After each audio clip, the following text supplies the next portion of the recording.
Zinc. One cycle? That was not really... Wait, what? 12 system...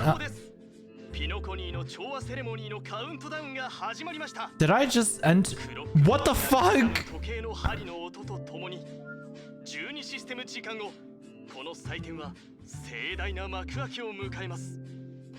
Oh...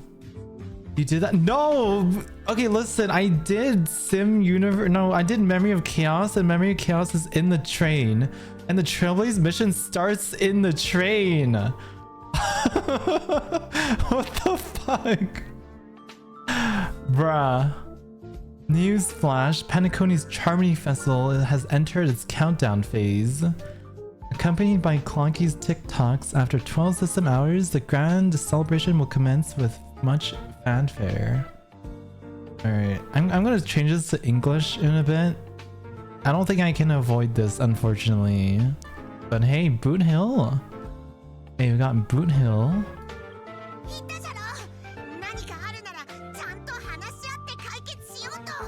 I already told you we can talk things out.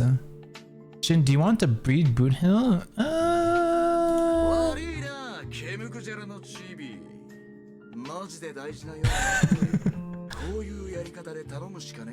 I'm sorry, Fluffy.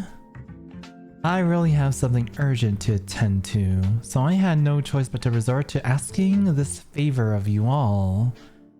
His voice is robotic, it is.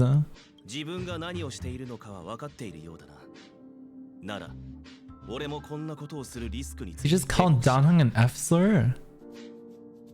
I'm pretty sure he was calling Pom-Pom Fluffy. Since you already know what you're doing, I'll also have to remind you of its risks. I like my idea better.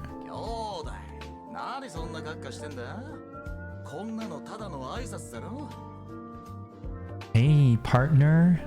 What's with the hostility? I thought pulling this thing out was just a way of saying hello. Boothill in for a rude awakening once Danheng transforms, thinking the bully is gonna do anything. I don't know. We don't know what he's capable of. He is a Galaxy Ranger.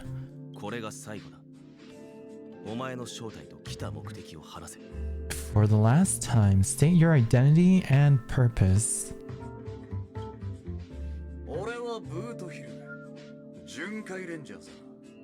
My name is Boothill, and I'm a Galaxy Ranger.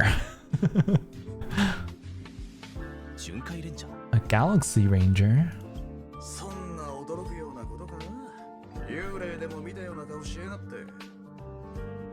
What is that? People Cowboy? How come I don't see it? I think my chattery nose is like broken.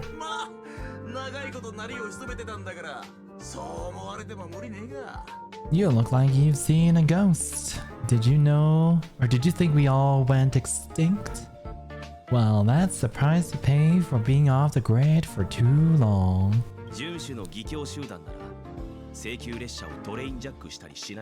The righteous heroes of the hunt would never hijack the Astral Express.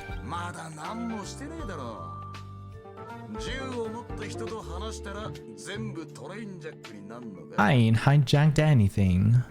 What? Chatting with someone while holding a gun is considered a hijacking? It probably is.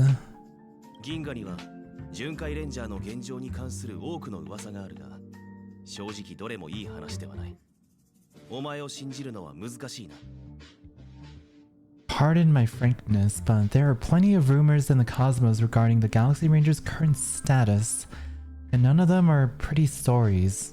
I've had a hard time believing you, or I have a hard time believing you.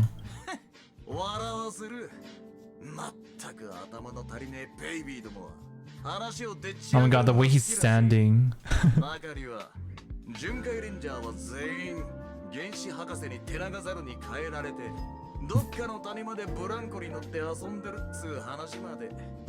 This is hilarious. The tale that this bunch of fools spin is getting out of hand. There's even a bit about the Galaxy Rangers being turned into gibbons by Dr. Primitive. And they're in some valley screwing around on swings. あんたらが信じないのは百も承知だ。もちろん俺もあんたらが本物の七死人だって簡単に信じたりはしねえ。Of course, I know you won't believe me, which is why similarly, I have a hard time believing that you're the real Nameless. この銃の弾丸見えるか？9ミリ永遠のクラシックさ。今の俺は請求列車の助けを必要としてる。だがもしあんたらがあいつと同じように偽物だったらこの弾丸俺の頭に打ち込まれることになるだろう。 See the bullets in this gun? 9mm. An eternal classic. I may need an Astral Express's help right now, but if you're an imposter just like that one, then this bullet might just end up in my head. So fucking American. そんなリスクを負うわけにはいかねえ。ってことで、まずはそっちが証明してくれ。おい、どこ行くんだ？ I can't allow myself to be exposed to danger. That's just the way it goes. So you all have to first approve yourselves. Huh? Where are you going? これが何かわかるか? Recognize this? あ？そいつは血明局長。ベイビーが先週はマジでそいつをあんたらに渡してるか？ That means the metric system is the universal standard? Hell yeah. Huh? It's a muddle fudger. Muddle fudger? The Jade Abacus of Allying Oath. The Xianzhou really gave this to you guys? Muddle fudger? Motherfucker.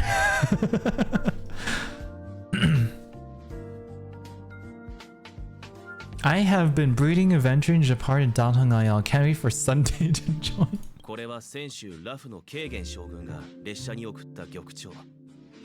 これが列車にあるということは、先週同盟が請求列車の身元を認めているという。This is the Jade Abacus gifted to the Express by the Xianzhou's General Jin Yuan. Its presence on board serves as the Xianzhou's alliance official recognition of the Express. これでは足りないか? Is that enough? 上等だ、ガキ。 Not bad, kiddo. どんだけ離れたところにいても軽く握るだけで何千何万もの運気軍を呼べる。ホーリースイート、マジですげえな。 And across these sprawling stars, a gentle squeeze is all it takes to rustle up a whole legion of cloud knights. Now I reckon that'd be one fudgin' sight to behold. Fudgin' sight to behold? 次はお前の番だ。 Now, it's your turn. 巡回レンジャーは表舞台から長く離れすぎてて、そういうお墨付きみてえなもんはねえんだ。 How do people just keep getting into the Express so easily? 解決方法は至ってシンプル。 This JPV is nice, it is. Been ages since the Galaxy Rangers had the spotlight shown on them. And we ain't equipped with such fancy gadgets. But I've been around the block enough to know the way to handle these types of situations as easy as pie. The door. 俺の答えであんたの信頼を得られるか見てみようぜ。追い出すのは本気で怪しいと思ってからだって遅くはねえだろ。 Oh shit, you're gonna go to bed early? Oh shit, good night, Roro. Good night, good night. Hi, Ashby. I hope you feel better soon, Roro. Alright then, feel free to toss any question my way. And let's see if my answers can't earn your trust. If your gut tells you otherwise, it still ain't too late to show me the door. なぜこちらがお前に合わせなければならない。 And why would I play along? 俺が本当に巡回レンジャーなら合わせておいて損はねえぞ。 If I truly am a real Galaxy Ranger, you stand to lose nothing. 巡回レンジャーとはどんな組織か言ってみろ。 Alright then, tell me, what kind of organization are the Galaxy Rangers? 兄弟、そりゃ難しい質問だ。俺らは組織とは言い難いからな。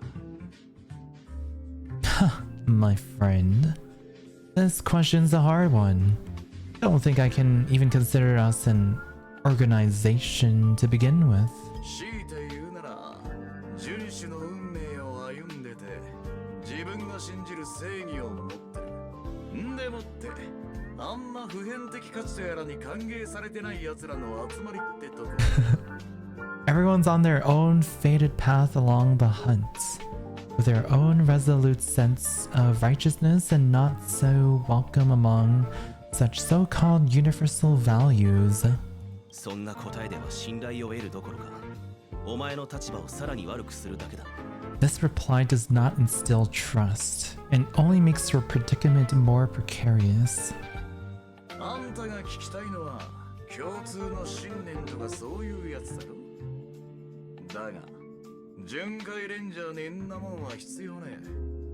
俺らが集まるのは共通のラインがあるからだ。 I'm guessing you're gonna ask about some form of shared faith, right? But us Galaxy Rangers don't need that sort of thing.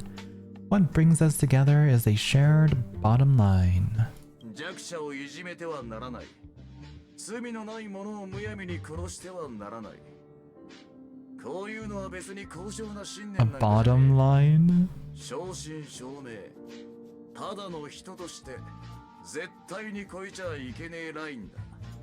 Never bully the weak, never kill the innocent. These oaths aren't some lofty beliefs, but the fundamental bottom line that one must never cross as a person. 巡回レンジャーとして俺らはそのラインだけを守ってる。そんで誰かがそれを踏みにじろうとするたび、遵守の報復がそいつのところにやってくるのさ。 As Galaxy Rangers, we strictly adhere to the bottom line. God, he keeps saying bottom line. When someone crosses them, the hunt's vengeance will surely come knocking. その時、ラインの He says it again. それに触れさえしなければ何をしてもいいってな。 And in this moment, the other crucial meaning of bottom line comes into play. As long as you don't cross it, you're free to do whatever you please. You catch my drift? 2つ目の質問だ。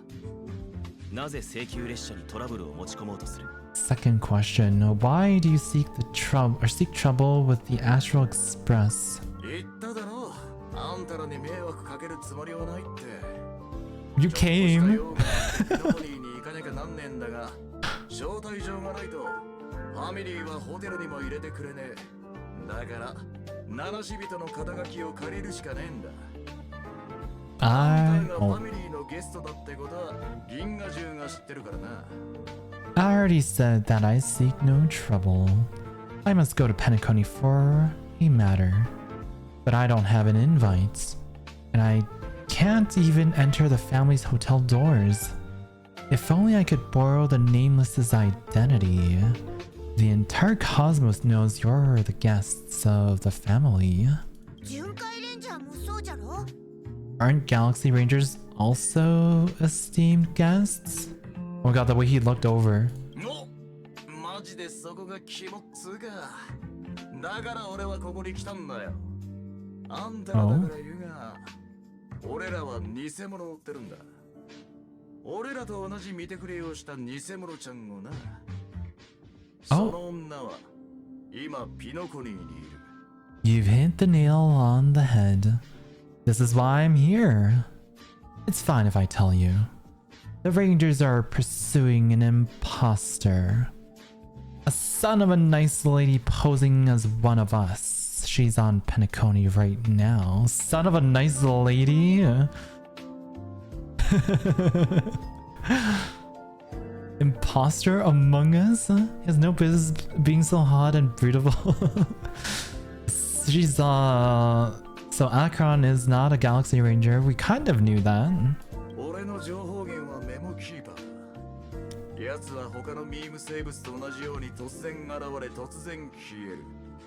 My informant is a memo keeper. She's the same as all mimetic organisms, appearing one moment and gone the next. She scares the fudge out of me. Still, she gave me some vital info.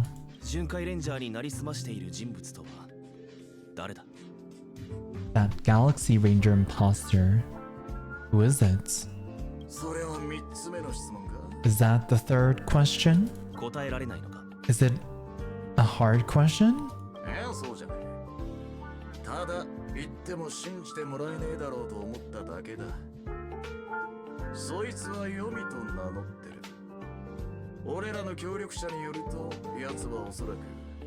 It isn't. Just that you might not believe me.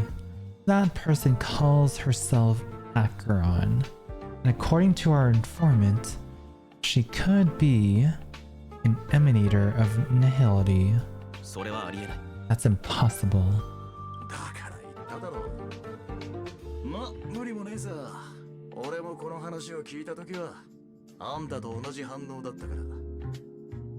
That's what I said.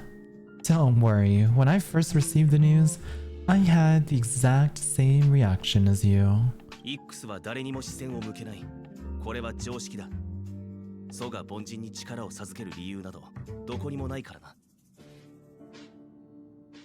IX never gives anyone so much as a first glance, and that's perfectly normal. What reason would they have to bequeath strength unto mortals?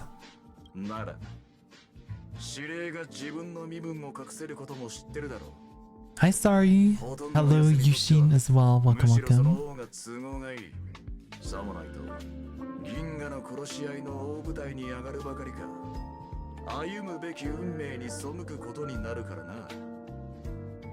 Then you must know that emanators can also conceal their own identities, which for many people is better that way. Otherwise, they'd be a wanton bloodshed across the cosmos, or even perhaps turning their back on the path they're supposed to follow.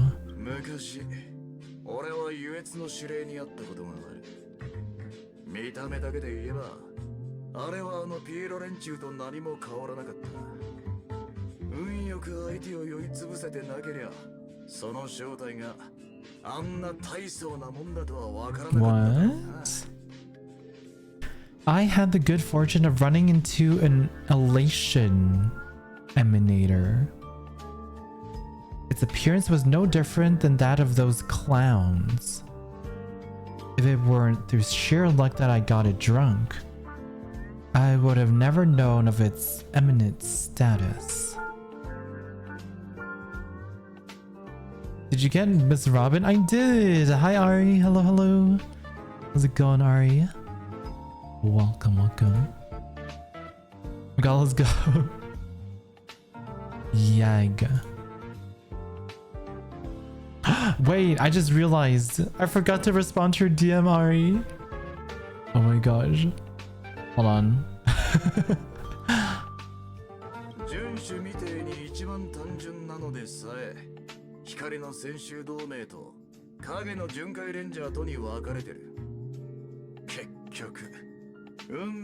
Boothill was drunk with the emanator? Yeah. Who's the emanator of elation?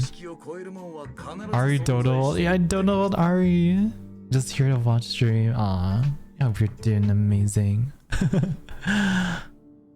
Even in the purest hunt, you'll find the Xianzhou Alliance under the spotlight and Galaxy Rangers lurking in the shadows.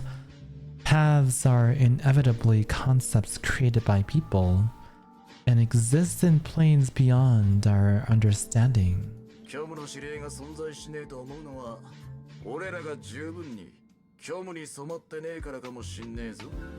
To reckon that nihility emanators don't exist? Maybe just ain't nihilistic enough. これでわかったろ。今あんたの仲間は危険な状態にある。かなり危険だと言ってもいい。まだ信じられないなら、そいつらにメッセージを。Shin chat is best chat. Oh my god. My chat is cute.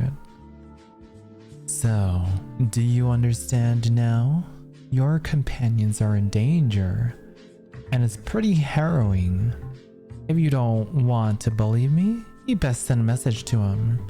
But I'd advise you to move fast.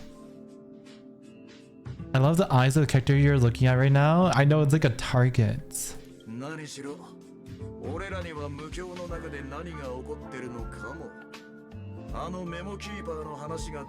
wonder if Acheron I wonder what's Acheron's motive though. Like, why is she in Penacony?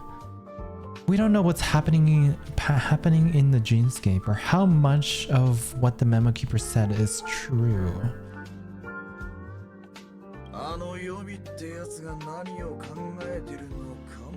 And that Acheron, who knows what she intends to do? I don't intend to do anything. That's not up to you. Did you know? People who come to the land of dreams Look at Sunny's bird, man. They'll subconsciously stop to reaffirm that they're still walking on solid ground. And then they will unanimously raise their heads to gaze at the sky. Be it reality or dream, staring at the sky is instinctual for humanity. Since the day that the golden hour was completed, it's always been there, watching over every single night of decadence. But now this night sky has been mercilessly severed, dyed with the mist of nihility. And this whole event happened within the course of a single slash of a blade. A single slash of a blade isn't really accurate. It was actually 2 blades, just that the second one was faster. 2 blades? That's not the point. Many guests who weren't supposed to be invited have gathered at this banquet. Even if the harmony is all embracing, I have no choice but to show some of them the door. For the sake of Penacony. Actually, it was 2 blades. Acheron is so unserious. It's kind of funny sometimes. Because she's also forgetful, right? She's like, huh? Who are you? Where am I? The planet of festivities has no place for you, a puppet of nihility. Those who live in the shadows do not bear the right to tread the illuminated stage. Speaking of living in the shadows, there's probably not much difference between us. It's only polite to reveal your true self, at least when speaking to others. Oh, is it actually Sunday? Penacony's Dreammaster. Penacony's Dreammaster. Oh. That's just another reason that you can't stay. Whether you believe it or not, this is the real me. We are one. Kind of creepy. Is this the unity that the family espouses? Okay, but like, what are these people gonna do? Even if you like surround Acheron with these like normal people. Like she's gonna like she can just slice up all of them in one slice. Like she freaking tore the dreamscape apart. What are these people gonna do? My mortal shell has Oh, sorry, they brought the child? Yeah, you can't hurt the child. the Oak family's 107,336 offspring are now my eyes, ears, Oh, and God. mouths, spreading joy across dreams when required. And in times of essential need, exiling evil from this haven in my stead. 107,363 offspring? So basically, they can just see everything through all these people that are in Penacony. Like, I kind of had that theory, right? The Harmony being able to see through like different people, like maybe even through like Sunday and everyone else, but what's up, Peggy? From the sound of it, it seems like you're asking me to leave Penacony. I am glad that you're an understanding one. Alas, I'm not asking. If you think you can. Oh, if you think you can make me leave? Are you threatening me? I don't know. It sounded like the Dreammaster was threatening first, you know? Because the Dreammaster was like, I'm not asking. I ended it with a period. It was a statement, not a threat. Knowing who I am and still showing such malice. You're not the first, nor will you be the last. This scene played out many times before. And usually, when faced with my questions, most people retort, why can't I? The result has invariably been that they can't. You are confident. But be reminded, the family is forgiving, but not weak. The cords of the Harmony extend across worlds. If you do not comply, when the blade is unsheathed for even a hair's breadth, you will never be able to escape the eternal Centurion's wrath in all of your lifetime. 137 individuals. That is how many heathens I have exiled since I became Dreammaster. Among them were those who once severed my wings, and those who immolated my body. Severed my wings? And here I stand again, about to add another mark to the tally. And you will die. I mean, all of you will. Oh. Oh, she ain't here to fuck around.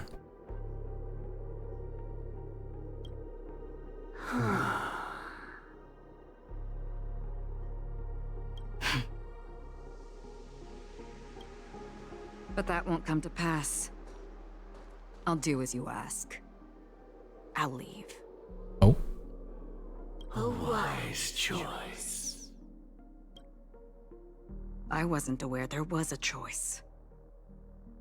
To you, that surely is the only option. Please bear in mind, you and Penacony are of different worlds. Those born on the far bank cannot seek solace across the river. Is this another reference that Acheron isn't from this world? Leave and never return. The radiance of the planet of festivities is overwhelmingly bright, luring in tricksters, Baby Sunday. wrongdoers, and criminals. But even the harmony itself will never welcome the self-annihilator of nihility. Dude, if Sunday ever becomes playable and he just turns into this bird, I'm gonna be so disappointed. And even more so, when this self-annihilator heralds the destruction of everything. Your strength is obviously a gift of the sleeping and shapeless, immeasurable and fathomless, like a tributary spawned from the abyss that brings death and sin to all. Why is this kid so edgy? It's because it's not the kid. It's like he's being controlled. Someone took his Xbox, so he's grounded. I hope he has a bird idol. Acheron. A befitting name. Take it from someone on the other side of your so-called river. You know better than I do that Penacony has already deviated from the harmony. Whatever your intentions may be, I foresee only one outcome.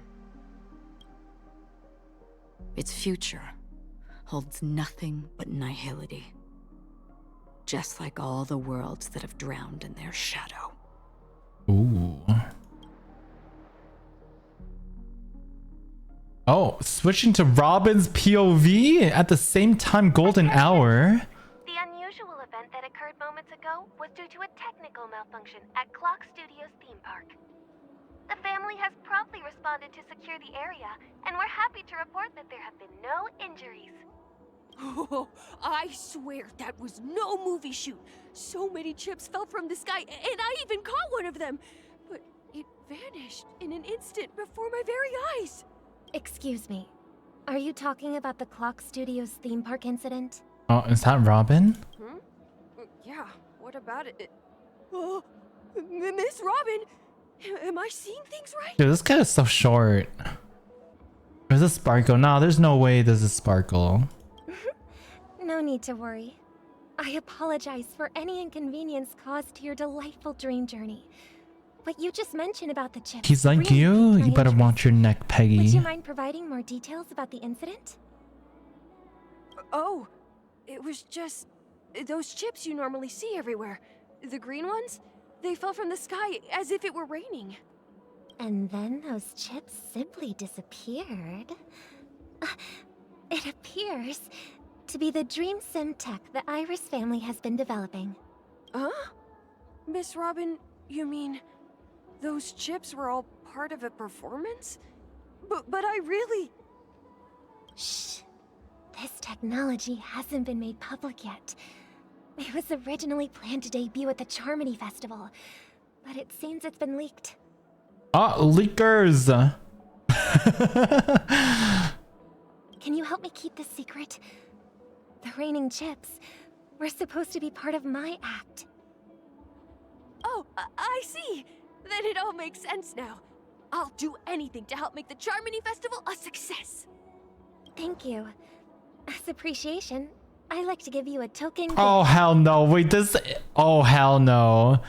No. No. It is Sparkle. This button is... Oh, no. Press it at just the right moment in the celebration, and there could be an unexpected treat in store. Oh, hell no. She's gonna blow up this entire planet. All right. It looks like there are other guests who are also confused. I'll have to excuse myself. Please, enjoy the dreamscape. So many people talking about it. What the fuck? The promotion at the theme park definitely made waves. The fool always rings twice. Oh, God.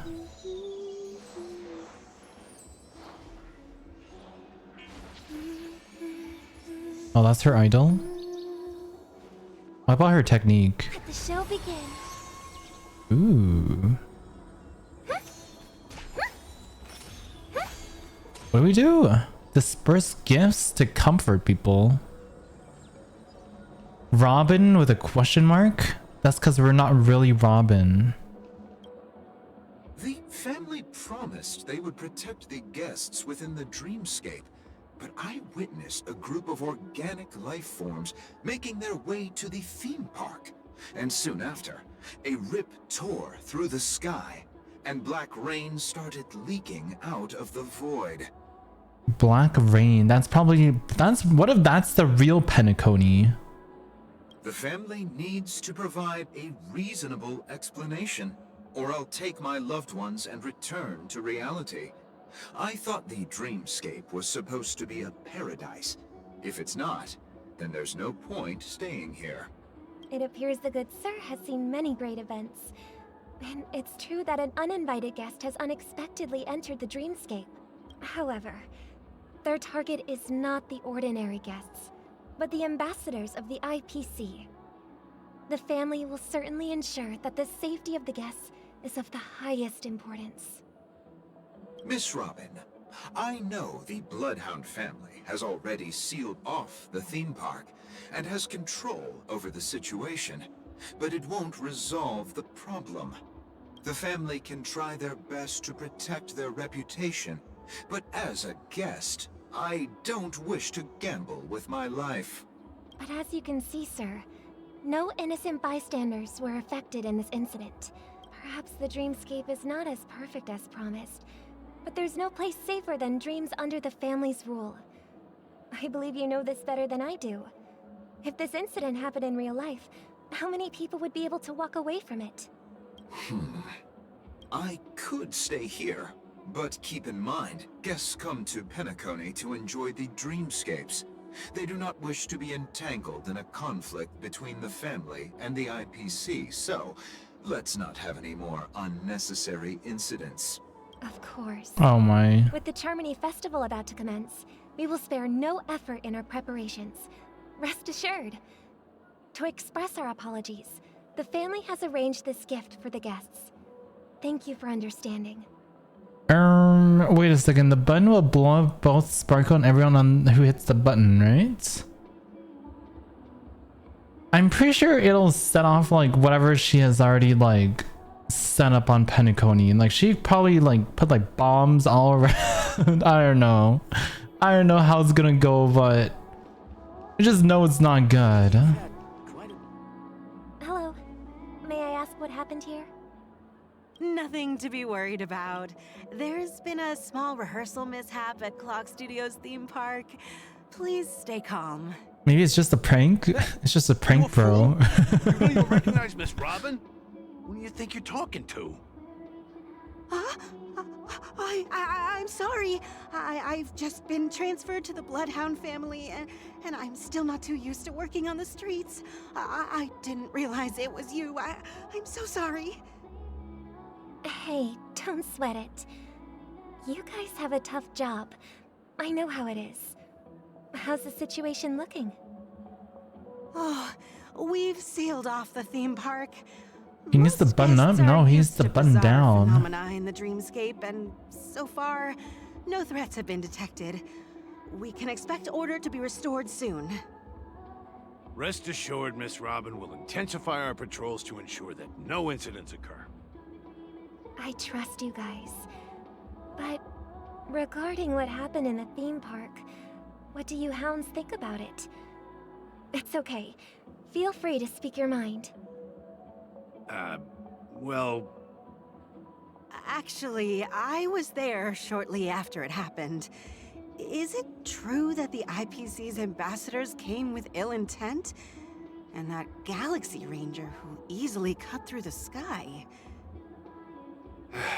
Miss Robin, tell you the truth. Wait. Everyone's been talking about it.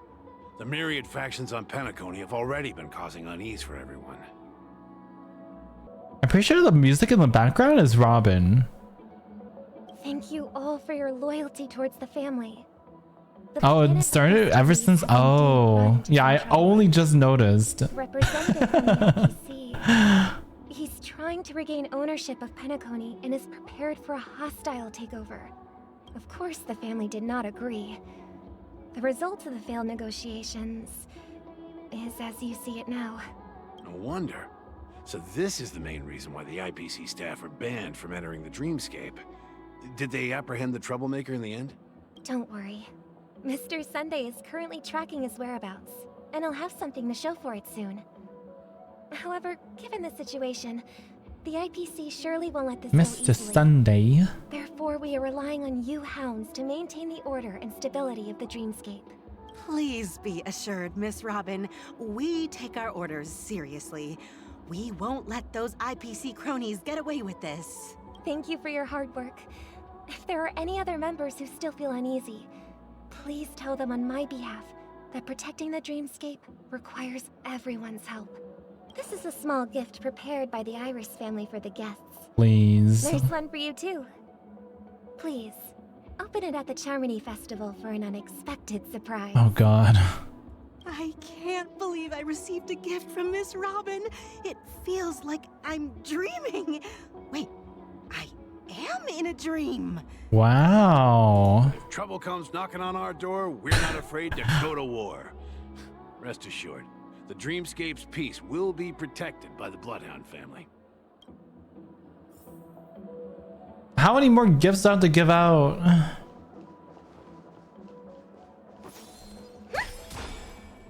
Got Robin around 60 pulls. Nice.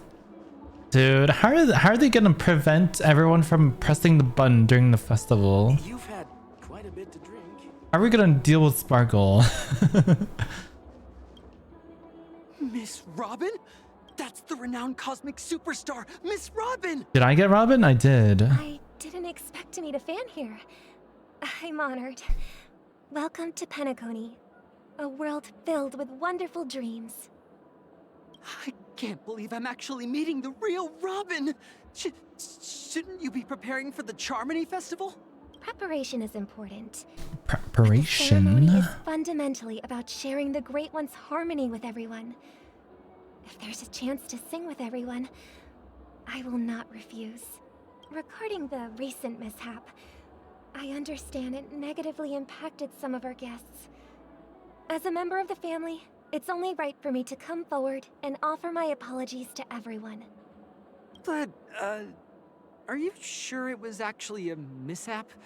Everyone saw those chips descending like rain and the red light tearing through the sky. Claiming it was merely special effects seems a bit far-fetched. Plus, I met that generous gentleman. He looked really out of it and kept talking to himself. Is this also part of the performance? Everyone, please do not panic. I believe that the family will give everyone a satisfactory answer in due time. Even if you say so, Miss Robin, it's hard to believe. Some people just never listen, do they? It's never ending. It just goes on and on. I'm getting really tired of this. Miss Robin? Still, I suppose I should keep on helping everyone. I am the epitome of... Did she almost break out of character? After all. Huh? What was I just doing? And, who might you be, miss? Here, take this, little guest. This gift has been specially prepared for you by... Oh, what? She just got rid of her, like... Make sure to take good care of it until the opening of the Charmony festival. Then, when the show reaches its climax, press the button together with the others around. Oh my god, everyone's gonna climax together. You never know. Something very exciting might happen. Did she hypnotize him? Maybe. Nice. In the meantime... We're back to where it all began. What? We're all over the place. You entered the golden hour from this place. And it is also from here where you will enter the true Penacony. It is a pleasure to journey alongside you once more. But it's time I laid bare the entire truth before you. As you might have heard, I also go by another name. Stellaron Hunter Sam. Bruh. First is Boothill. Then we go to Acheron. And then Sparkle, and now we're with Firefly. Girl, we've been new. You lied to me. I'm sorry. I had no other choice. Who's next, Ting Yun? I'm back! I know you have many questions. Do you remember when we encountered death in that strange dreamscape? When I was caught by that meme? Oh my god, the meme. In that instant before it killed me, I saw the reflection of another dreamscape in its ghastly pupils. Another dreamscape. So, following the clues in the script, I came up with some theories about the meme.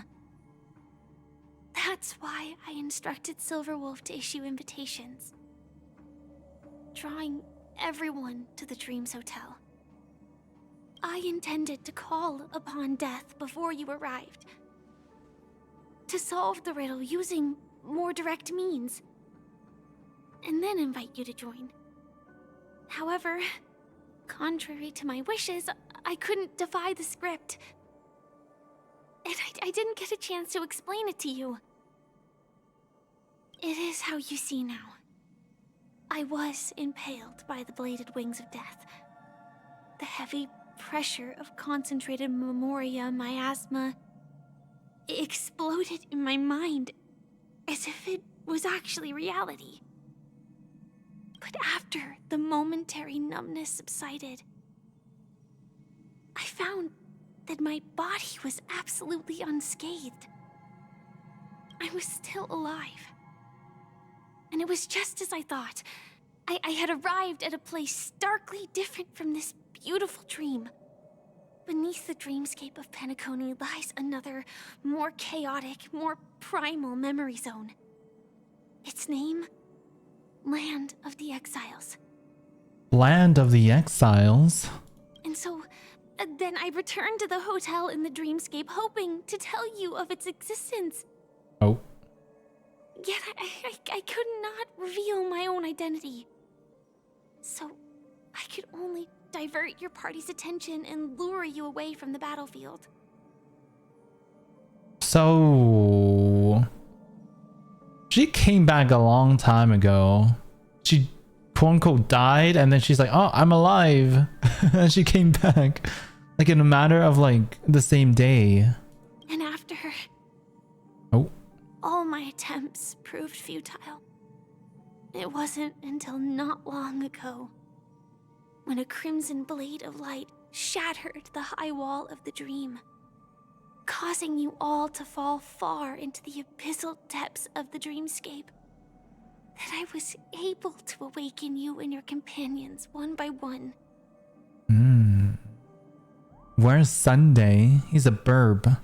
Lure her away from the battlefield? She fucking killed me so many times. And that's it. That is all that's happened so far.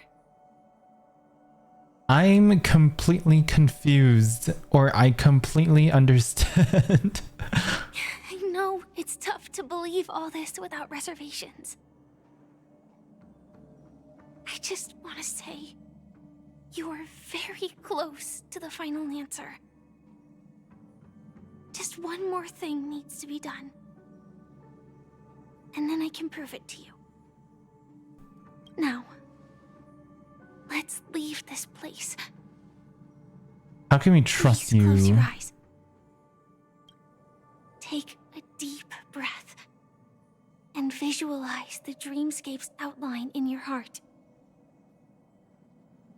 And remember, you must not open your eyes at all times. 3, 2, 1. Don't be afraid. The one who has come to greet us has arrived. Is it the meme?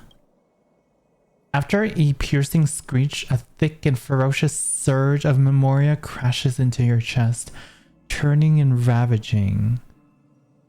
Your consciousness becomes like scraps of paper caught in a whirlpool, breaking apart, dissolving, and dispersing within the turbulent, muddy currents.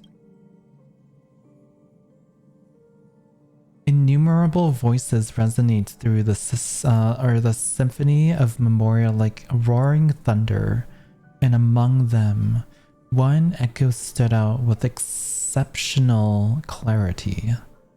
You knew it came from the girl beside you, your hearts beating to the same rhythm, peaceful, and even more peaceful.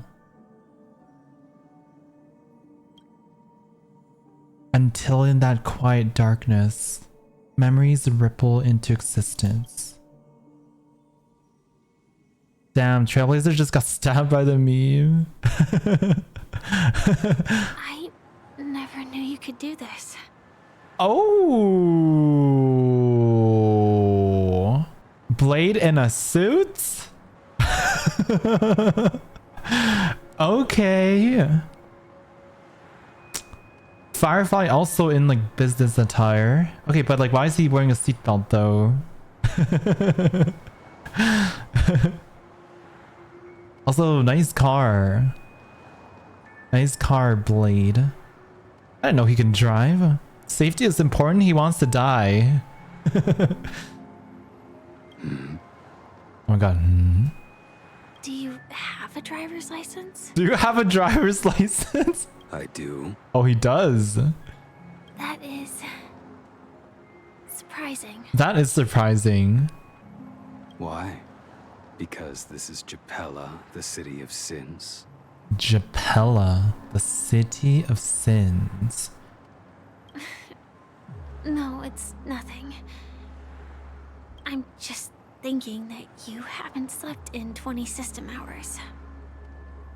Are you sure you're okay? I'm fine. I'll survive.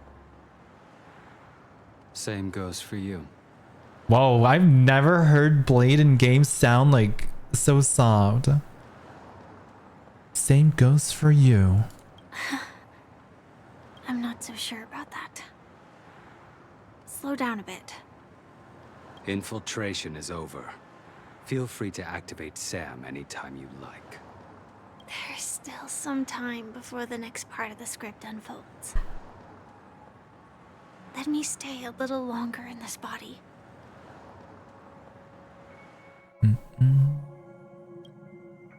A long silence ensued. Neither of them brought up any topic, seemingly as accustomed to the silence. It wasn't until much later that a soft sigh once again broke the quiet in the car. Such a long tunnel. Oh. Didn't feel this long when I set off. Oh, you see the little, like the cracks in her face? In half a system hour, it will lead us to Kafka. And then comes the downfall of the Japella Brotherhood. Is that also part of the script? It's in your script too. Sorry. I didn't notice. Their destiny won't change just because of your selective ignorance.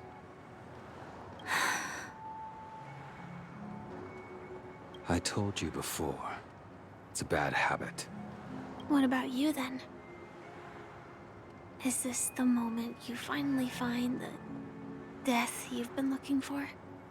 As always, it's a blank slate. It's not on this planet. Because I'm currently in a car with a sleep-deprived driver. Sleep-deprived? I just want to get there in one piece. Oh, Blade is sleep-deprived? Dun dun dun. This car has full self-driving capabilities. Oh no, it's a Tesla. I'll just put my hand on the steering wheel. Will that do? Hey, don't take everything so seriously.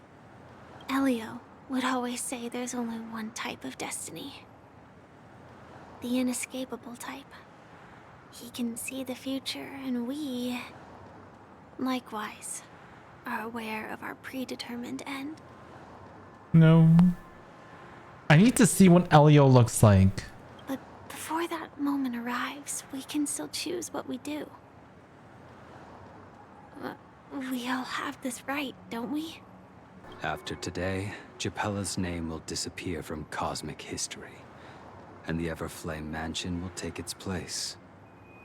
In the not-too-distant future, you'll receive an invitation. That's your next stop. Land of the Dreams. Penacony. I hope you find whatever you seek there. Be it answers or salvation. Yeah. Glad to see you're safe and sound. What? Welt? You're here too? Close your eyes. This is the answer. Isn't it incredible? The monster that we have always known as Death is actually the guardian of the land of the exiles. What? It abides by a certain rule. Abducting people from their dreams and bringing them here.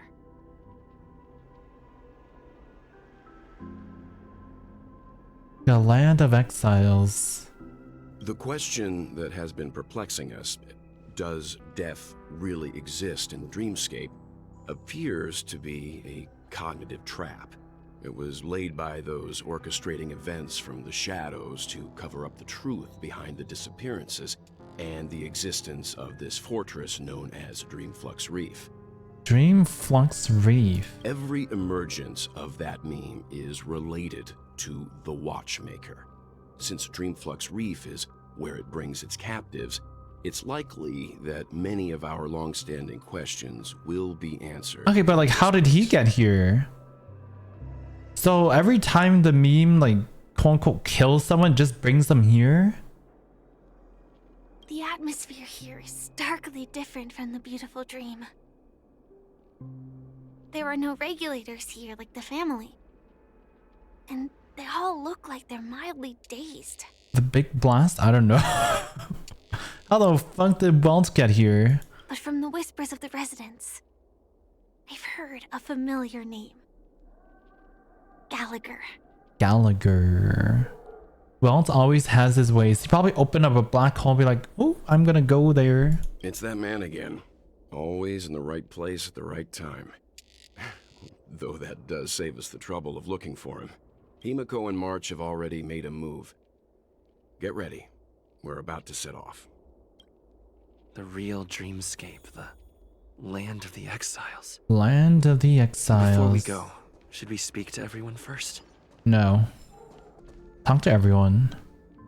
I'm really sorry for waiting until now to tell you everything. Why couldn't you reveal your true identity? 2 reasons. Firstly, the script. In the future that Elio saw, Sam and the Astral Express's confrontation was inevitable. I tried to break the shackles of the prophecy, but this is as far as I could go. That aside, there were also my personal motives. What's with the options of having 1, 2, 3? I wonder if I can just press the numbers on my keyboard for it. It's alright, I didn't take it too personally. This is hard for me to accept. Oh, you can... Wait, I don't have to use my mouse anymore. Wait, that's huge. I could just like use one hand. Do the Stellaron Hunters also want a piece of the legacy? Elio only gave me one instruction. Just gonna use his foot for all the keyboard. Allow the Astral Express to pursue the Grand Legacy. It means that the Watchmaker's legacy holds great significance to trailblazing. And to you. Allow the Astral Express to pursue the Grand Legacy. Elio's scripts used to Hell yeah, one-handed gameplay. Certain specific Stellarons. But with your appearance, this condition has apparently ceased to be appropriate. Perhaps he also saw the impossible in the future. So who exactly is Sam? Do you still remember that medical cabin I told you about? Well, that's Sam. It belongs to the Iron Cavalry of Glamoth's Firmament Frontline. A Firefly Type 4 Tactical Heavy Assault Mech. Strategic Assault Mech. Sam. It is the cradle of my vitality. And the meaning of my birth. And for the longest time it was... how I should have looked to the rest of the world. Let's talk later. The time scale of Dreamflux Reef differs from reality. So we mustn't lower our guard. You're sensitive to Memoria. A slight misstep. And you could get lost in this memory zone. We talked to Vault too. Something on your mind? Maybe we can find out how he got here. Acheron's Blade Slash. No wonder Miss Acheron is so averse to drawing her blade. It's hard to imagine such terrifying power could reside in an ordinary sheath. If it weren't for the fact that Aventurine's power originated from the preservation, the entire dreamscape would have been affected. Don't feel burdened by this.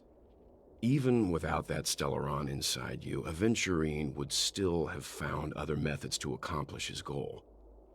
Let's just believe in Miss Acheron. And given her prowess, I don't think we've got anything to worry about. What are your thoughts on Gallagher? Thanks for the During your hydrate, Misha. investigation, he shared a vital piece of information. Mikhail, the former watchmaker who collaborated with the family to construct the Penacony we're familiar with today, had a falling out with the family for specific reasons. Mikhail, the former watchmaker, collaborated with the family to make Penacony, but had a falling out. But this is precisely where the problem lies. You were clearly investigating a murder, so then why, as a security officer, is he changing the subject to talk about his past with the watchmaker? And now, with Firefly mentioning his name again, it's hard not to be suspicious. Regarding Firefly and the crew... Before we found you, she'd already revealed her Stellaron Hunter identity and shared a lot of information. Who would have thought that the Molten Knight's true identity was actually a young girl? For her, this is a secret that she cannot allow others to know. That being the case, I think we can believe she's willing to cooperate. But she didn't reveal all her secrets. I just can't shake the feeling that her situation is different from that of the typical dreamer. And I hope that doesn't lead to any dangerous predicaments. Alright, let's call it a day. I hope you've regained a little composure. We'll move out when you're ready. Advance down the narrow alley. So did all these people like atmosphere in die? this fortress is pretty different from that in the beautiful dream. When I first saw it, I was in awe too. The sky here, it's like a reflection of the 12 dreamscapes. Reflection. This is a spot for Robin's chiller? What's even more bizarre is Yeah. that this place is also separated into trade and residential areas. The layout may be simple, but the facilities are very comprehensive. It seems that there are quite a number of people living here. It's giving real Penacony behind colors. Yeah, this is the... Maybe, is this the real Penacony? Though both dreamscapes have distinct styles, the architectural designs are quite similar. Works of the same hand, perhaps. Hard not to speculate on the connection. Connection. But there's no point in overthinking things. Let's meet up with Himiko and the others first. Take a right turn at the end of this road and you'll reach the trade district. There are more people there. And perhaps someone knows where she is. not coming with us? The Astral Express likely needs room for some internal deliberation. Deliberation. In the meantime, I'll try and locate Gallagher. Get him. Sure. Let's reconnect later. Letting her go was the right decision. Further observations are needed before we decide whether to trust her. But first, there's someone I need to talk to. Is that Misha in the background? Let's go. I'm sure you've already noticed him. Yep, I saw him right away. Ooh, a familiar face? Look, over there. Wait, so Wells can see Misha too? The Reverie Hotel's bellboy. How did he end up here? And right after Miss Acheron severed the beautiful dream. Very interesting, Misha. We'd better check, just to be sure. And Clocky too. So Misha is dead. Did they say perfectly legal? Whoa, there's like balcony ways too. Interesting.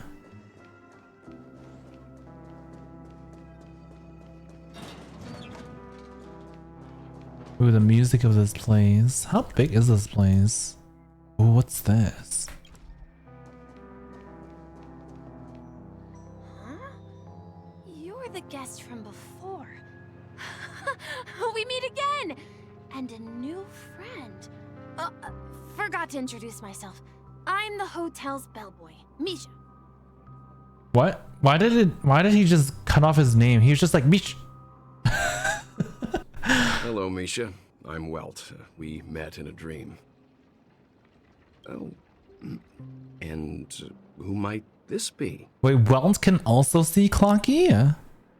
Tick-tock! Oh god. Old friend and new friend! Let's high five! No. Mr. Yang, you can see him? You're still young at heart. Your memory zone meme? What the fuck? Nope. Clocky is a good friend of mine. We all live here. We all live here. Misha lives here with Gallagher. How did you two get here? This dreamscape isn't supposed to be open to the public. I wonder if it has something to do with Sleepy. Sleepy? Who the fuck is Sleepy? So, this is your home? Yep. After my work in the beautiful dream ends, I'll go back home. Commuting used to be more convenient, but ever since travel became cumbersome, Sleepy started ferrying people back and forth between the two dreamscapes. This Sleepy. Can you describe what it Is looks like? Sleepy the meme? Yeah, the memory zone meme is called Sleepy? Sleepy is a memory zone meme. What the? Looks fierce and has many eyes, but it's actually really well behaved. Gallagher's been taking care of it. Well behaved. Based on the description, that meme is indisputably death. A nightmare for the family, but for the people who live here, well, that couldn't be further from the truth. What the? Death? Not in a dream, surely. Sleepy's just a little aggressive, and sometimes messes up by fetching the wrong guess. But it would never hurt anyone. Sometimes messing up by fetching the wrong guess. So the 52 victims of death, it's just that they were taking people back and forth. What? So like to travel between these two dreamscapes, you just get stabbed by the death? By the meme? Like, Misha's like, oh, I'm off work now. Let's go home. All right, meme, come stab me. And it's like, oh, I'm home. I see. Has it brought back any guests recently? Say, in the last day or two? We're currently investigating a missing person case that occurred within the beautiful dream. I see. Then you'll have to speak with Gallagher. I'm free from work. He's currently busy hosting a visitor from the Oak family. Get stabbed. Specifically asked not to be disturbed. He's currently busy hosting a visitor from the Oak. Oh, and it's. Oh no, that's Sunday. He's busy hosting a visitor from the Oak family and specifically asked to not be disturbed. Mr. Yang, the person you're looking for, is it Miss Robin? How do you know of Miss Robin? Just as I thought. Considering what happened with Miss Firefly, this doesn't come as a surprise. If you're looking for Miss Robin, I can lead the way. She told me that she'd be willing to meet with outside guests. So Robin is here. If it's not too much trouble. Also, we're looking for our missing companions. A woman with red hair accompanied by a girl with pink hair. Have you seen them? Oh, I haven't. But please, rest assured. Dreamflux Reef is a small place, and it's not as bustling as the beautiful Dream, but its safety is unmatched. How about this? Since it's your first time here in Dreamflux Reef, I'll be your guide and help you find your companions. And then we can all go visit Miss Robin together. Why is he acting so nice? She's gone to Mrs. Grace's to visit the children. She won't be leaving anytime soon, so there should be enough time. All right then, we'll follow your plan. Well, we now know the answer to both murder cases that have caused such commotion in Penacony. As for the intentions of the mastermind behind it all, we're still none the wiser. It has to be Gallagher who's behind it all. That visitor from the Oak family is worth learning about. That name. Sleepy. No idea. But its connection to Gallagher is worth digging into. Regardless, we have to find him. Say, you mentioned before that you saw Clocky that only you could see, right? Yeah, he's right here. He was with Misha at that time, and you also saw him, Mr. Yang. I can't shake off this strange feeling. Am I really still so young at heart? Young at heart. Forget it. It's not. We'd better just follow Misha. It's okay, Grandpa. You're still young at heart. Everyone, look! From here, you can see the most spectacular view of Dreamflux Reef. A black hole? No. An accretion That's not a black disk hole. From Consolidated Memoria? Was Dreamflux Reef built on such unstable Memoria? Oh, so Mr. Yang is also versed in Memoria dynamics. I was just trying to figure out how to explain this huge hole to everyone. Huge hole. I bet you guys have a lot in common with Miss Kami. Ooh. Who's that? Look, there she is.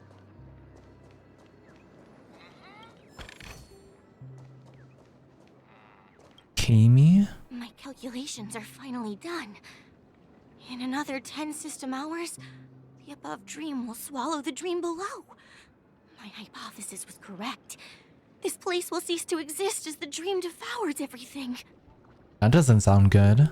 Who are you all, and why haven't you left yet?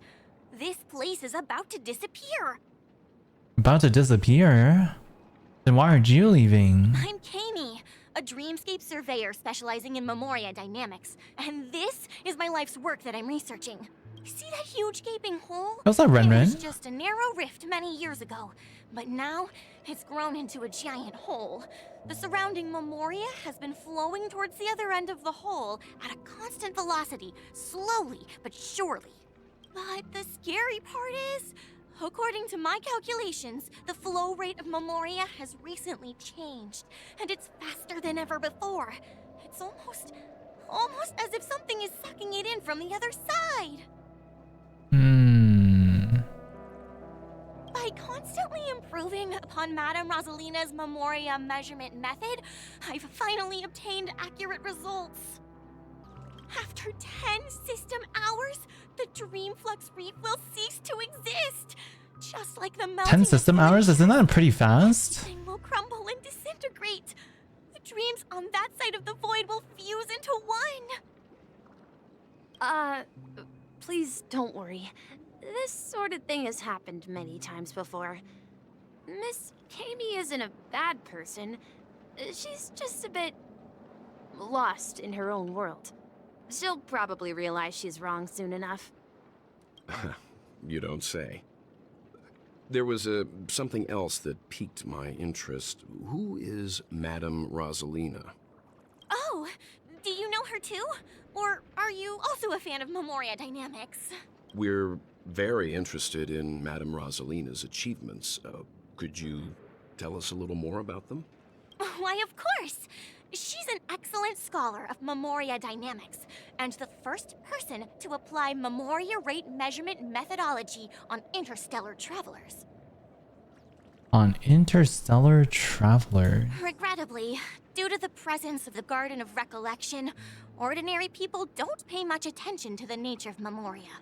She departed this world without much fame, leaving only a few thin journals behind. I came to Penacony to learn more about my idol, and went to great lengths to seek out Dreamflux Reef, all because this is her final resting place. Prodigies always meet their demise prematurely. If only Madame Rosalina had more time, she would have discovered a way to reverse the flow of Memoria. I felt it. The source is in the golden hour. There is a certain anomalous presence stirring the currents of the memory zone. I must uncover more concrete proof. I must convince everyone. She sounds like she's off her nut. Does the name Madame Rosalina sound familiar to you? I don't think we've heard of Madame Rosalina, have we? It was one of the nameless mentioned. It was one of the nameless? Ooh. Before we came to Penacony, the conductor had given us a list of nameless to look into. Her name was mentioned. Oh, that was so long ago. A great deal of research and calculations in Dreamflux Reef before abruptly passing away. Miss Kami regularly mentions her. I hear Madame Rosalina passed away during the prison war. She could see the Penacony of today. Its people building homes in the memory zone. I bet she'd be really happy. Perhaps. Our destination is the commercial district. That's where the largest crowds gather in Dreamflux Reef. We might be able to find the others there. Oh god, it's March. There's a ghost! Don't come near me! Ghost? Oh my. I'm human and so are you. Can you get a grip? Mr. Yang and Mr. Trailblazer, I've been waiting for you. There she is. Quickly, come help. I bumped into a member of the family on the way here. He was so scared and I just wanted to calm him down. But... March scaring people. Let me go! Let me go! I've only done good in my life. Why can't I rest in peace after death? Well, this is how it turned out. You scared him this badly?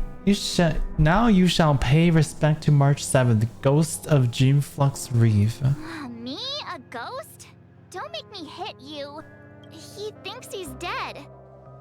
Although, when I first fell in, I also thought the same. Dear guest, this is not the afterlife. This is Dreamflux Reef. If I saw March 2, I would also be scared. Try and bitch, see what happens. That's right. Did you We got a hear that? baseball bat. Repeat after me. Dreamflux Reef. You're talking to someone invisible. If I'm not dead, what am I? You're a little shit. I shouldn't have pushed my luck and tried sleeping in my dream. Curiosity kills the Papeshi. What's wrong with sleeping in dreams? Stop asking! You'll alert the monsters! All the dead are right here. All of them! Look that you won't spoil stuff for me? How did you already get so far? Don't say that name! It's all your fault. They're coming! All your fault. What? Oh. I hope for an end to strife in the world. Okay. Hey, we can listen to Robin's Harmony alts. in unison. Sure, what just happened? Actually, can't we even delay it? I want to kill everything before. No dirty tricks, alright. Okay. May song bring us victory. Resonate all together. Oh yeah, we can alt now. Soul shout. Stars echo.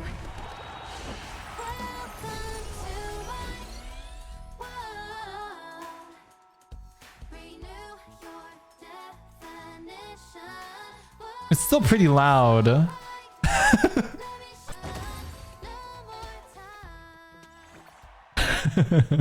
He passed out. His intense negative emotions attracted the nearby memory zone memes. Rip. Rest in peace, kid. I see. But why aren't the other people around here scared? Unlike in the Sweet Dream, people here don't see Memory Zone memes as dangerous monsters. And even if they pose a threat, people can easily escape by forcing a wake-up call. But we can't just leave this man here. Can we take him somewhere safe? What do you mean he is safe? Is it evening? Welcome, Miss March. Who might these be? Wait, how does she know who March is? These two are my friends. As for the man lying on the ground, he's a scaredy cat who fainted from fright. I see. Another poor guy who accidentally ended up here. I'll take care of him. There have been a lot of new faces lately. Things must be tough in the beautiful dream. The few remaining havens of freedom in Asdana will soon face trouble. Asdana? Do such things often happen here? Not really, but they're becoming more frequent now. Guess it's one of the signs of the Sweet Dreams collapse. This man has had quite the shock. Could you help me find a Halovian lady, March? Her songs can heal mental wounds. A Halovian lady? That must be Robin. She's also here in Dreamflux Reef. Huh? Robin? But I thought she... Oh, right. If Firefly is here safe and sound, then it means Robin must be okay too. Misha is about to take us to her to find out what happened. But before that, let's meet up with Himiko. You were with her earlier, right? We met some stowaways in the residential area. Most of them came from neighboring star systems. I heard that places like Dreamflux Reef are scattered throughout the memory zone of Asdana, like islands in the ocean. They existed before the family arrived. Places like the Dreamflux Reef are like islands scattered throughout the memory zone of Asdana, which have existed before the family arrived.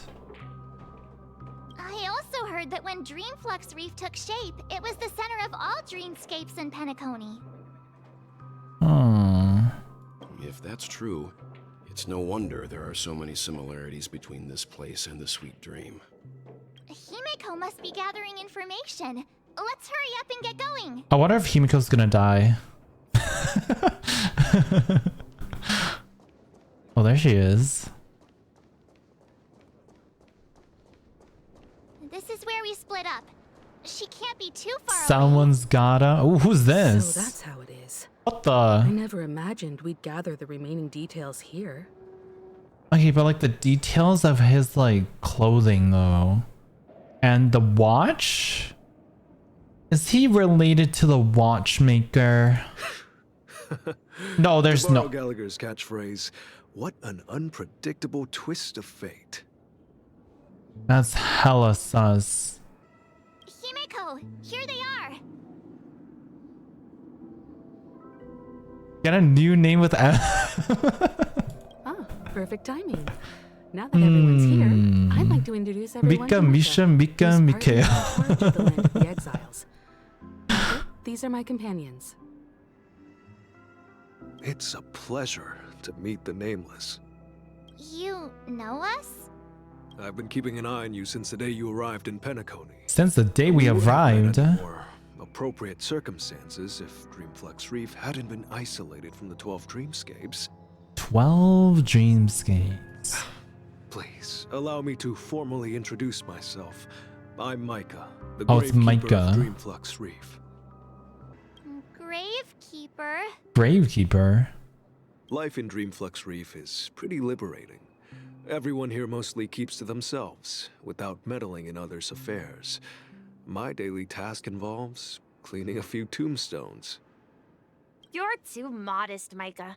When lost dream chasers stumble upon this place, you're the one who takes care of them, guiding them back to the sweet dream, or showing them how to survive the wild dream chaos. So, guardian of sorts. A guardian. Were you talking to me, Mr. Yang? On that note, Mr. Mika, which tombstones are you referring to? We didn't come across He knows his name too? They're actually just symbolic stones. But since you're curious, Mr. Yang, I'll take you there. I have a feeling you might find something of interest there. He just straight up called him Mr. Yang and like he didn't even like introduce himself. I don't think. But before that, you have an important guest joining you. Important guest. Important guest? Who could it be? I see Robin. There she is. There she is. It really is her! Miss Robin! Miss Robin. Let's go. Everyone sang so wonderfully. It's not often that I tried this music style, but I've gained some valuable insights from it. Oh, I can't thank you enough, Robin. Well, these kids have made incredible progress in only a few days. It was nothing, Grace. I merely taught them how to sing. It was you who brought hope into their lives. Life must be quite difficult for them in reality, I imagine. That's right. Whenever it's time to say goodbye to these kids, they're reluctant to leave. But I've explored every corner of Dreamflux Reef, talked to everyone I met, and they all told me the same thing. This shattered dream is not worth clinging to. Emma and Andy are orphans I took under my wing. Carol there, with her blind eyes, used to work at a nutrition center in the outer ring of Penacony. And as for Gary, he's been living with autism since he was a child. They're not old enough to enter the sweet dream managed by the family. If we compare people to birds, these kids are like fledglings with impaired wings. But in this dream, well, they can fly freely. Even if they stumble along the way, well, they're still relying on their own strength. And me, an old lady with no legs. Well, without this dream, no legs. I couldn't even walk toward them. I'm glad that you found a new life here in Penacony. It's just... But you know what? Emma and Gary aren't plagued by their insecurities anymore. No, and Carol is learning how to cope with her blindness. Copium. And Andy is livelier than ever. Well, even I've become more optimistic. You see, in dreams, we learn how to live. Once we return to reality, we learn how to survive. And should our feathers be damaged, then we share our wings with one another. There's no need to covet an illusory sky in dreams, because we have the right and the ability to fly towards a broader horizon.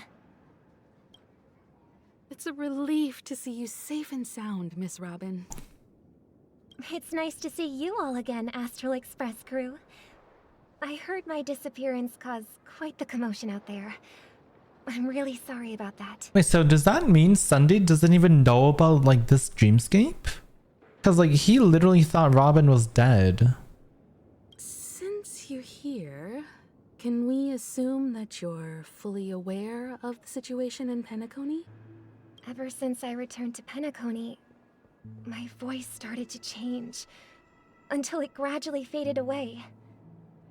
At first, I thought it was a temporary ailment, perhaps due to having been away too long. I thought maybe it just takes some time for my body to acclimate to the high concentration of Memoria and Asdana. Maybe it was, or since it was cut off, maybe it was hidden? Maybe. But now it seems the root of the problem goes way beyond me. There are elements around me that don't align with the harmony. Losing my voice is just one of the signs of the sweet dream's collapse. Kind of interesting how that only affects Robin. Like all these symptoms are only happening to her when there's something wrong with the dreamscapes. The sweet dreams collapse. That memo keeper mentioned the same thing. While I was away from Penacony, the boundaries of the 12 dreamscapes kept expanding outward. But whenever I mentioned the anomalies in my dreams, all the family heads refused to talk about it. Only my brother was willing to respond. The 12 dreamscapes are expanding. Maybe they are expanding into each other? I don't know. Family does not want to talk about it, except for her brother. Later, I discovered the secret letters from the IPC ambassador, which further convinced me that there are hidden secrets beneath the surface of Penacony. So, following the clues in the Oak family's dossiers, I found my way here. Didn't you get stamped by the meme though? The land of the exiles. Land of Exiles. Concealed by the family under the guise of death. A dream within a dream, where Penacony's past is buried. This is Penacony's past. A dream within a dream. Hearing you speak, it sounds as if your voice has made somewhat of a recovery. I hate to admit it, but the harmony in this place resonates more broadly than within the sweet dream. It's regrettable, but the family has experienced betrayal. The traitor, or traitors, abandoned their original principles and, using the name of harmony, exploited people's weaknesses to turn Penacony into the planet of festivities, trapping everyone in the illusion of the sweet dream. But rather the strong exploiting the weak. A world without equality won't ever be favored by the harmony. And naturally, those voices blessed by them have lost the ability to sing. Could there be another force influencing the family's shift in philosophy, Miss Robin? Considering what happened with Acheron, it's difficult to conceive of another entity within the realm of the harmony capable of influencing everyone. Unless a power surpassing that of an emanator is involved. I'd heard about what happened to the Xianzhou Alliance. But as far as I'm aware, the family hasn't faced any such external interventions. Who knows? Perhaps I've just been away too long and missed something. Regardless, I cannot accept my home is moving towards the very opposite of what the harmony represents, while still claiming to uphold it. I must uncover the reason why Mikhail cut ties with the family. Hi Katsuki as well. Who exactly it was who betrayed us all. Do you remember our arrangement, Mr. Micah? Well, here's my answer. I must uncover the reason why Mikhail cut ties with the family. And who exactly it was who betrayed us all. Here's my answer. I've decided to forgo my role and never step foot on the Charmony Festival stage again. 11 system hours until Charmony Festival. Look here, brother. A little bird. Aww. Looks like a fledgling Charmony dove. A Charmony dove? But Charmony doves don't live here. So how did this little bird get here? Maybe its parents abandoned it? It looks weak and frail. Why don't we find something soft and make a nest for it? This place is too dangerous for a fledgling. Let's take it with us. We can put it on the wooden shelf in front of your window. Okay. A bird like that must have a beautiful singing voice. But where will it live? I'll ask the family head to build a cage for it. A cage? But then it won't have the freedom to fly, right? Is this symbolism for Robin? Let's see. What is it that has captured the attention of the two best interpreters of the Great One? To the point that they've forgotten how to enjoy their dessert. The best interpreters of the Great One. To the point where they've forgotten how to enjoy their dessert. Oh, poor little thing. Doesn't look like it's doing well. Do you want to rescue it? I do. But I don't want to lock it up in a cage. Why? The way they said why. Even if it's small and not fully feathered and can't sing, it didn't come into this world just to be locked up in a cage. Birds, they should be flying free in the sky. That's quite the romantic idea. And what about you, a young scholar? Do you agree with your sister? I think she's right. But if we leave it out in the wild, it won't survive for more than a few days at best. Ah, I see. It seems our little scholar is still a bit unsure. Well, let me tell you youngsters a story. As you probably know, Charmony doves can fly through the air.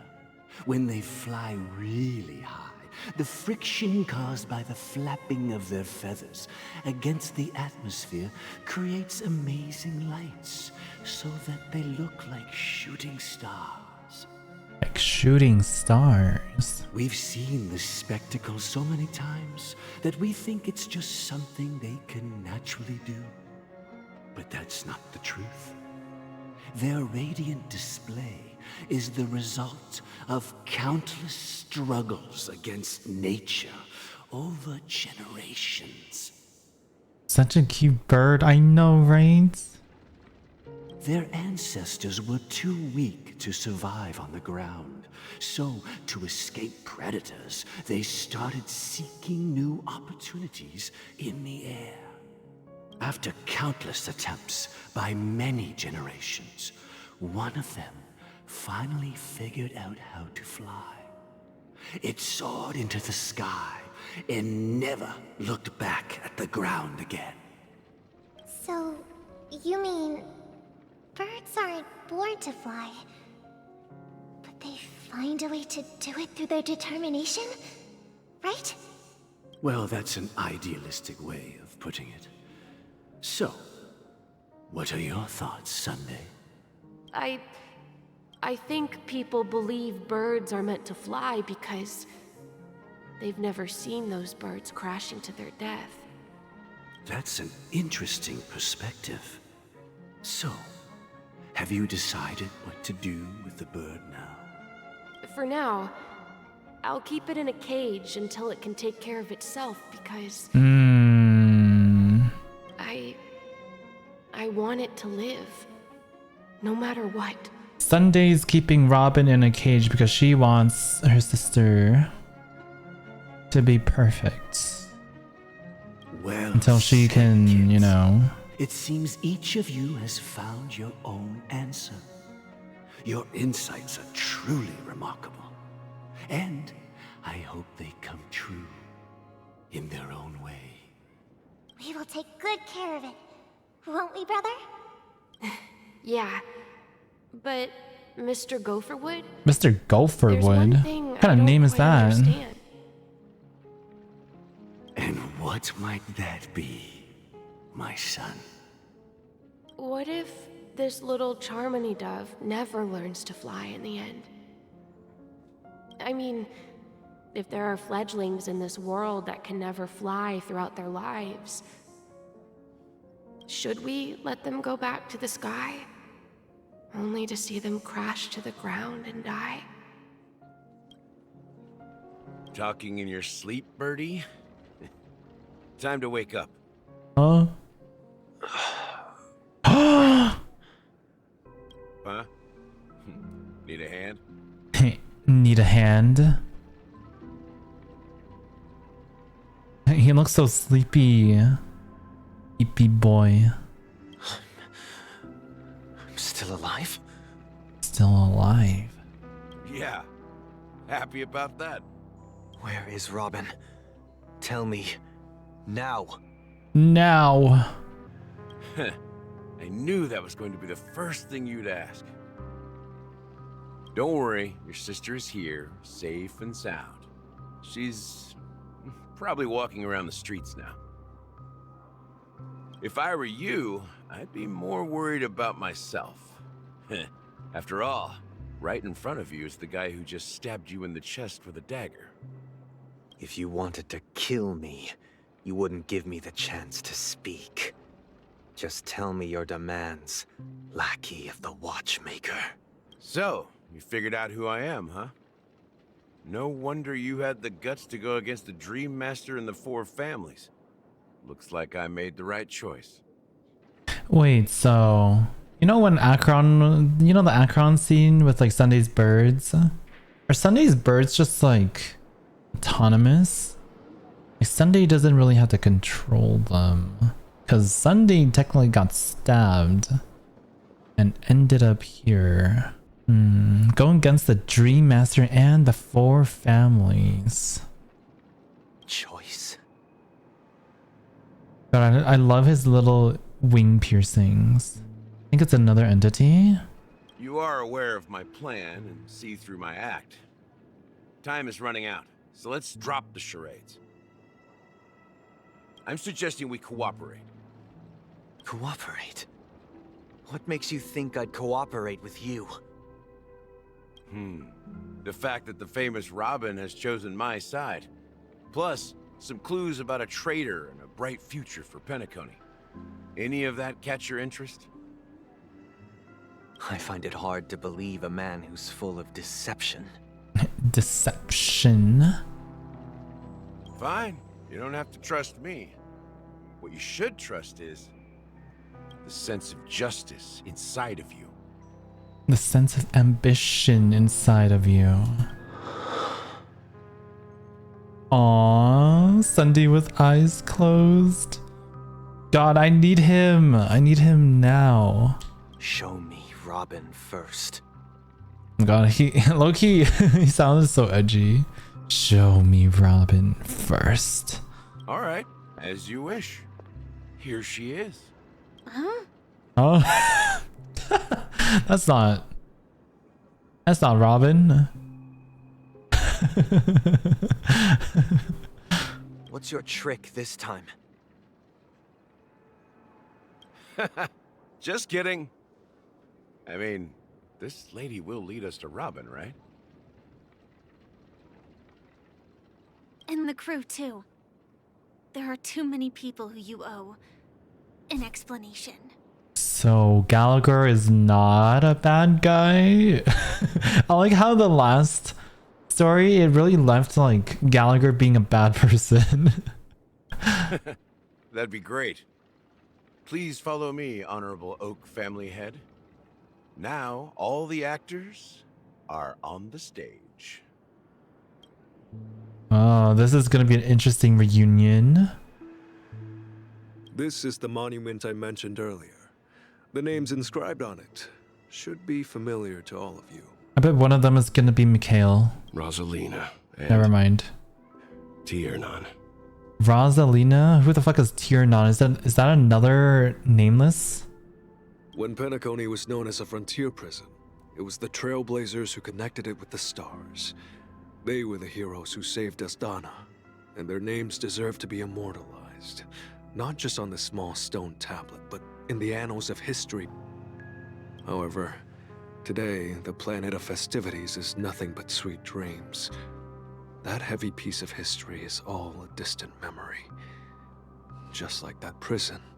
If their names are inscribed here, Then that means... They're dead. According to Micah, they died long ago.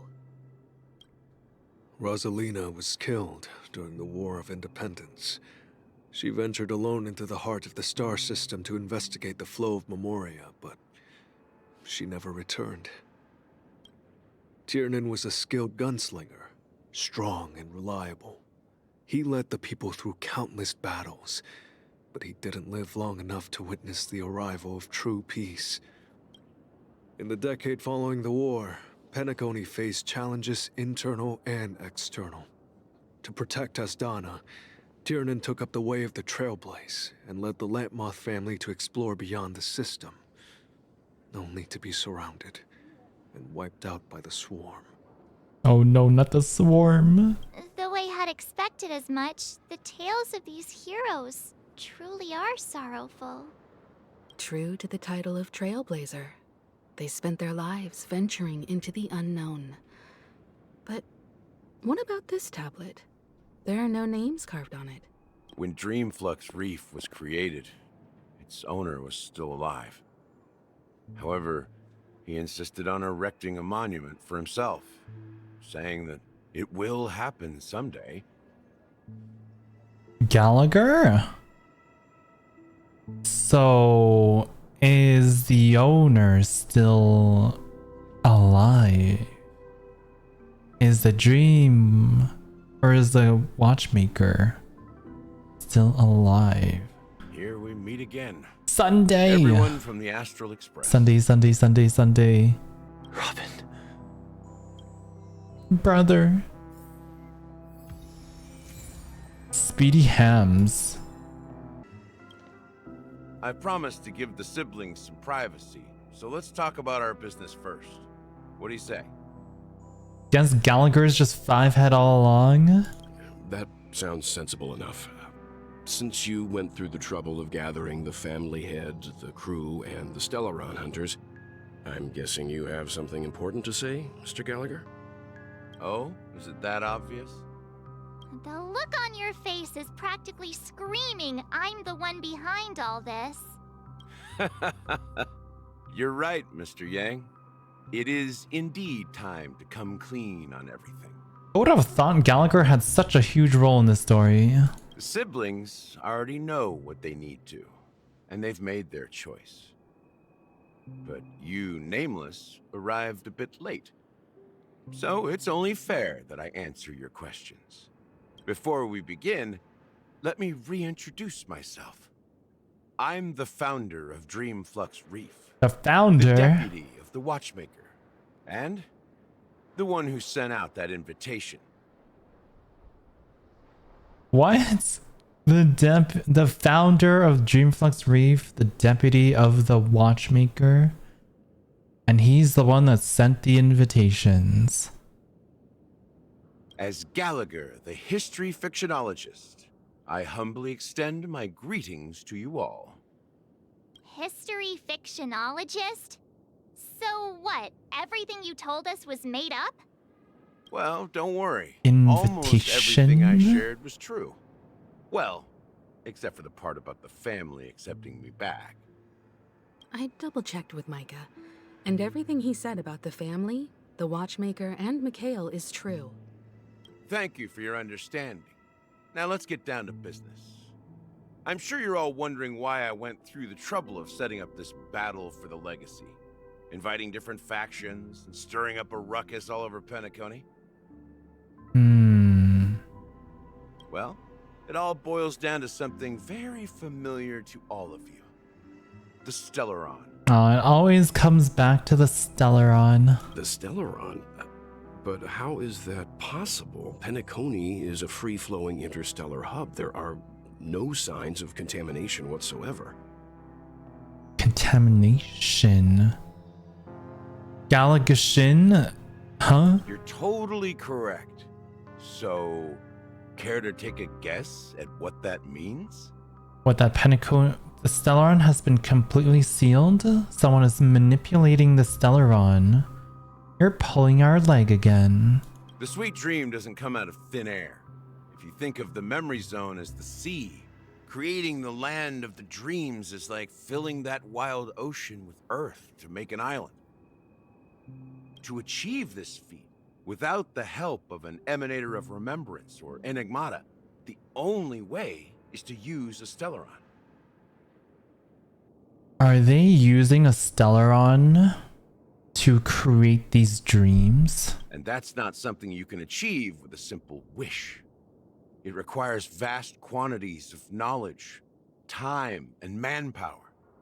I'm sure you get what I'm hinting at. So are we blowing up Penacony?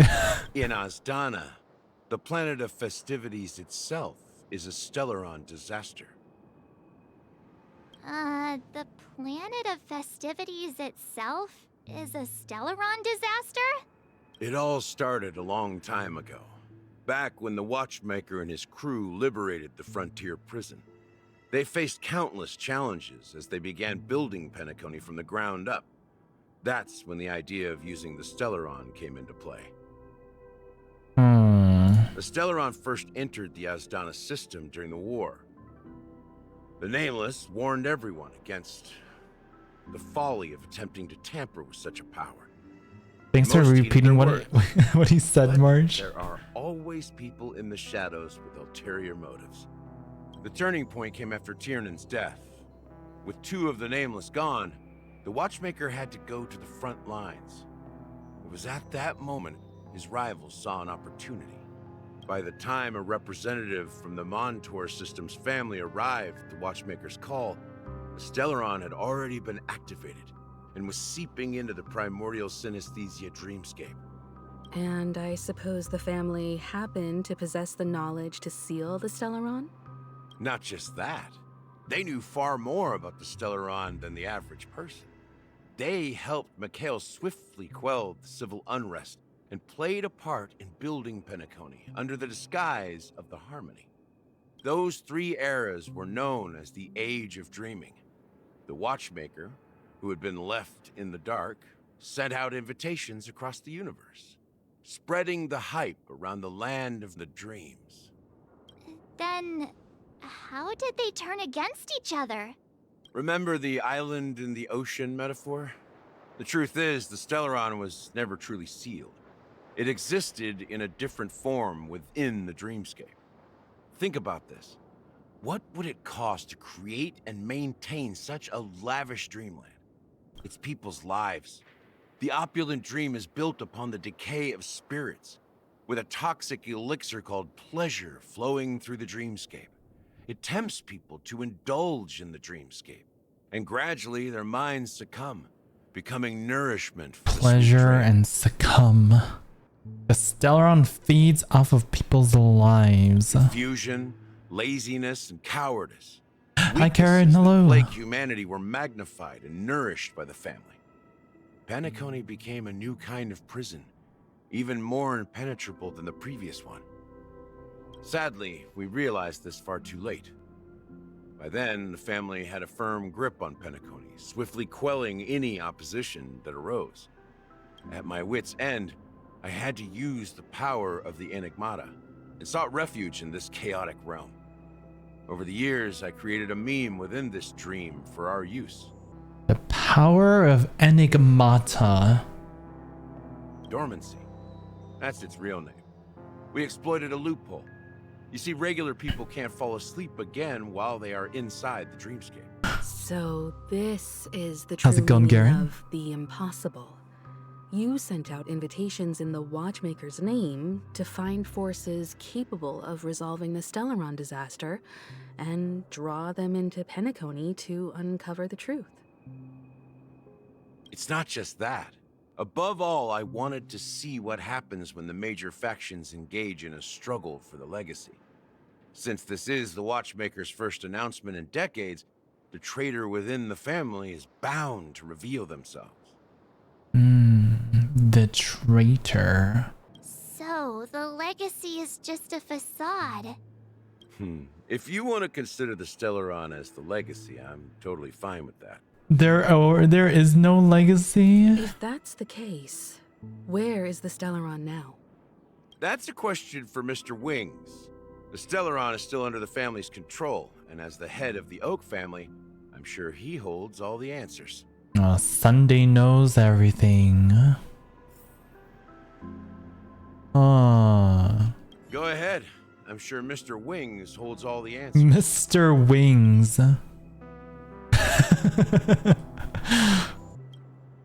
Are you done talking? So, will you tell us where the Stellaron is? It always comes back to the Stellaron. Sunday. It is the Penacony Grand Theater itself. It is the Grand Theater. I suspected. It's the embodiment of the family.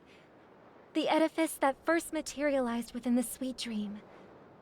That's what turned Penacony into its current state. As for the person He who looks so employed sad. its power, it is in fact Mr. Gopherwood, the current Dreammaster. Oh. So it's still Gopherwood who's the Dreammaster? Well, that was easier than I thought. Did you conduct your own investigation already? Correct. When I was trying to track down the person who murdered my sister, apart from you, Gopherwood was my second suspect. Oh. Confronting me first turned out to be a smart move on your part. I didn't have other options. The Dreammaster has been elusive, and even the heads of the families can hardly get an audience with him. Moreover, Mr. Gopherwood has been kind to my sister and me. And I didn't want it all to end like this. What do you mean by that? To be honest, my brother and I are also victims of the cancer of all worlds. We grew up as orphans, and were adopted by the family when they came to help. Mr. Gopherwood recognized our potential and brought us to Penacony. I knew they were orphans. I can't just stand by and watch Mr. Gopherwood become an enemy of the Harmony. I won't use my voice to support an evil cause. I won't step on that stage and sing, no matter who the traitor is, or what orders they give me. I won't let the Charmony Festival become an event that destroys Harmony itself. He looks so sad. Look at Sunday. For the paradise in our dreams. Indeed. For the paradise in our dreams. As the head of the Oak family, I'm responsible for ensuring Penacony's promising future. Robin and I will head into the Sweet Dream and confront the Dreammaster. Oh no. And if it turns out that the family has truly strayed from the Harmony, I'll fight alongside you. We'll put the Charmony Festival on hold and make sure Mr. Gopherwood pays for his blood debt. The enemies you are about to face aren't like this old dog here, who can barely even bark. Ruff, ruff, ruff. Biting everyone. Since our interests are aligned, why don't we team up? Maybe, just maybe, we'll have a shot at success. We have always been following in the footsteps of our nameless predecessors, and there's no reason to stop now. Yeah, we nameless Nice won't try, back Bear. down from a challenge. Isn't that right, Mr. Trailblazer? Mr. Trailblazer. Heroes never back down. Peace was oh my god, peace was never an option. Going up against the Dreammaster? Nah, I'd rather surrender. Peace was never an option. Exactly! It's time for the crew to save the world once more! Rest assured, sitting on the sidelines isn't in our nature. Mr. Sunday, Miss Robin, I'm willing to accompany you on behalf of the Astral Express. Having a third party present should help with negotiations. And Option could make all the difference if negotiations. things get ugly. Thank you, Mr. Yang. Thank you all very much. The Charmony Festival is about to start, and time is against us. Wait, how long is this quest? It feels like we're almost at the end. Like, is the boss fight coming up? Everyone, let's gather over here. We still need to make some preparations. I'm like, what if we just finish this quest today?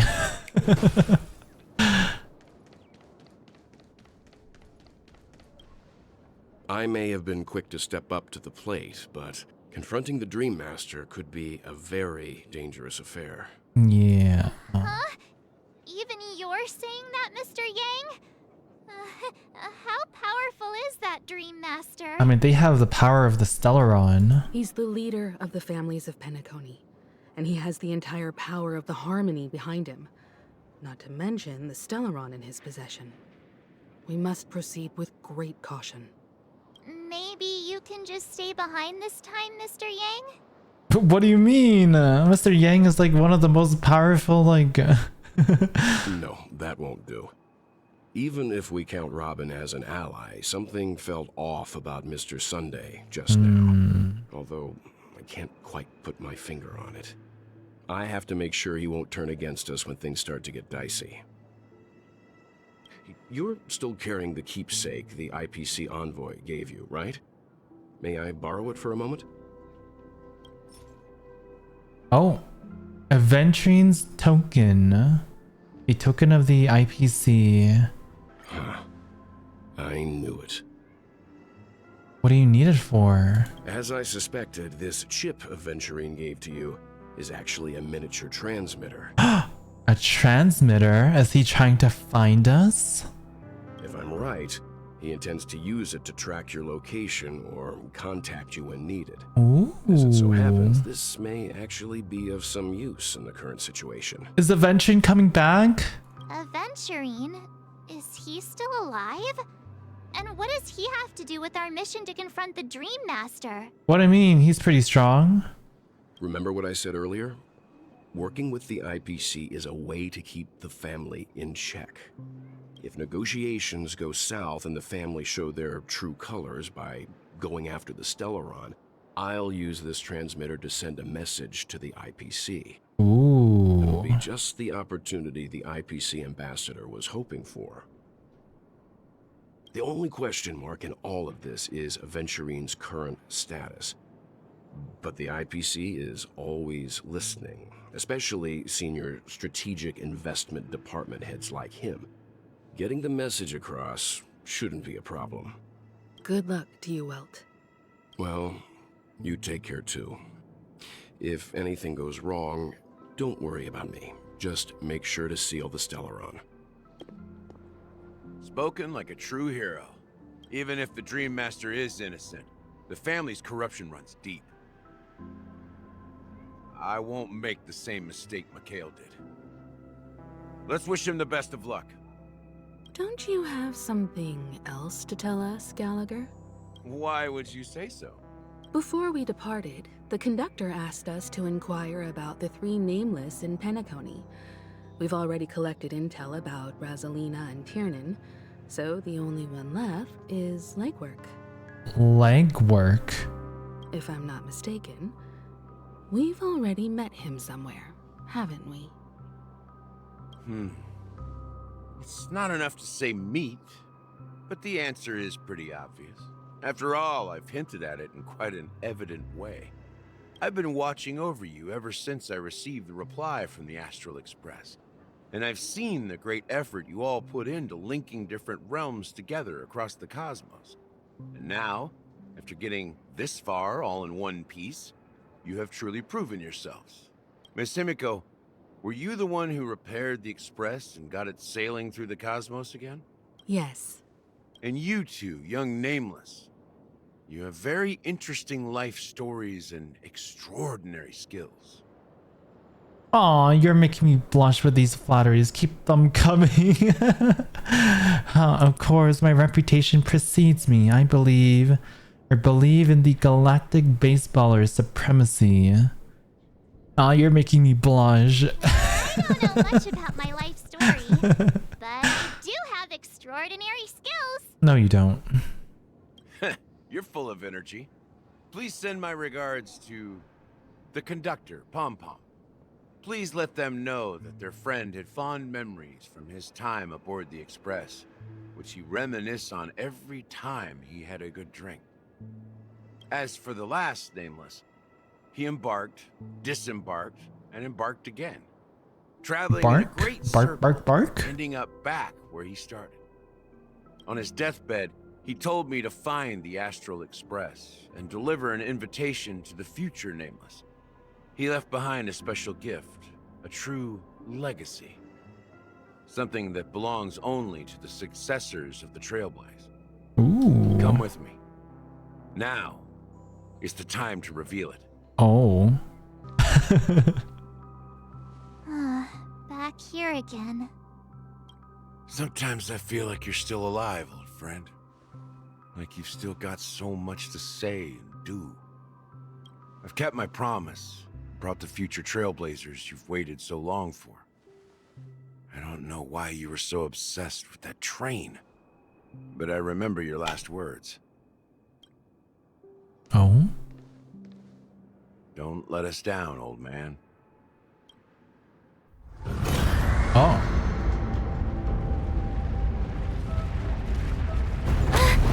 What's happening?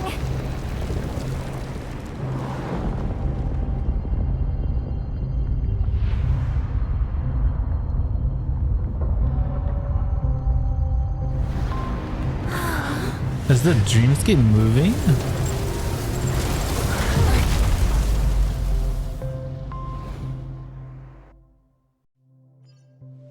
Whoa. Go ahead.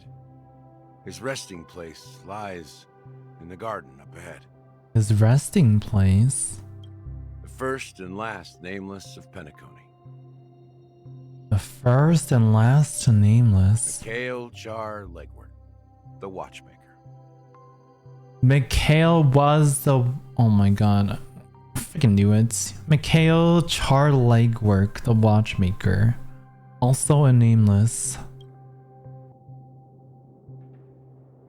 Beneath the sea surface of Memory Zone, in a garden closest to the full moon in the water, an elderly man rests on a recliner, enveloped in utter silence. The Watchmaker, Mikhail Char Legwork, has passed into that endless, timeless dream where no sound could ever awaken him. Sure enough. Oh. The Watchmaker is the third Nameless. Even I could guess that one. The artifact said... Oh my god, the hat. Looks awfully familiar. The legacy he left behind was a dream bubble. I believe inside that bubble, there's something that holds meaning only for the Nameless. Ooh. After all, when I checked its contents, I found nothing inside. Maybe some Trailblaze runes? Even more mysterious than me. Well, Hi, Shoyoto. Let's have a look. I bet this is where we get the path of harmony. Touch the dream bubble in Mikhail's hand. You press your hands against the dream bubble, and the thick viscous memoria converges under strain, then stretches outward from your fingertips as if weaving a delicate web. It gently cradles your palm. A chill travels from your fingertips, carrying with it a myriad of vibrant and intertwined memories, as experience would suggest. But this time, you see nothing at all. How could this be? The dream bubble is clearly extraordinary. Perhaps the approach was wrong, you think. Holding your breath and closing your eyes. With one knee on the ground, you press your forehead against the thin film coated in memoria. Yet, before you there remains an abyss of darkness. No crimson sun descending upon snow-capped mountains. No gentle laughter, no twinkling stars, no echoes of sword clashing.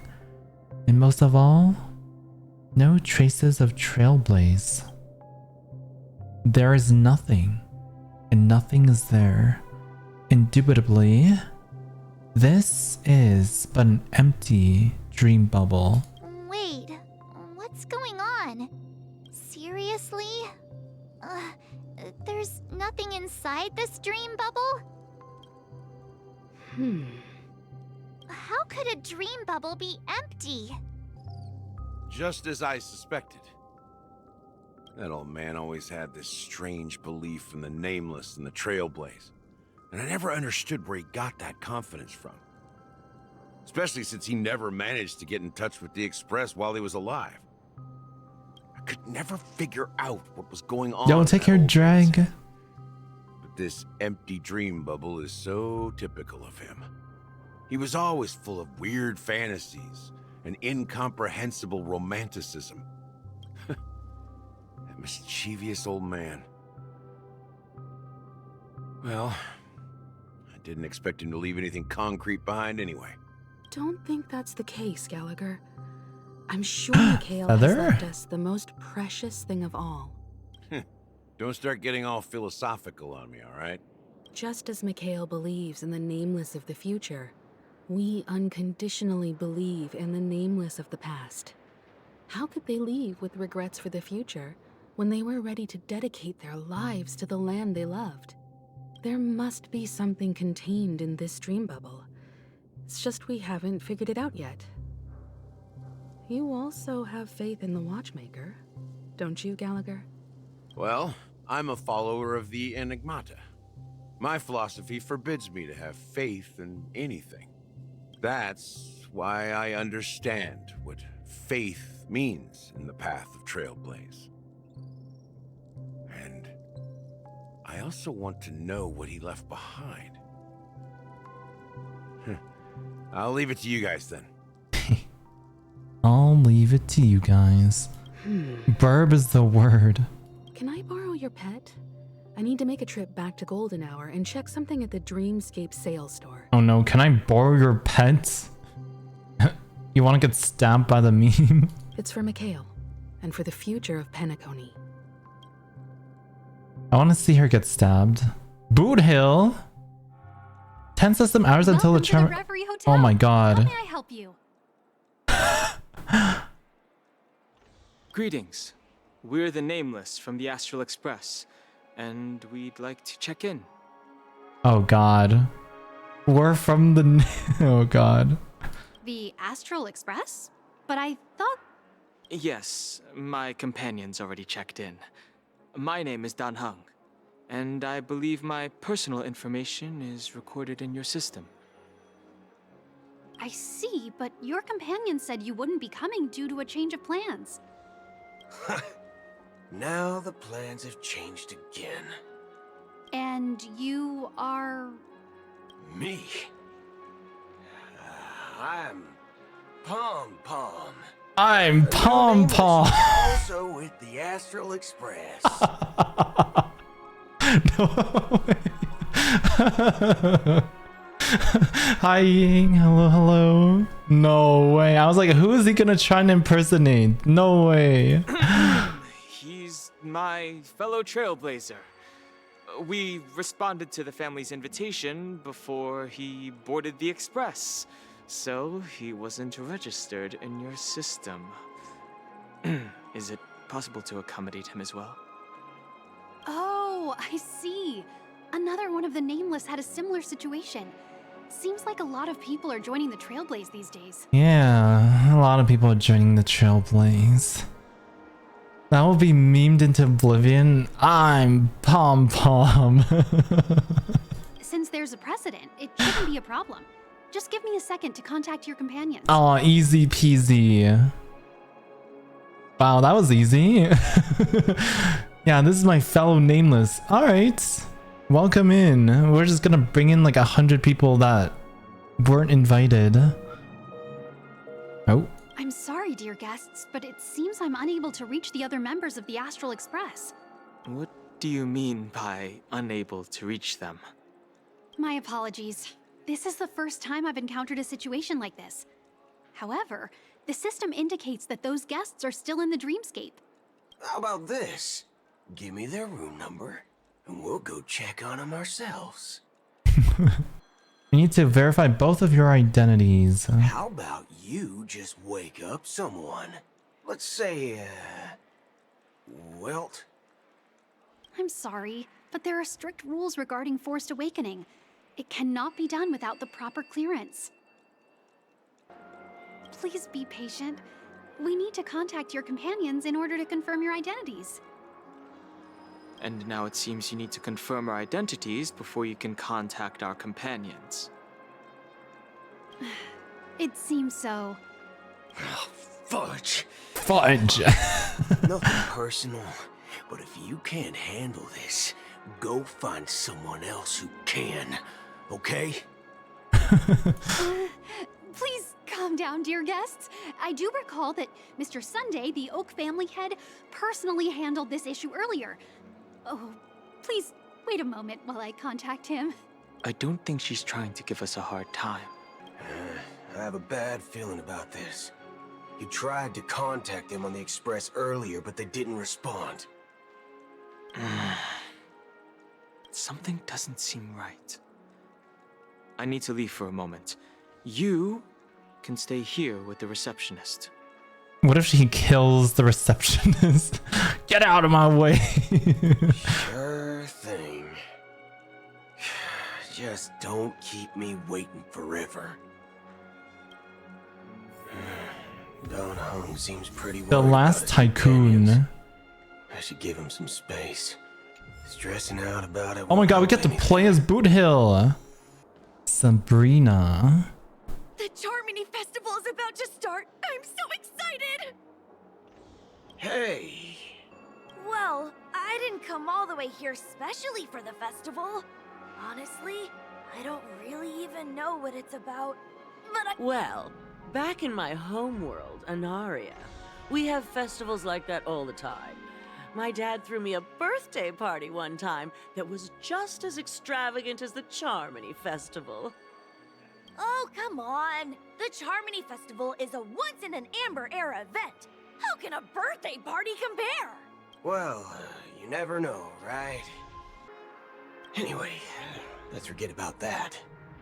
Have you heard about the, They're called unsettling Pepeshi. things happening in the dreamscape?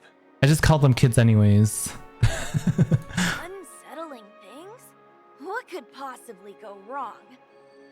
It better not ruin the Charmony Festival! I've been looking forward to it! Relax. With a big event like this, there's bound to be lots of gossip and rumors. Don't worry. If anything does happen, the family will be on top of it. Oh, that's a relief. I didn't come all this way to see the festival go down the drain. Well, looks like I won't get any fudging clues out of these two. Get any They're fudging clues? I won't get any fudging clues. Lousy robot. Lazy robot? Who are you calling a robot? Bloodhound family, head of security for the hotel. How may I assist you? Hello. So, there's something I wanted to ask Pour about. fudge on him and lick it all up. Unsettling rumors about certain incidents that might affect the Charmony Festival. Do you think there's anything to be worried about? I've traveled all the way from the Hayai Federation. And Hayai Federation. I don't want my trip to be ruined. What do you mean? Wait. You haven't heard? I'm not sure where you heard those rumors, but they're completely baseless. I can assure you, as Still a can't get over the fact that Buddha has a hole on his back. everything is going They smoothly gotta for the Charmony Festival. put the fuel in somewhere. At present, all of the families are focused on making sure the festival starts on time. Even the Dreammaster himself has arrived. So don't worry, your trip won't be in vain. Ah. That's a relief to hear. She doesn't appear to be acting. So, it seems that even the hotel staff are out of the loop. Hasn't she returned yet? Nope. I'm starting to wonder. Sending her to contact Sunday was a good idea. Neither the staff nor the guests seem to know anything about what's happening in the dreamscape, and wherever we go, all we see is people enjoying themselves. Definitely not a good sign. I agree. Another unusual thing is that the Oak family is supposed to be in charge of organizing the council and managing everything inside and outside the dreamscape. However, I walked around the hotel, but didn't meet a single member of the Oak family on such an important day. Well, I'll be forked.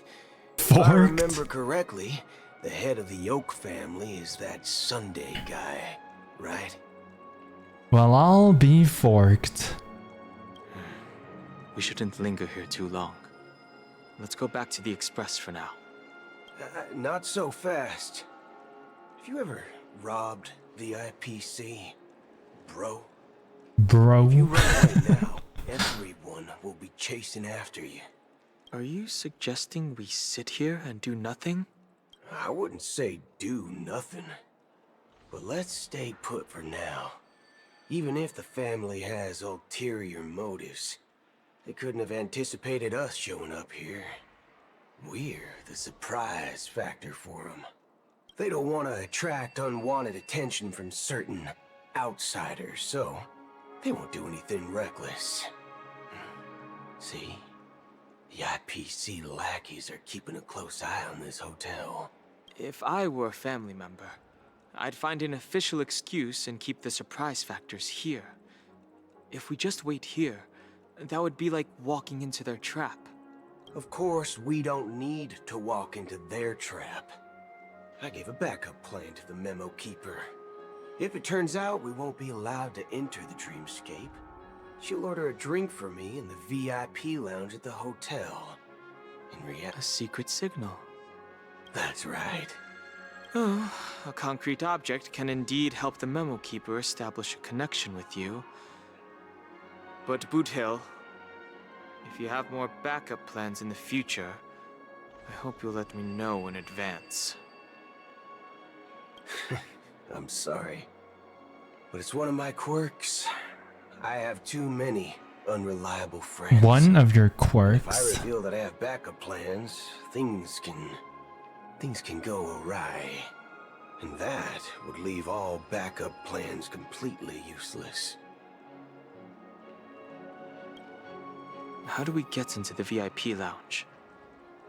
Use your street Where my smarts? street smarts come into play. Street smarts? You're the lobby manager. It's so cool. Right. Yes, I am. How may I assist you? We're the Nameless from the Astral Express. We wanted to check in, but there's something wrong with your system.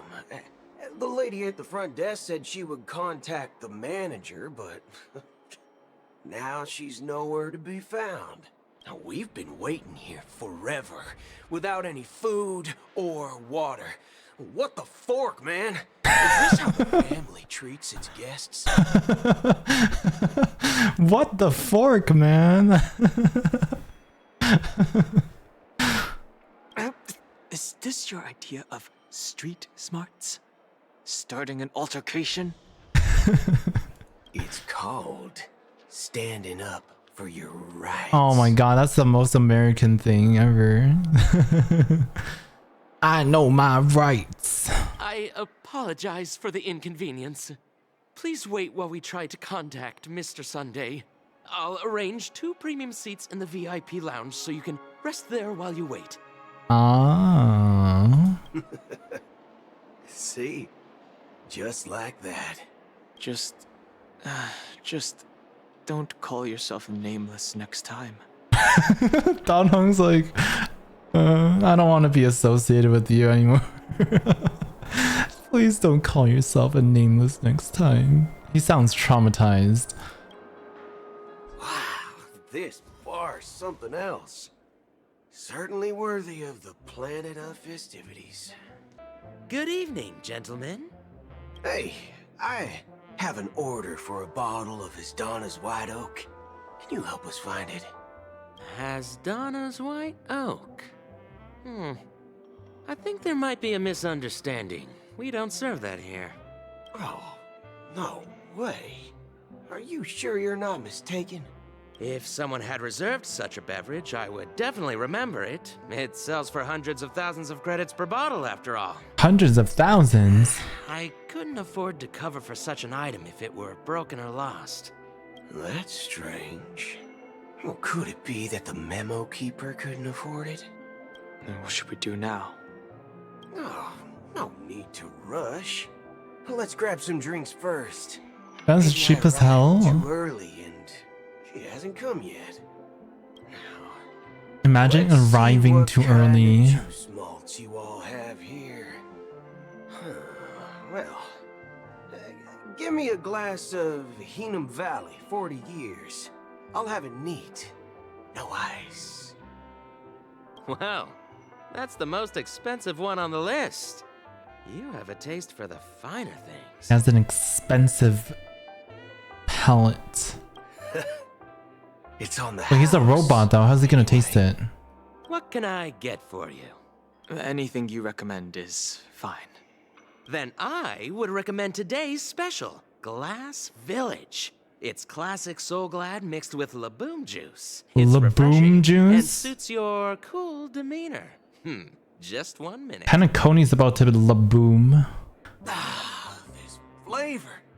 Dynamite barbecue with rocket fuel. Really hits the spot. Truly the finest Okay, never mind. aged malt juice in the cosmos. Dynamite barbecue with rocket fuel. Dynamite barbecue with rocket fuel. Is that really something that humans enjoy? Hey, this guy doesn't know anything at all. As long as you're satisfied, dear guests, please enjoy. Let's give the memo keeper another half system hour. If she doesn't show up, we'll need to come up with a new plan. In the meantime, the situation is unclear. Something must have happened on the planet of Festivities, but the public is unaware of it. Someone in a position of power within the family must be covering it up. It's unusual for the followers of the Harmony to invite other factions, let alone the IPC and the Masked Fools. If what you said about the Emanator of the Nihility is true, the situation in Penacony is a little complicated. actually, there's something else I'm concerned about. Regarding Acheron. As you know, the faction that follows the path of the Hunt are some of the most dangerous folks in the cosmos to mess with. I mean, who in their right mind would impersonate the Xianzhou Alliance or the Galaxy Rangers? It's like asking for a death wish. Isn't there a saying among the Xianzhou people that the Rainbow Sect lets their Lux Arrow do all the beating? Talking. Do all the talking. Do all the beating. Talking. You know what I mean. Even though the Galaxy Rangers have been out of sight for years, we've been keeping an eye on this region. Even the dumbest criminals know better than to mess with the Annihilation Gang, much less the Rangers. But that Acheron lady, she doesn't seem like a lunatic at all. On the contrary, she's highly logical and organized. She knows exactly when to hold back and when to strike without mercy. And you believe that someone like her would have an ulterior motive for impersonating a Galaxy Ranger? I'm not entirely sure, but I do have my suspicions. Maybe she knows a Galaxy Ranger, or perhaps she's trying to lure us out for some reason, which I can't figure out. Anyway, what worries me more are the anomalies within the family. They've summoned followers from various paths for the festival. No matter how generous such a gesture is, this move seems highly unusual. Unless the invitations weren't sent by them. If that's the case, it's even more intriguing that the family insists on organizing the Charmony Festival, despite the chaos. Maybe it's Shipei the Harmony pulling the strings. You find it beyond human understanding because it wasn't arranged by humans at all. People do stupid things out of irrational impulses. They abandon their principles when self-interest is involved. They believe in things they know they shouldn't, and fudge, they even break their own rules. Fudge. They stick to their determined path and never turn back, even if they reach a dead end. You think Shipei's will is behind all this? It may not necessarily be Shipei, but there's definitely some higher entity involved. I know it may sound pessimistic, but if human free will were reliable, why would we even need Galaxy Rangers? It's much simpler when She you boil pays, it she down will to the pay. eons and paths. Like how Lon always follows the path of the hunt, or how the Express stays true to the Trailblaze despite Akavili's disappearance. But in my opinion, Akavili's fall holds significance for the Nameless. Oh, so you're saying the Nameless now have to take responsibility for their own choices because their absolutely right leader is gone? Exactly. I believe the purpose of the journey isn't just about following a path that's always considered absolutely right. It's more about doing your best to choose the right path for yourself among countless possibilities, even with limited insight and judgment. I don't know what you've been through, but I agree that people must take responsibility for their choices, because no one else can do it for them. That's why the Galaxy Rangers need to uncover the imposter and figure out her true intentions. Just in case. I have a backup plan if the Memo Keeper doesn't show up. This is my final backup plan. I promise. You sure have a lot of cards up your sleeve. By the way, when you were walking around the hotel, did you happen to see any important-looking guests? What's your plan? Is he gonna abduct someone? It's simple. Oh my god. Grab some hostages and use them as bargaining chips with the family. Or maybe we can even take their identities. No way. No need for that. We'll return to the Express now. Wait. Are you kidding? Take me. Draw your weapon. Let's make a big scene. Oh no.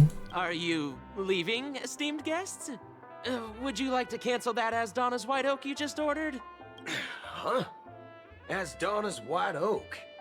But didn't you just say... Huh? Ha ha.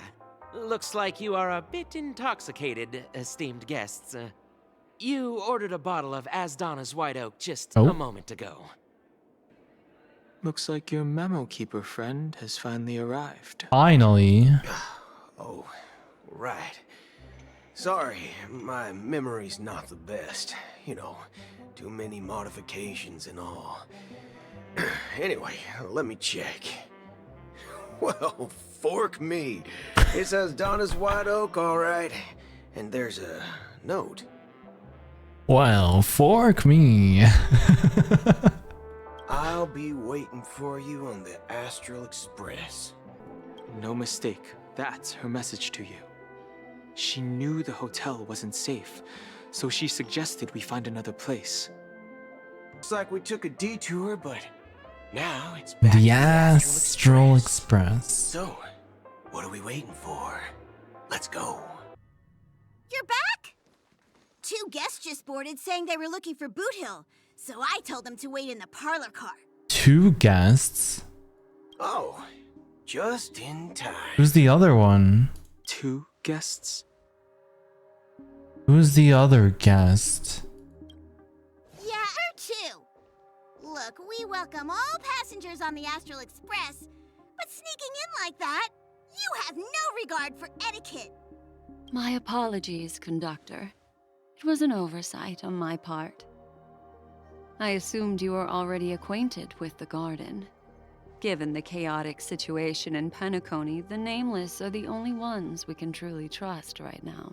Right, you know when we enter the Memory of Chaos, that person, that NPC is also from the Garden of Recollection. You are the memo keeper. Good night, good night. Pleased to meet you, Danheng. I've seen you in others' memories. And as for Boothill, this is our first face-to-face meeting. I hope you enjoyed that bottle of Astana's white oak. You sure have a refined taste. So Black Swan is rich, confirmed. Okay. Finally, memo keeper. Well, let's cut to the chase. Spill everything you know. That's precisely what I intend to do. But before that, please allow me to introduce myself. My name is Black Swan, and I serve the Garden of Recollection as a memo keeper. Acheron's here too? Acheron's story. Oh my god. I'm sure she knows it better than I do. Oh Jesus. Greetings. I'm Acheron. Boothill's like, you're who? What? You Garden of Recollection shirtbag. Shirt bag?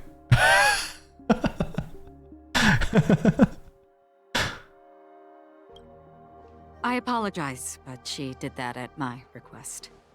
Due to certain reasons, I have been exiled by the family. Thankfully, this memo keeper came to my aid and helped me escape their surveillance unnoticed. To be honest, it was more like stalking than helping. And the process was far from unnoticed. But we did escape. Unnoticed. I asked her to guide me to a place beyond the family's reach and to contact a few trustworthy individuals, namely all of you. Oh god, Acheron versus Boothill. Trustworthy? Son of a nice lady. You think I'm dumb or something? How about this? Ooh. I'll put a few bullet holes in your head and see what secrets spill out. Then, we can talk about trust. It doesn't have to be like that. I'm willing to answer all your questions, but not right now. If my cover hadn't been blown, we might have had more time, but at the moment, we don't have any other options. Oh my god, the way he's standing is so fucking... Just look at him. No other options? What do you mean? This is the only way I can ensure everyone's safety. I kindly request an immediate warp jump out of the Astana star system. Warp jump? This passenger is requesting... As far as I can tell, she's not a threat and seems to be telling the truth. I've briefly traveled with your companions and know their whereabouts, Danheng. Please rest assured, your nameless companions are safe, but they need our help. As for Boothill, you may have guessed, I've been waiting for you. Galaxy Rangers are known for their elusive nature and limited contact with each other, so this was the only way I could reach out to you. Oh. Only by doing this can I find a true Galaxy Ranger and fulfill a long-standing promise. She did this to draw out a Galaxy Ranger? To return his relics to their rightful owner. His relics? Someone once told me that every rainfall is like a gift from the heavens, a sign of their mercy upon the world. Raindrops are said to be the tears of the gods, shed in response to the sorrows of the world. Their constant pouring is a reminder that the gods haven't abandoned us yet. So, how long has this rain been going on for? Ooh. I used to believe, just like you, that it would eventually stop. Years and decades passed. And in the end, such hope faded away before the rain did. Looks like the god you mentioned doesn't exist after all. Wait, the hands. The hands coming out of the water look so much like Black Swan's ultimate. As he spoke, the old man's gaze remained fixed on the distance, amidst the fine drizzle of black rain. Countless shadowy hands emerged from the sea, shrouded in an ethereal mist, reaching out towards the sky one by one. Well, let me share a story with you. Mortals who walk the paths are like sailors on a vast ocean, leaving behind a trail that creates countless ripples of possibilities.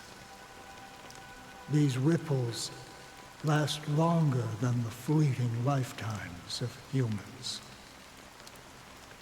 And for some, their presence leaves such a strong mark that it's reflected in the waves. Like those shadows on the ocean. Sin-thirsters, the obsessions of the Pathstriders, they emerge from the depths of IX, seeing themselves as masters of their own destiny, unknowingly repeating the actions of their past lives. They emerge from the nihility and head toward it, leading purposeless lives. However, these hollow phantoms, they were once my dear companions. Huh? A group of Galaxy Rangers. This old man's a Galaxy Ranger? Are you watching over them? Watching over them? No. I'm guiding them toward transcendence. It was a brutal war. A crusade that shook the universe. The universe witnessed the fall of Zulo, the Lord Ravager. Zulo? But it came at a price. A price so hefty that only those who were there still remember. The unwavering determination of the Hunt followers persists even in death. So someone must guide these lost souls to their life beyond.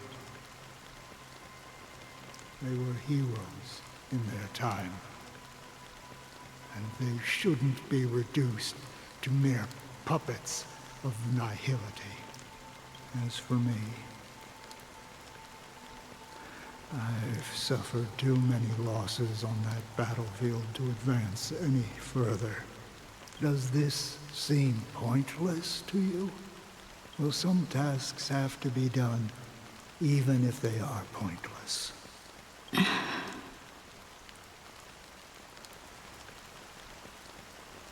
I can help you. For what? For the meaning of the nihility. That's what I've been seeking. I see. After all, this realm is off limits to ordinary souls, right? Thank you, stranger. I wish that you find what you seek. Before we part ways, I have one more question. It is true that their actions and even their entire lives may seem pointless from our perspective. But if, and it's just an if this is what the departed ones expected, should we try to change it? Weep for the departed. A good question. And a profound one. I don't know the answer. What I do know is that one day, I too will pass away. And when I bid farewell to this world, someone will stand at my grave and place a bouquet of flowers on it. Switching what? Now we're switching back to Robin? 9 hours until the Charmony Festival. When I appeared as a child, my speech, mindset, and soul reflected immaturity and innocence.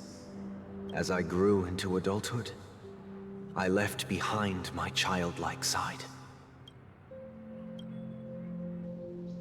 I humbly request Sunday. your blessings, esteemed advocate of Shipe. Come to me, my kinship. Come to me. I have sought their presence with us. As you wish. I have faithfully served the Alfalfa family for nearly a decade, promoting the path of the Harmony to the best of my ability. However, I made a mistake yesterday. While I was preparing dinner for the family head, I accidentally dropped a prepared dish on the floor. Out of laziness. Although the head has dismissed me as punishment, it has been tough to sleep with the guilt still gnawing at me, as I worried that the seeds of evilness may have taken root in my soul. So, I confess to you now, to seek atonement for my sins. Do you sincerely repent and vow to change your ways? Yes. Oh, is this a confession booth? I just realized it's like a confession booth. Almost. Have you examined your soul and confessed all your sins? Oh, yes. Are you willing to accept the process of atonement? I'm not religious, but I am now. Very well. Show your dedication and goodwill to the family, and you shall be reinstated among them. Now, please, leave in peace. Oh, praise Shipe. And thank you, esteemed advocate. Sunday is my religion. True. Next, please step forward. I wholeheartedly confess to you. Please, pardon my sins. Rest assured, I have implored their presence to be with us. As long as you are sincere, absolution will be granted. Oh, great. You know, I arrived in Penacony as a stowaway. Huh? I sold everything to get a ticket. My house, my land, and my 2 children. He sold his 2 children to get a ticket to Penacony? Oh, you... I see. Please, go on. My children were starving, and I hoped they'd have a chance at survival if they became slaves here. If I can strike it rich here, I'll lift them out of that situation and give them the life. Well, damn. But the Bloodhound family got wind of it. They're on my tail, hunting me down. I thought I could bring my kids here. It was all my fault. All my fault.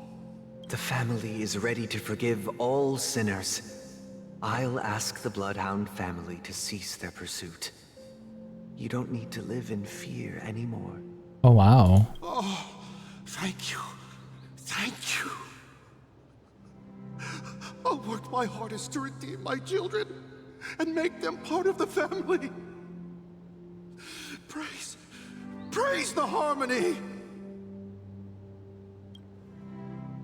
Next, please step forward. Hey, long time no see, Mr. Sunday. The most esteemed individual in Penacony, and the next leader of the Oak family, right? I have sought their presence with us. Let us proceed. Sure, let's just get this over with.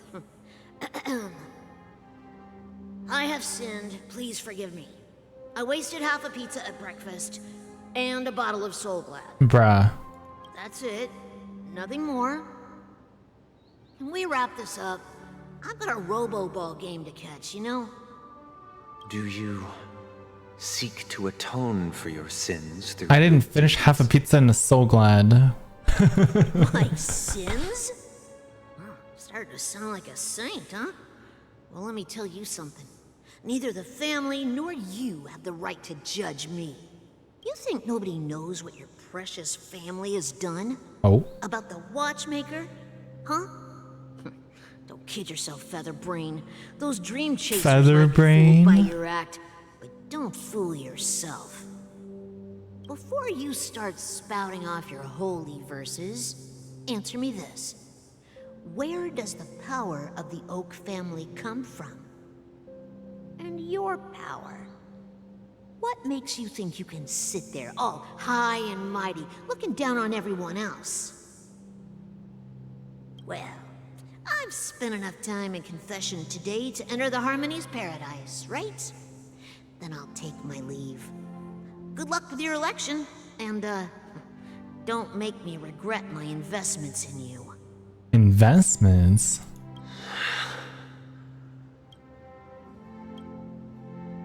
Oh, revered triple-faced soul, hear my doubts.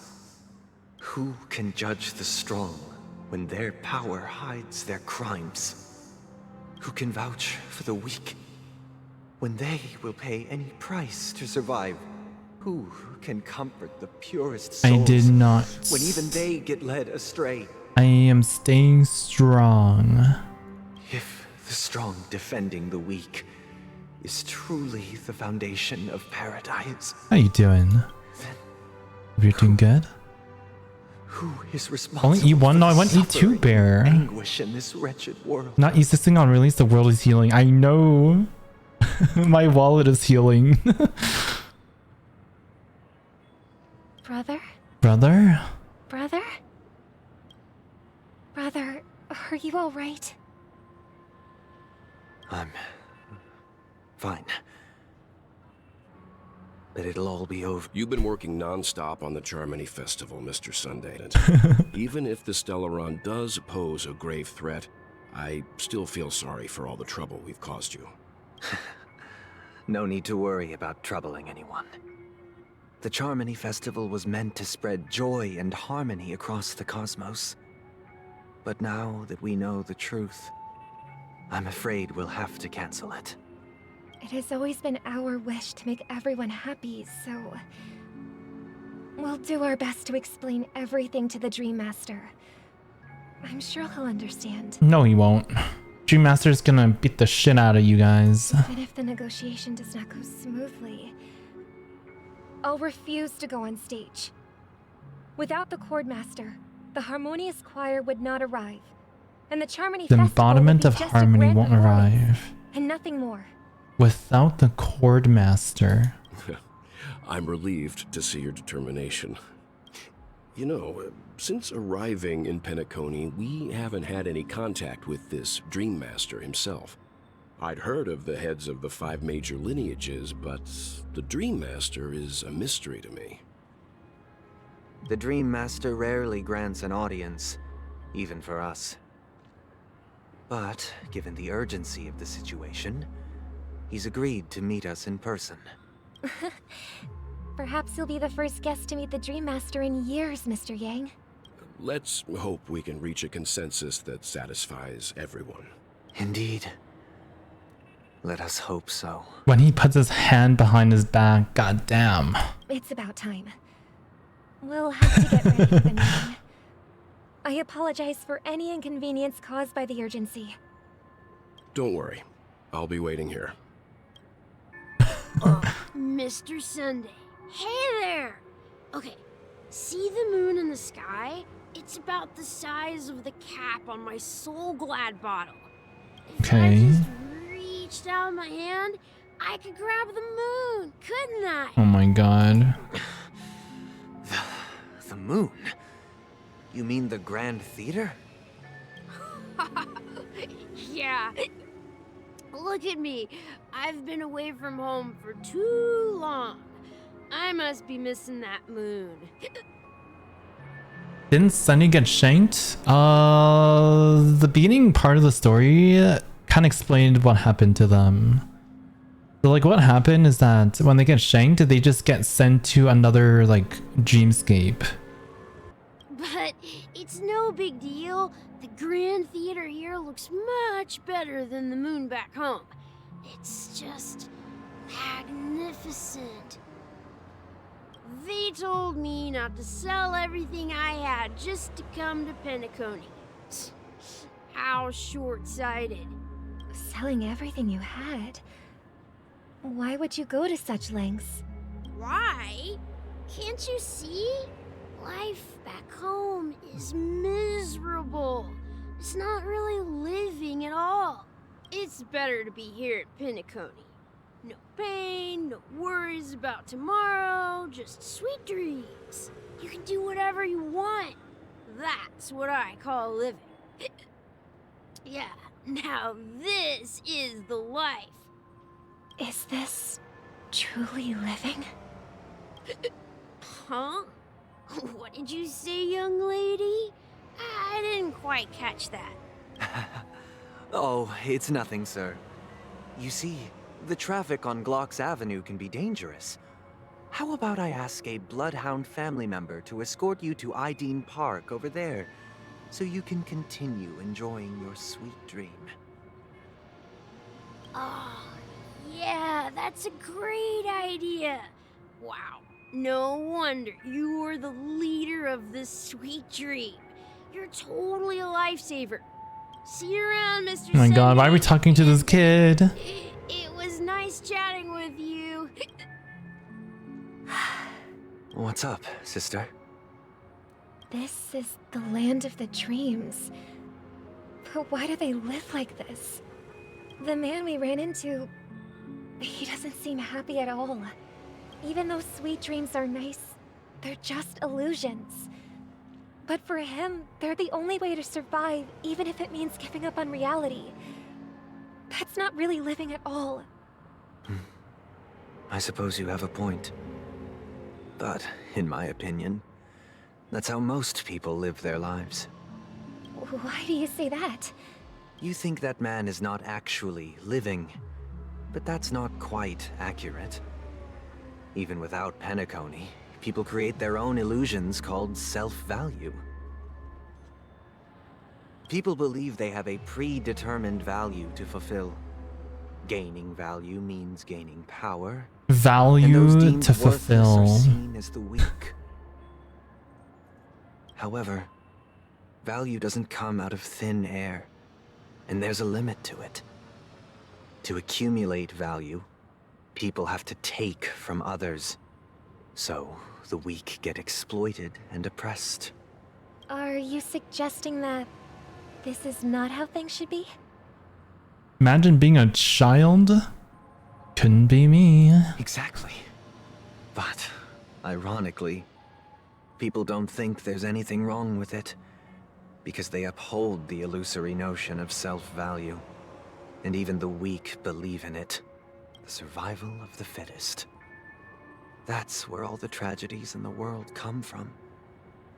People come to the sweet dream in Penacony to escape from that reality and find solace. Sunday's giving some lectures on socialism. No tragedies exist here. Only happiness. Although in its nascent form. Isn't that the same paradise we yearn for in our dreams? Aw, he looks so at peace here. Look at him.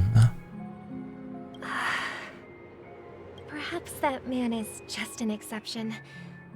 Let's not jump to conclusions. We should experience the dreamscape ourselves. Just as I did at Dreamflux Reef. Yes. Seeing is believing. I'll accompany you. The Dreammaster hasn't shown up yet, so we have some time for a stroll. Glad to meet you again, Robin. How are the preparations for the Charmony Festival coming along? We're all so excited about it. It's going smoothly. Thanks for making the trip to join the festival. You're too kind, Robin. It's a pleasure to have guests from all over the universe celebrating day and night. I can't stand being lonely or bored, so this jubilant dreamscape is perfect for me. But if this went on forever, would it get boring too? Nah, not at all. Who would get tired of having so much fun? Every day, you get to wear fancy clothes, explore all sorts of dream bubbles, indulge in delicious food without gaining weight, and you never get old or sick. As long as you can afford a room, this place is the ultimate paradise. But you know that only a few things can be brought back from the dreamscape to reality, right?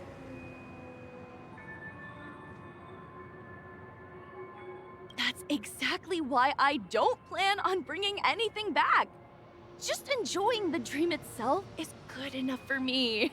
I mean, I'm not one of those long-living species. I only have around 60 or 70 years in this lifetime, and there's so much to worry about. Being happy here is pure bliss.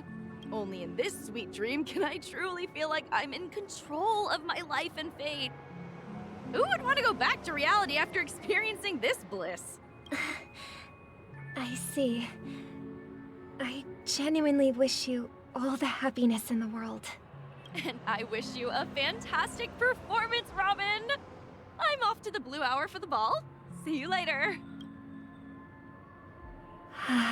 Seems like that guest's perspective didn't resonate with you either.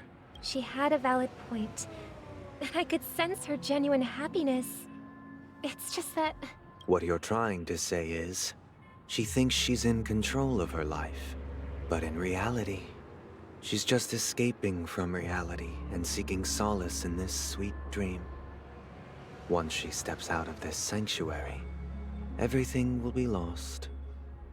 Well, she did make mention of being able to afford a room. Didn't she? However, the paradise in our dreams, it doesn't have to end. No. And the paradise we yearn for shouldn't be just a fleeting dream either. The scenery in this dreamscape is truly breathtaking, isn't it? Oh, Robin. Can't believe I'm meeting you in person here. What an honor. You're right. Even though time stands still in this dreamscape, it always feels fresh. I find something new every time. A philosophical mind. I hope I'm not intruding. Oh, not at all. No. With little time left, I yearn With for little meaningful time left. conversations, especially with someone as esteemed as you. Do you mind if we chat? It's my pleasure. No need to be formal. Just speak your mind. You said, with little time left. Please, forgive me for being blunt. But is that why you came to Penacony? And then, all my comrades died, and my hometown was wiped out by neutron bombardments. I couldn't bear to live with everything I knew gone. That's when I heard about a possible solution here, so I came. How heart-wrenching. I hope the family has been able to help you. Caregivers. My physical body is now in the dream pool, sustained by life support. Oh god. The me you see here is whole, rational, and no different from any other person. But I can't say the same for the me in the hotel room. I don't really have much say in the matter. My world has been torn apart, and my life could end any second. So, even if this whole place is an illusion, it's still my paradise. And I'll treasure every moment I spend here. Damn. How I envy those everlasting things. Fortunately, this sweet dream gives him joyful memories to hold on to for the rest of his life. That's precisely why this sweet dream in Penacony exists. However, Even Oh, the Yan sweet dream Qing. has its limitations. I'm gonna put a dozen of eggs in your bed, Solace to the Blob. disillusioned. How are you doing, Tushin? I'm doing pretty good. I'm doing pretty good. Reality. There will be a way out. Penacony is already on the right track. Meet the other Robin. What does that mean? Other Robin? Oh my god. Look what we have here. A lovely young lady. That's fucking Sparkle, isn't it? Is that me? That's fucking Sparkle. Bitch.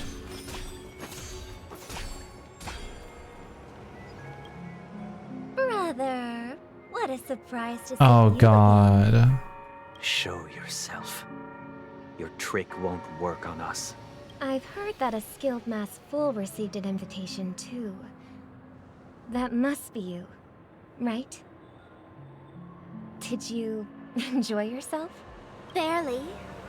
The people here are way too gullible. A little bait is all it takes for them to bite. And they run away at the slightest hint of danger. In other words, they're naive and cowardly. Now that you've had your fill, it'd be wise to leave before it's too late. The music of the harmony Oh, doesn't wait. tolerate discord. She didn't say what the text said. She said, now that you had your fill. It says, now that you had your fun. It'd be wise to leave before it's too late. What? Now that you have the real Robin, I'm useless? Oh, how disheartening. I've done so much for the family. You should be thanking me, because if it weren't for me cleaning up this mess, Penacony would still be in shambles. Don't you think? That was a personal request from the head of the Iris family, and it has nothing to do with us. Step aside and stop causing trouble for the Charmony Festival. The Charmony Festival? You think you can scare me? You think I have no idea what you're planning? I don't care what you're thinking, Chicken Wing Boy. Chicken Wing Boy. Penacony, the land of the dreams. Is this truly the paradise you desire? Stop it.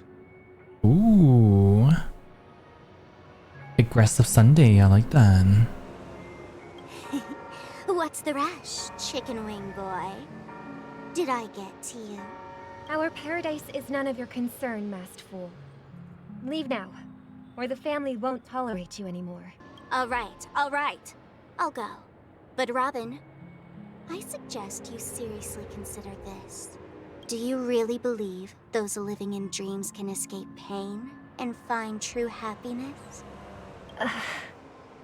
Well, I've done my part. And now I'm simply waiting for the fireworks to begin. No, not the bombs she set up. Here, the last two gifts for both of you. And don't lose them. If by some unfortunate chance the Charmony Festival starts against all odds, remember to use them during the show. Oh god. And it'll be thrilling. Bang! Oh my god. I heard a raven Bang! in the distance. It seems the Dreammaster will arrive soon. Dreammaster? Let's wait here for the Dreammaster to arrive. I wonder what he's gonna look like. Okay. Do you think it's gonna be some regular, like, NPC looking You no longer have a ass? sweet tooth. Back when we were kids, you used to steal my desserts.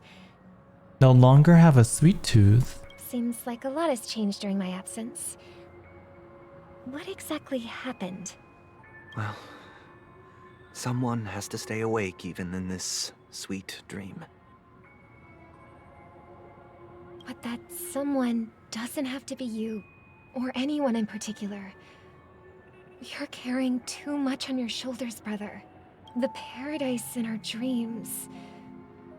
It shouldn't be like this. Penacony is nothing more than a dream. It can't erase the worries and pain of reality, or bring true happiness. It only offers an escape from reality. Remember the old man we met earlier? Without this dream, he might have completely lost himself. I mean, you know, sometimes living forever is not always a good thing. That might be true, but even without Penacony, he could have chosen another path. As far as I know, the Intelligentsia Guild has been promoting their rehabilitation techniques for a long time now. That path may have been more ordinary and challenging, but now he is receiving hospice care in a comatose state, and his fate is sealed. Is Penacony granting these people a future? Or is it taking it away from them? Well, don't forget this. Not everyone really has a future. The future for humanity is like the sky for birds. People mistakenly believe that flight is inherent to birds because they've never witnessed those birds crashing to their death. Do you remember how we took in that little Charmony dove when we were young? Yeah, we took care of it. Provided food and water, groomed its feathers. And later, when I decided to leave Penacony, I opened the cage and set it free. Well, I didn't mention what happened to it in my letters because I didn't want to upset you. Shortly after you left, it crashed to its death right in front of your window. Oh, damn. I had surmised as much. I knew you wouldn't have avoided mentioning the bird for no reason. Despite that unfortunate outcome, I still believe it was the right decision. Birds aren't meant to spend their lives in cages. They belong in the sky, even if they can't fly. But here's the thing. If there are birds in this world that can never fly, can we really assert that they belong in the sky? I feel like Sunday's talking about themselves here. Them being the birds that can never fly because they're always caged. They feel like they're caged by the family. Are you implying that the same goes for humans too? Let's take the Astral Express as an example. The Nameless made tremendous efforts to bridge worlds, gaining fame across the universe.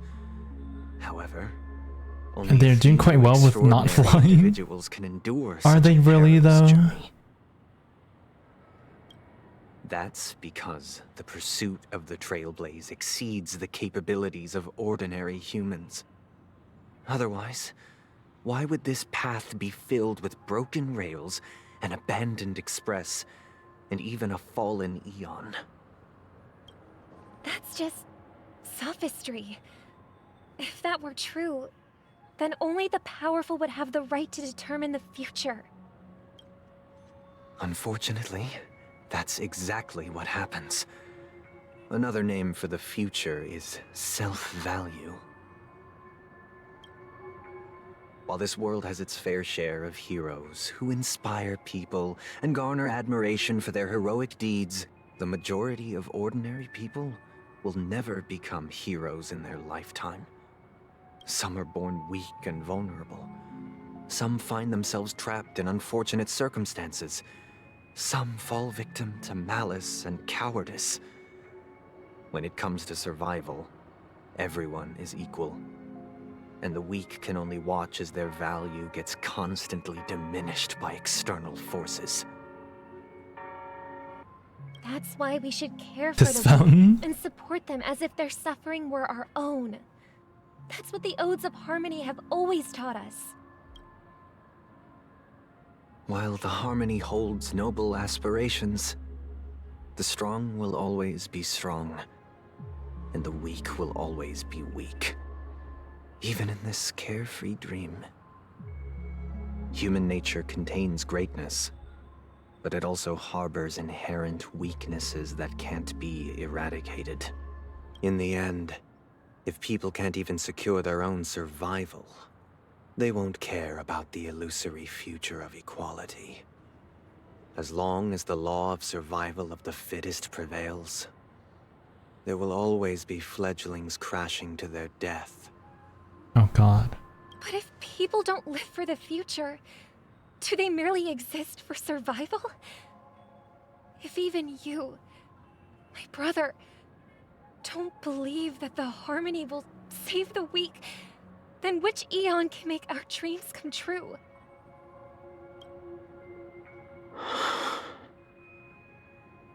People often forget that when the first bird took flight, the entire world envisioned a future where no more fledglings would ever crash to their death. Are you reading, sister? What are you reading?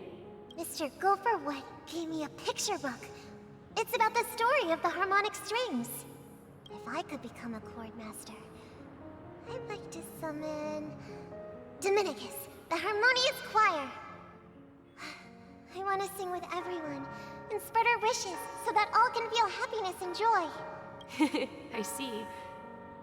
Then I would summon the harmonious choir too. Is this Sunday and Robin? Don't you have a wish of your own, brother? Of course Oh, I that do. has to be. It's just that it includes your wish and everyone else's. I long for a true paradise where everyone can find peace. Then, let's build a stage there and invite everyone to our performance so that both our wishes come true through the power of the harmonious choir. It's a deal then. Yeah, it's a deal. But how can I become a chord master? You kill the other chord master. Maybe you'll have to become a star first. Did Acheron tell us their full name? No. 8 system. Oh my god, how long is this gonna take? I don't think we're finishing the story today, chat. We'll do it. We'll finish it tomorrow. Is it gonna tick down hour by hour? You're back sooner than I thought. Any results? Yes. And now, it's up to us Hi to there, forge Shin, it's ahead. me. Went from 12 to 8. That's what I'm saying. Since he's already carried out his last wish, my final mission is complete. But pardon Oh, we me skipped if a few I seem hours? hurt. It's good to have determination. The path Mikhail left for you is not an easy one to tread. Why else would he have chosen to sleep in solitude, staking everything on some nameless in the future? But you have the numbers, and in numbers comes strength. So that might just delay your inevitable a little more. Got any more encouraging words? As I see it, relying on Welt's negotiations alone is far from enough. Regardless of whether the other party will be compliant, Thanks for the head negotiating pats. simply allows us to meet them as equals and won't grant us an upper hand. Penacony is our rival's home turf, and we already have very few chips left to play with. Rather than idly sit around while the family's got us blocked off, an offensive approach might be a wiser course of action. We're more familiar with the I feel like you won't have that long to do tomorrow, but you definitely ain't finishing it tonight. Yeah, it's probably like the other, like the last patch. Like I'll probably on the cusp of like finishing it. They're bound to retaliate hastily. And as the saying goes, haste makes waste. That's right. As long as we pose a threat to the Stellaron, either with words or otherwise, we have a chance at gaining the upper hand. But the problem is, on the eve of the Charmony Festival opening, how exactly are we going to get close to the theater? Family security will be airtight, and if we brute force it, even if we succeed, it's too risky. So, no one's gonna say anything? Then I'll raise my hand. I know the answer to this question. You of all people? Looks like we have one more ace up our sleeves. Time for the master stroke. Why are you speaking like the general of the Law Fu? Master stroke, you say? The Charmony Festival begins, there'll be a pageant to kick off the festival. It's called the Soulglad TM Festivity Auditions. Why does she say TM? And it's Oh going to be my. held in the moment of Scorch Sand. Soulglad TM. As long as we clinch the top spot, we'll be able to attain the title of Festive Superstar and be able to personally bask in the graces of Miss Robin. Not that that's important. What's crucial is that we can enter the Grand Theater before the audience arrives. So, how do we go about participating in these festivity auditions? I've already procured special invite tickets from Miss Robin's fan club. Of course it will be a stupid plot. To tell you the truth, I had been preparing to join the auditions Oh all god. along. But now it looks like even if I scrape through, I probably still won't have the chance to shake Miss Robin's hand. So they're still running this thing, huh? It was originally just a publicity stunt, set up by Mikhail to drum up attention. But it looks like it might be worth a shot. We'll follow Marge's plan. Mr. Gallagher, will you be joining us? I'm afraid I won't have the time. As a virtual character, I've already completed my final mission. Oh my god, he's aware. Gallagher's self-aware. He knows he's a virtual character. Should we ever cross paths again? I'd love for you to visit the Express. All right. I'll have to add to that data bank of yours you've got on the Express. And Miss Firefly, we thank you for all your support. We're faced with a formidable enemy. As long as the Astral Express and Stellaron Hunter's objectives are aligned, we're willing to cooperate with you. We've already come this far together. I'd like to join you for the rest of your journey on Penacony. I'm pleased that we can finally fight shoulder to shoulder. I couldn't ask for a better ending. This is also the spirit of the Trailblaze. Now, everyone, let's prepare to move out.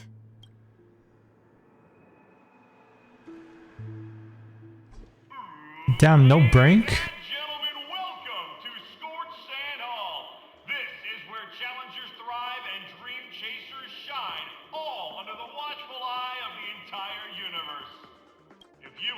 Oh god. Oh wow.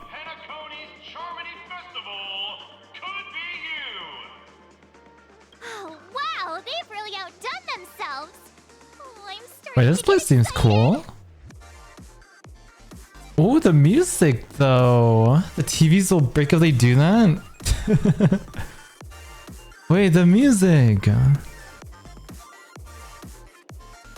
Nussie, please.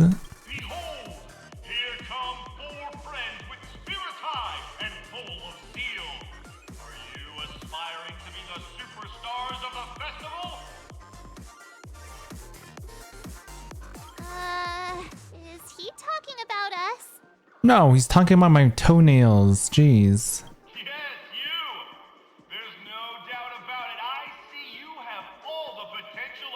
Trailblazer is just starting. I know, I freaking love Trailblazer. Excuse me, you four. What are you hoping to get out of all this? Money, fame. As the last group of contestants, how Always your toes. I heard my name. Shut the fuck up. Hi, Gian. Hello, hello.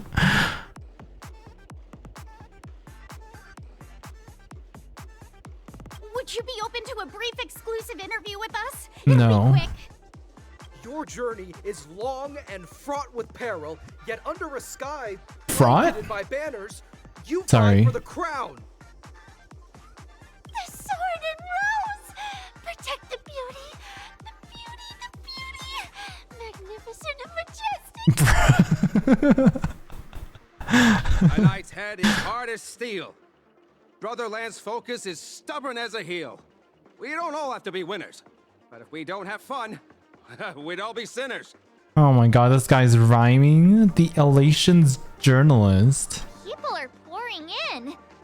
Kinda feels like all sorts of baddies are showing up. Let's get in there quickly and enter the competition. Ladies and gentlemen, Competition? please make way Make way. What are we doing?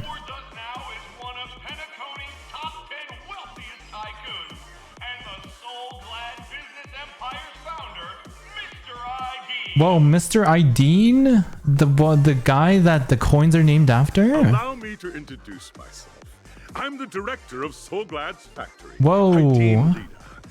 My four friends, introduce yourselves to the audience across the cosmos. Hello, everybody.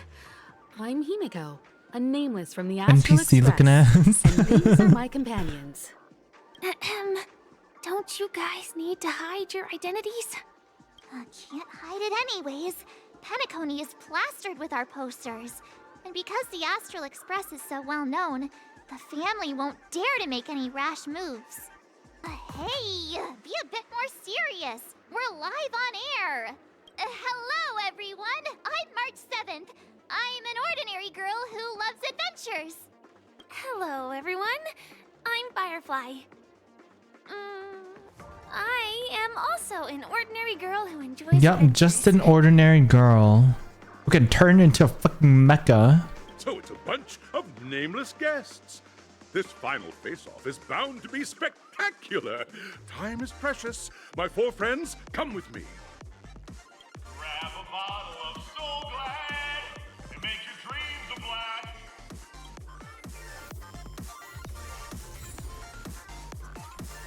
Ooh, is that the music for this place? Switch POV.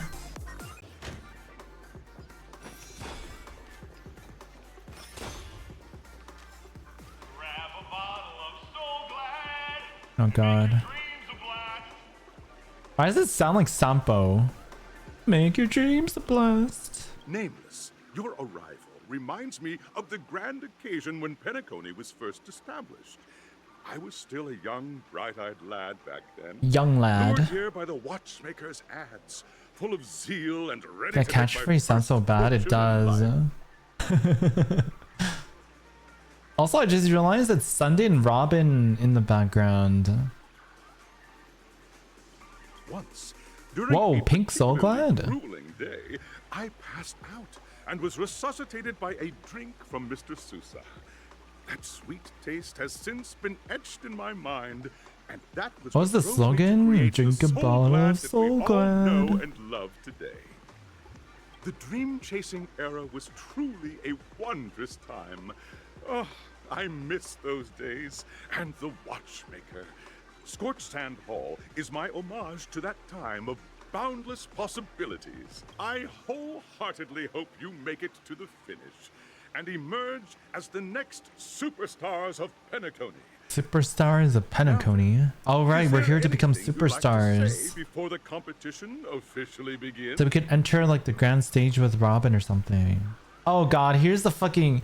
I freaking saw these all over Twitter. People were freaking talking about it. These ones? Hold on. These fucking replies. Like people were saying like, what intern got hired to like find all these like...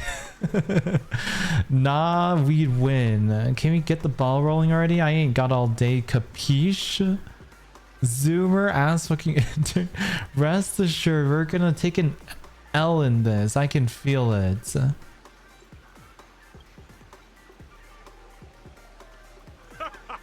There's that Bruh. the ever-vigilant, trailblazing spirit we all know. Hey, you should really fix that defeatist mentality of yours. Miss March. Oh, there's a how chest about in the back. Hello, everyone! Next up, get ready for the Mega March 7th adventure, where I'm going to break the speed run world record! Speed run. Trailblazing into the uncharted and challenging the limits. That's Miss March 7th for you. How about Miss Firefly? I hope that by the end of this journey, everyone will have achieved the outcome that they hoped for. Ah, a wonderful wish. Miss Himiko, what are you expecting from your team? Sam. Safety first, everyone. Simple words, but full of warmth. Waiting for you are 3 stages, each connected to that era. The 3 first 2 stages. offer 2 distinct paths. What's up, Tori? How's it going? With unique challenges Hi, on Tori. each route. And in the last stage, you will face off against a champion who has defended the title to this very A day. champion? A beloved contender whose noble virtues are unrivaled. Those are the rules. Simple. Everyone clear?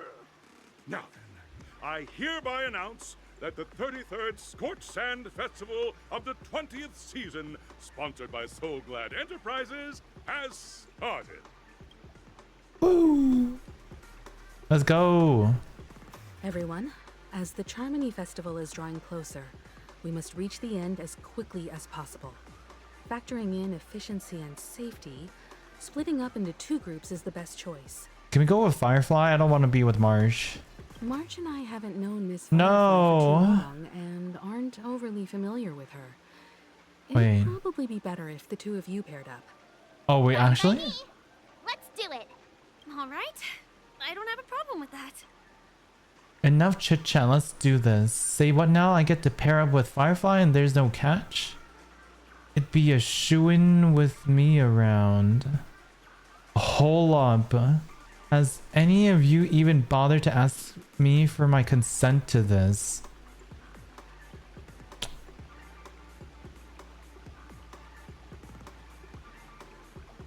What the fuck is this writing? Bruh. Time's ticking. Just listen to the grown-ups. We'll split into the assigned groups then. Let's not Good, waste I didn't want to be with you anyways, March.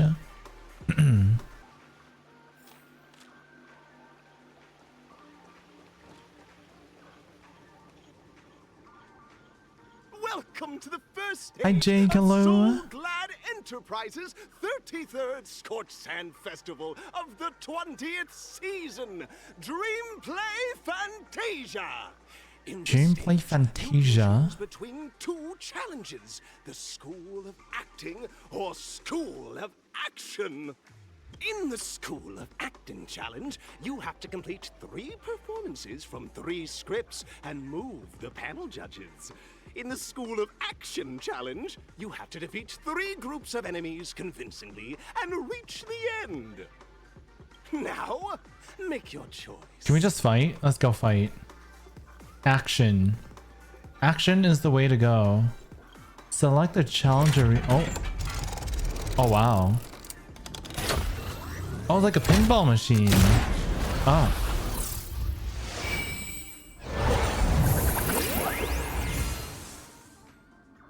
My eyes.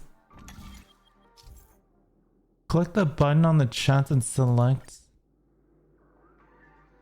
How do you know which one it is? Oh. Okay, we'll go action. Action. Ooh. Crown awaits you on the stage. Welcome to the arena of action stuff. Competitors, allow me to introduce the rules of this challenge to you. There are a total of 3 stages up ahead, each with their own challenges. The enemies you will contend against are antagonists from the film Once Upon a Time in Dreams. Once upon a time in Defeat them swiftly, dreams. and it's worth mentioning that the fastest time for this stage was achieved by a contestant with fiery red hair. Astoundingly, he overcame all enemies across the 3 stages in only 5 minutes. Only 5 minutes? We can Time is beat of that. the essence. Let's make this quick. Can you turn into Sam?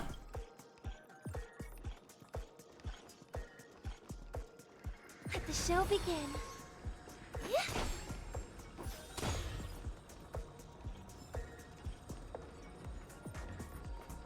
Contestants, you are about to confront the monsters of the primordial dreamscape. During this period, Penacony was nothing but a barren wasteland. The dreamscape It still was is. fraught with strife and disorder, with memory zone memes running rampant. As dream chasers who've come to Penacony, defeating them is your first step towards success. Oh god. What the fuck? Soul Glad is ours. Don't even think What the? so glad from us. Okay. Interesting. They got someone to voice the fucking dog. Bring us victory. Harmony and unison. And what the fuck are these new? These are new monsters. It's fucking gumball machines. Jackpot. Wait, I just got an achievement for that. Soul Glad, my Soul Glad. Okay, buddy. Pretty simple. I just hope these tests don't take too long. Dude, the person that had to like voice it. Congratulations on becoming the first Congratulations. Answering the call from the Watchmaker, you are disappointed to learn that Penacony isn't paved with gold. Resigned to your current plight, you start from the hierarchical dredges, biding your time for a chance at success. Just as you're about to give up, a downpour sparks a business idea. You enter the umbrella business. But just as things are looking up, you encounter a competitor. Defeat them and emerge victorious from this trade war. Why is our opponent Soul Glad? Because this is Soul Glad Enterprises' 33rd Festivity auditions of the 20th season. Isn't this just product placement? To safeguard the integrity of Soul Oh my god, the monkey also talks? The gorilla, I mean. into the sky and become its shiniest star. Whoosh! Whoosh. Bruh. Are they gonna make the gumball machine talk too? Resonate all together. Stars echo. Answer me. Sounds better than a dog though, that's true. The measure of truth and Bum, bum, bum, bum, bum, bum, bum, bum. Right! Investing in victory means playing the long game! Moderation. Or maybe I'll take it off. No more time. I don't even know that's the lyrics. The world kisses me with pain, and I provide with Soul Glad in return. Woo! Whoosh. Wonder how long it'll take for Shinj to get crazy from the song? I don't think it's that bad. Oh god, are they gonna voice the dinosaurs too? For establishing yourselves as budding stars in Penacony. However, now you face a competitor selling at low prices, pushing you to the brink of bankruptcy. Oh no. No matter how lengthy the battle, you always persevere. Topple this powerful opponent, and the tides will turn, paving a way to success. None will take my Soul Glad away from me. I will use the transmutation arcanum to turn into a dinosaur! I don't know how I feel about this. Oh, dinosaur! Devour my enemies! Oh my god. A bottle of Soul Glad and make your dreams a blast! Grab a bottle of Soul Glad and make your dreams a blast. They need a better slogan. Dangerous thoughts. Harmony and unison. Oh, here we go. It's the 2002 dinos. Bust. Or maybe I'll take it off.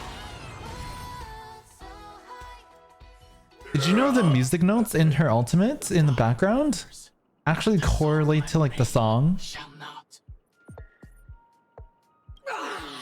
You truly are a beast, more than I can ever be. Isn't this fight way off from the actual storyline? Transforming into a dinosaur isn't imaginative enough for you? This is the sort of magic only seen on Penacony. Anyway, let's get back on track. Where were we? Oh, that's right. After an extended battle, you finally emerged victorious! but the companion who journeyed to Penacony with you chose to leave, having lost all hope. In the years that followed, you encountered each other once more on the prosperous streets of Penacony, but dared not call out to one another. Perhaps akin to the lingering regret of every dream chaser. Ah, well done! You brought to life the thrilling action scenes from Once Upon a Time in Dreams with your fighting skills. Looks like we won. Yay. Let's hurry up and get to the next stage. Congrats to both of you for clearing the stage, but more importantly, are you having fun? Fun is more important than success. Look at the time! You finished much faster than that red-haired contestant did. Dude, this guy sounds like a clown. I hate it. Like, just sounds like the clown from It. That red-haired contestant. Who is that exactly? You'll find out eventually, but only if you clear the next test first. Welcome to the Does second he not stage sound like a of the fucking 33rd clown? What the Scotland fuck? Festival in the 20th season, sponsored by Soul Glad Enterprises. Gunfire time! You have the option to choose Gunfire and undergo Brother Hanu's trial, or Time, where you'll face Clucky's trial. And now, make your choice! Let's go with Gunfire. I hope this doesn't really affect the outcome of the quest at all.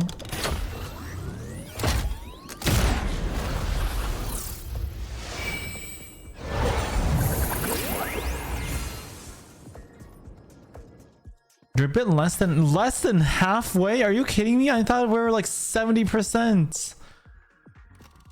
What is this? Time trial? Gunfire?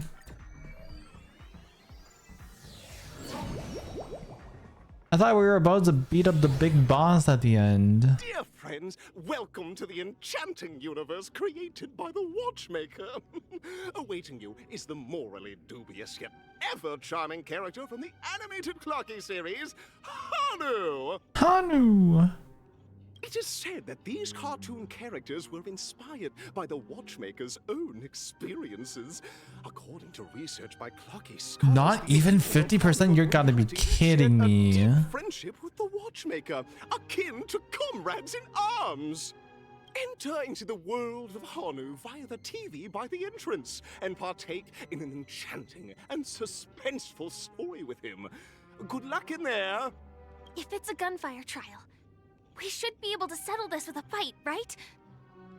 I hope this won't waste I don't think you're even our close to time. 30%. You guys are fucking lying. How is this not even 30%? Ready? 1, 2, 3. How's that possible? Are we both? Very good. Looks like you've got the hang of it. In this Hanu's Adventure episode, Boss Stone has gathered his battleships for an assault on Dreamville. Old Buzzfly, Cousin Wolf, and Bombhead are all raring to go. The brave Hanu must thwart their advance and protect his home. Alas, Hanu presently is ill-equipped to fend off the malevolent mischief makers. Damn. I might have to finish this next week. The Puzzle Gentleman's aid. Go forth and speak to him.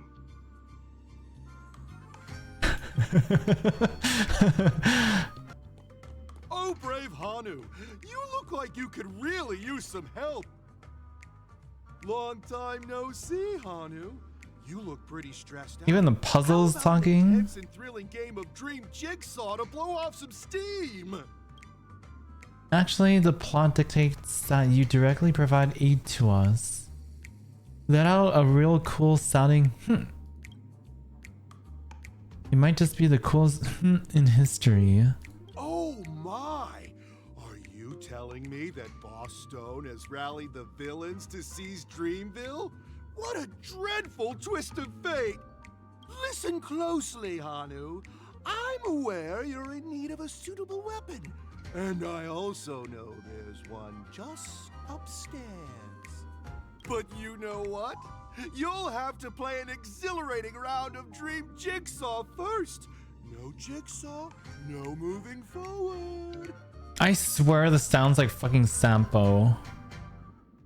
Let out a real and cool sounding Only someone as cool as you could produce such a cool perfection.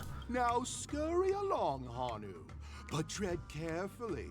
Two ne'er-do-wells are also eyeing those jigsaw pieces. Either outsmart them with the quick knockout, or ensure they don't catch you in the act. I can't wait to see you finish the dream jigsaw. Best of luck, Hanu. Let's stay alert and make sure those monsters don't spot us.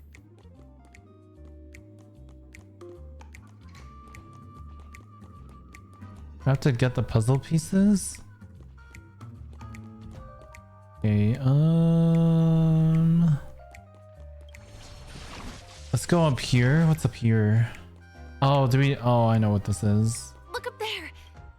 Look up. Push.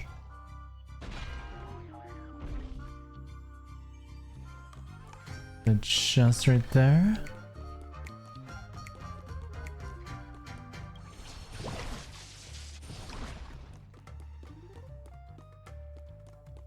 Bum bum.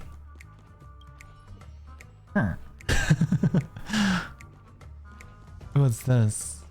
Oh, I don't think I can grab it yet. Wait. Oh, we can keep going? Oh. Finally, that's all the jigsaw pieces. Oh, got all of them? Nice. Let's hurry back.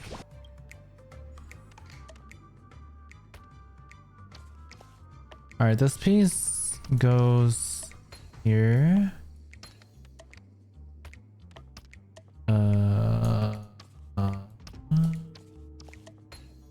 Boom. Boom.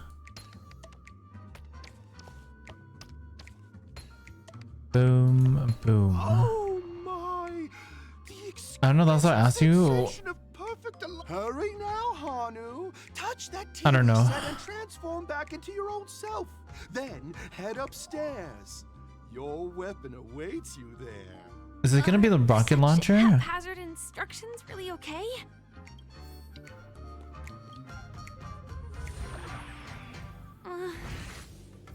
Disconnecting from that thing so suddenly has left me feeling slightly disoriented. Is that Han? Wait, it's actually Hanu? Brother Hanu? But he's real. Is that what he sounds like? What are you talking about? Is staying in character this much really necessary? I know the answer for this one. Penacony's in danger. Can you get out of the way? I know that this may sound like an exaggeration, but Penacony is actually in danger right now. We have to prevent it at all costs. Sooner rather than later. Cool Jers. What exactly is he talking about? Tick-tock! Oh. It's time for me to make an appearance! How come you're here too? The plot thickens. Clocky? I can also see him. Now Firefly can see him? Is this character part of the show? In Dreamville, Clocky is everywhere and can do anything! Like right now! I can be your translator! Tick-tock! Hanu says, battle! We must do battle!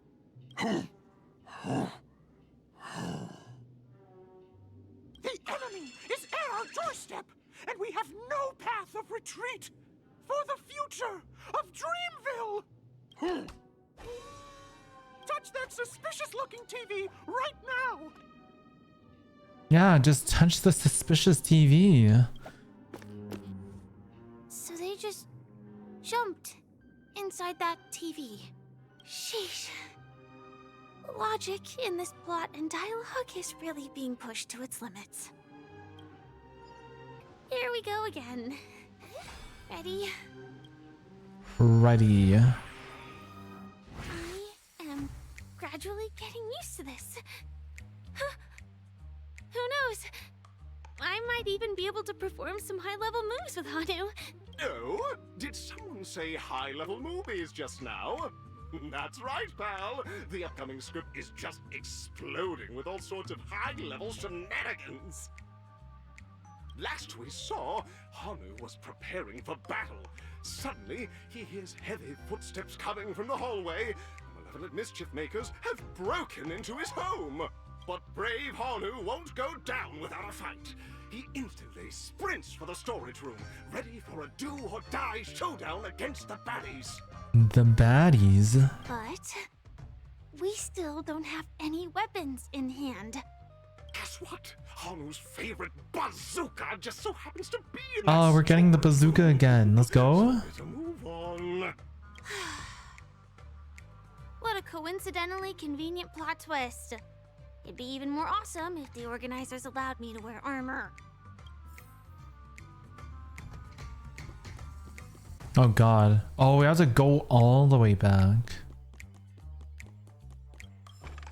Wait, how do we... Oh. It's behind the shelves, right?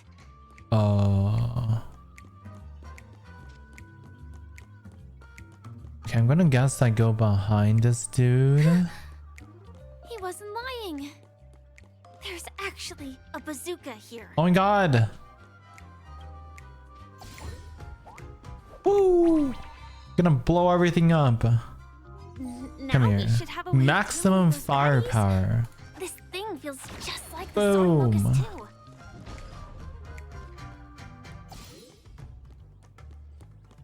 Hey, how come I can't? Oh, there we go.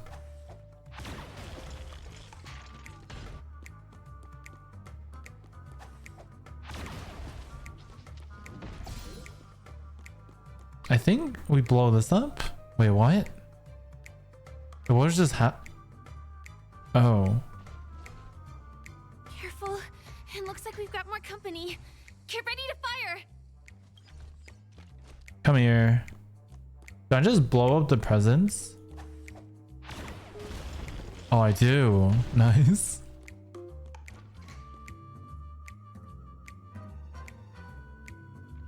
More? Oh. Oh my god, there's so much backup. Here we go again. But no big deal.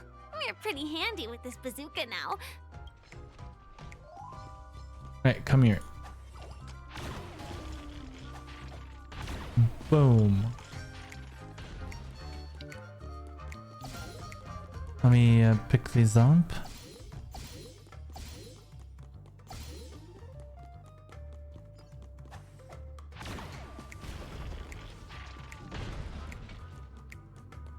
That should be all of them, right? Oh my! Honu is on a stream! Everyone! The stage is complete! Quickly! Head through the TV to the next stage! Well, that's that. Ooh. But it is gonna be hard to let go of this bazooka. Go to the third stage. Oh, that was it for Hanu's thing. Oh, okay. Final one. Final one. Congratulations to both of you! Oh, you've overcome all obstacles and proven yourselves! But, unfortunately, there is only one who can be Penacony's festive superstar. In the final stage, you will face the defending champion. If you fail, you will lose the opportunity. I wonder who's the champion. Festive superstar. Who's the one with red hair? Welcome to the 33rd Scorched Sand Festival's third stage in the 20th season, sponsored by Soulglad Enterprises, Superstar Showdown. Superstar Showdown. Is that actually Argenti? Oh my god, it's actually just Argenti. I think I just saw someone. Someone extraordinary. Someone extraordinary. I told you. What are you doing here?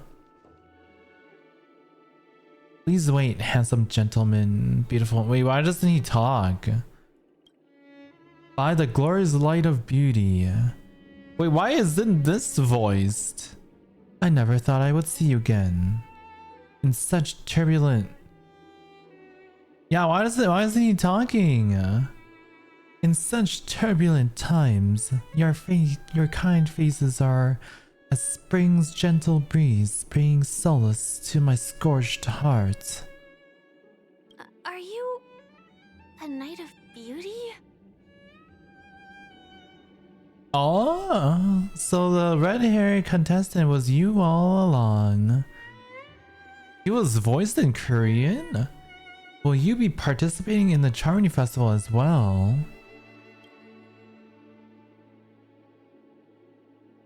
Hear ye. The rosy glow of the beauty has rendered you speechless. What an honor. Upon hearing of the impending festivities, I commanded the one and only to bring me to Penacony with full haste. Alas, in a cosmos unguarded by the beauty, disorder prevails. Thus my passage was delayed by tending to the sick and injured. Fortunately, the mini rabbit mech pilot, stray cat duelist, galactic ninja, and the quad drive Intellitron, along with 32 other souls in distress, all emerged from their predicament safe and sound. I then led them all here to revel in the harmony with the countless other splendid things. You're quite the savior, aren't you? I do not deserve such praise. Unfortunately, that dashing IPC ambassador, whose radiance matches that of a beautiful peacock, remains in a woeful state. How I wish he too could partake in this splendid occasion. Talking about venturing, right? Okay, let's get back to business. Since fate has brought us together, it stands to reason that both seek the accolade. Though upon arrival, I was once mistaken for a towering, silver-armored fugitive with fiery red flames. Oh my god, he got mistaken for Firefly. I don't think this part was meant to be voice acted for some reason. Like, his mouth isn't moving, right? If it was a bug, at least his mouth would be moving with the dialogue, but like, it's not. They just, for some reason, decided not to voice act this. Just kind of strange. But then someone said Korean was voice acted. Due to my lack of eloquence, it matters not, for all these trials stem from the land of dreams beauty. What matters is that I now stand before you. Our paths have crossed. I, Argenti of the Knights of Beauty, am humbly requesting for a battle in the name of the Code of Chivalry with you both. If I am fortunate enough to emerge victorious, kindly grant me passage to the Crown of Victory and recognize that Idrilla, the beauty, is the most pureless beauty of them all. Oh, we're gonna fight him? Dangerous thoughts. Oh, this symbol of pure. Oh, I can't auto battle this? That's crazy.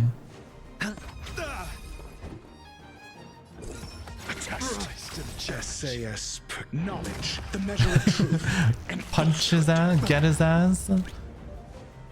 Liquidation! 0 points. Fail.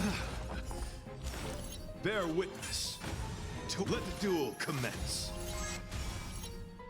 Oh, the music though. Piano.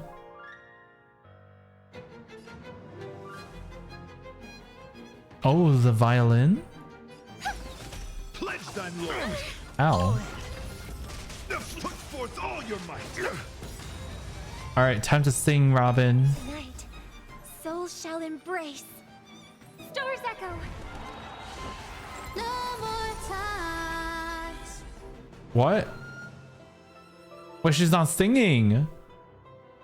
Wait, the background music overrides Robin singing? Spend freely. That's enough. I have come to grasp something I didn't grasp. I didn't read what he said. The ultimate is eternal.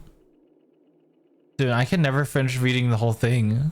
Grasp this truth. Beautiful, beautiful. Truly a captivating contest. It is through you that I realize to uphold the honor of Adrilla, I must further hone my skills. What a beautiful lesson indeed. Go forth, my dear friend. Beautiful miss. The audition's crown is yours to claim. I shall remain here, gazing from afar as you bask in the limelight, joining the audience in offering you the most heartfelt cheers and applause. We don't have much time. Gazing? May fate allow us to meet again, Night of Beauty. So weird. In that case, let's make our way to the end. Penacony's really thronging with talent. Go for it. The champion stage belongs to you both. Bask in the glory you deserve.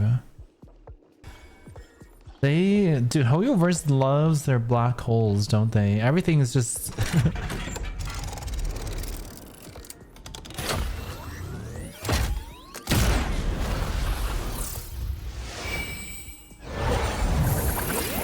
They're what now?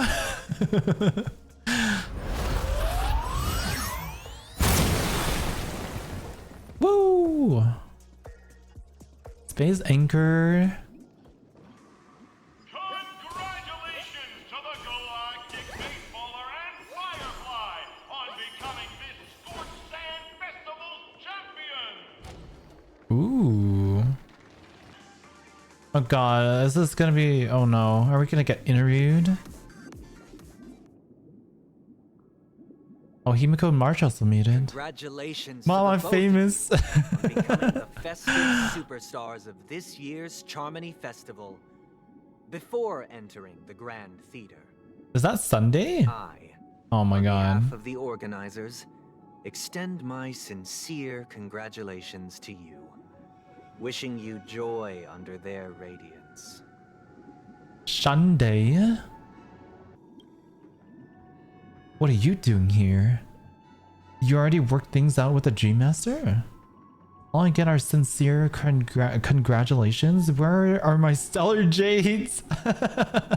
True. Wait, I like that last line. Where are my stellar jades?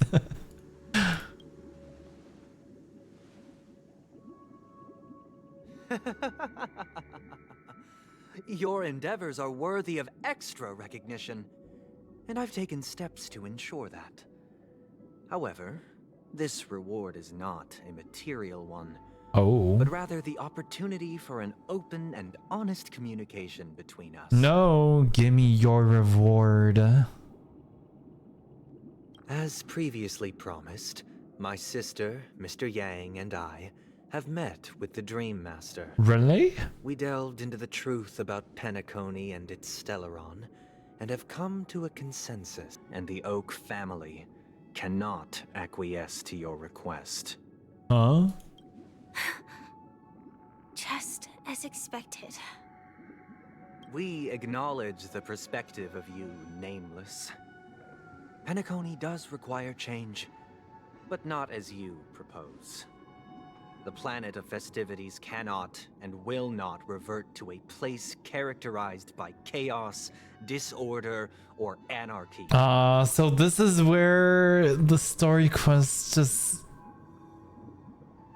takes another turning point and goes even longer.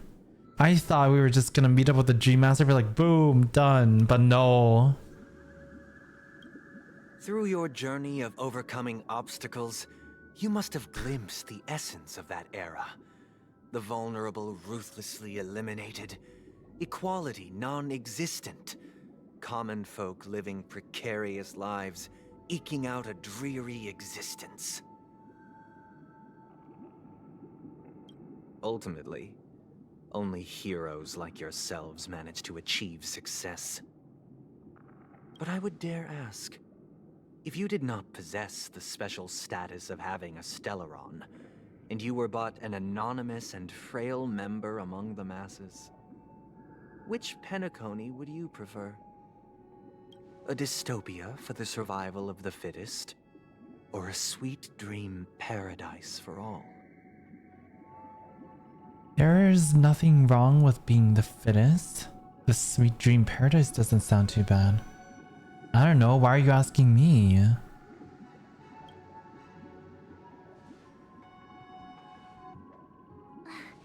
That's not the point! Don't let him mislead you!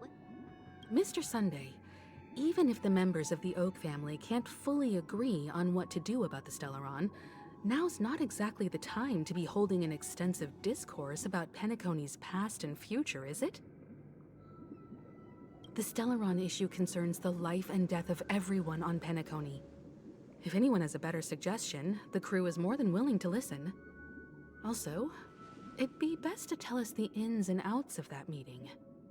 This way, we'll at least know what Welt and Ms. Robin are dealing with, and the reason why they failed to make our appointment.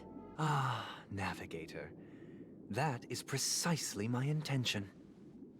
With all present, let's begin by discussing the details of that meeting. Let's talk about our tribulations and choices, our ideals and beliefs, and our final course of action. The only path to take.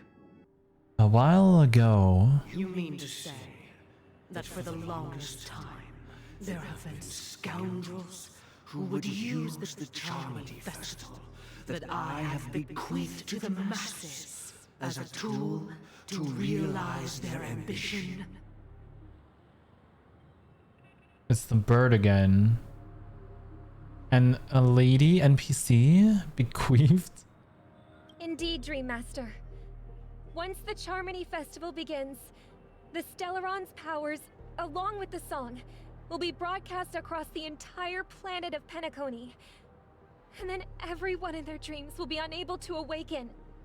Oh, so like before, you remember like the people and the kid was like trying to make Acheron leave? That was the Dreammaster, not Sunday? This is indeed surprising to me. The dreamscape is maintained by the collective effort of the 5 families. If someone were to use the Charmony Festival to recklessly disseminate the power of the Stellaron, this individual must hold a position of great authority. Do you have any suspects? Yeah, you motherfucker. I'd like to ask, did you really not know of the Stellaron's existence? I would have never thought that this nameless would point the spear at me. Quite astonishing indeed. If I have offended, the Astral Express extends its sincere apologies. But the current circumstances are dire and leave no room for meticulous inquiry. We're doing this out of concern for the Dreamscape's safety. So, if you could, please alleviate our concerns. Dreammaster, it's just to prove that the Charmony Festival has nothing to do with the Stellaron. If we're being overly cautious, I will return to the stage to offer tribute in song, just per the arrangement.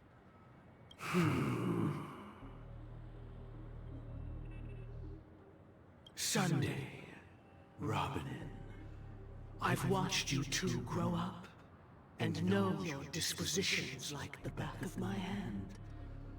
Both of you, right now, can surely be lauded as their most devout advocates. I already know your resolve. The magnitude of this matter is enormous and cannot be taken lightly. Since Mr. Yang has asked with such earnestness, I will personally respond in kind. If there is a need, the entire Oak family will be mobilized to heed your call. Someday, might I ask you to beseech them to cast their light unto me, and question me in their stead, so that no lies may be concealed? I will do as you command. Robin, could I entrust you to be present as a witness, to document the truth, and to proclaim my innocence, so that all slander may be utterly dispelled? I will do as you command. May thy will be carried out on earth, just as it is in the heavens. Oh, triple-faced soul, please sear his tongue and palms with a hot iron, so that he will not be able to fabricate lies and make false vows. Let us begin. What the? There is nothing else to prepare. Understood. Question. Have you devoted your life to your god, never worshipping other gods? Oh, he's doing this thing again. Is he doing it on the Dreammaster? Naturally. Do you love your god as you do yourself? Oh. Always heeding their admonishments? Naturally. Have you strayed from the path expected by your god, betraying their name? Never. Have you ever been inordinate with your asks of your god, coveting more than the foundation of the creation itself? Never. Then, a final question. Do you swear to fulfill all vows, past, present, and future? With the Eon as my witness, if I do not deliver on my words, or if I renege on my vows, may I be cursed in accordance with divine law. They have seen your faith, and have endorsed your faith. With this, it can be evidenced... Just a moment. What is it, Mr. Yang? I have another question I hope to have answered. To my understanding, the family's harmony and prosperity have never relied on so-called divine laws. The god you both mentioned, are they truly Shipe? Mr. Yang should know that those belonging to the family toil together as if they were kin, embracing solidarity and unity under their light. All duplicity is laid bare before the harmony. Such a delicate and complex symphony. Which other god could perfectly harmonize this, if not for the great one, Shipe? Perfectly harmonize. Therein lies the problem. It isn't an outsider lurking in the shadows who changed the harmony, but a dissonance that has surreptitiously emerged from within this very symphony itself. In the distant past, there existed an Eon. With one flick of the wrist, they crafted the laws of Flick the of the cosmos. wrist. Their followers formed the Beyond the Sky Choir, spreading solemn and reverent hymns throughout the universe. Later, they fell. The route traversed by this Eon clashed with the harmony, ultimately being absorbed and fused into it. The chorus that once reverberated across worlds fell silent, and when it echoed anew, it was transformed into the hymn of harmony. Though an Eon may perish, paths with no masters still linger. In the all-forgiving harmony, echoes of bygone dissonance may subtly arise. Mr. Yang, being overly astute can be a detriment. Especially when you find yourself alone and without allies. So this is how it is. For the sake of our grand cause, Sunday, Please afford these two an opportunity to rest. What? What? What?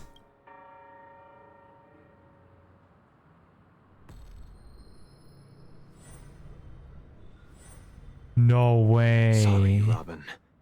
It's just you. I did not wish for you to know this. It's a pity that things have turned out this way.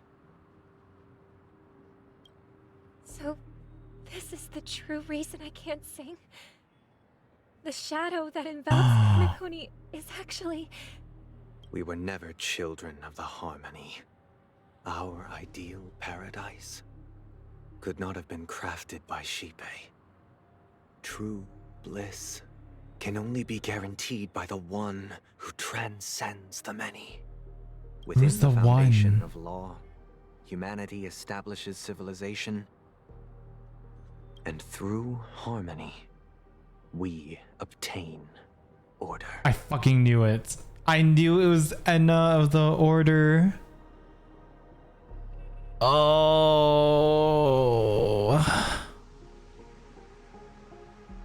I had a feeling it was gonna be Enna. What? Eon of the Order? To think that there would be remnants of the Order on Penacony. What have you done with Mr. Yang and Miss Robin? You know, Sunny can order me around. Slay King with your dead Eon. Didn't the Eon of Order like technically kind of merge with the Harmony? Oh, wait, hold on. Enna the Order.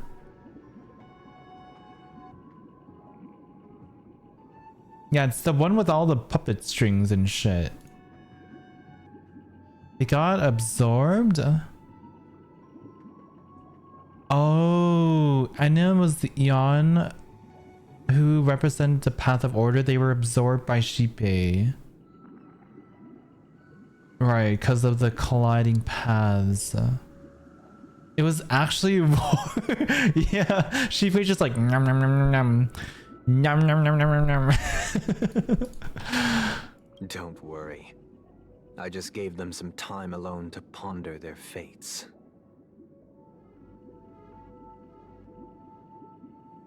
And propagation too? You should know that these actions make you an enemy of the Astral Express. Ooh. Enemies. Should we need to stand against the Nameless, it would only be myself and the Oak family involved. But we haven't reached that point yet, have we? Your efforts for the justice of Penacony are evident to everyone, and have been widely observed. Patience is a virtue. However, I won't hold it against you. On the contrary, I'm here to make my intentions clear. If it is the Order that drove you to imprison Welt and Robin, and you're using them to coerce our compliance, then there'll be no point in entertaining any type of discussion. You're mistaken, Miss Himiko. I'm not playing Misha, They are bitch. in very safe hands. And just as the family has always proclaimed, no one can be harmed in the dreamscape, least of all in the beautiful new world belonging to the Order. Order. Penacony and the entire universe have witnessed far too much innocent bloodshed. The strong wield their blades against the weak, and the victors push the vanquished to the brink of life. Natural selection. The world abides by this principle, establishing the well-being of humanity atop the corpses of the downtrodden. Only we, or rather, I, possess the power to put an end to this farce. So you've decided to resurrect a dead Eon? No one's ever done such a thing. If Miss Himiko is interested, Resurrecting let's an draw back the Eon? veil and speak candidly. I've always firmly believed that people can understand one another through peaceful means. I'm willing to divulge the unembellished truth as to the intentions of the Order's Pathstriders, so that you will make better judgment for the Astral Express, for Penacony, and for this stretch of the universe.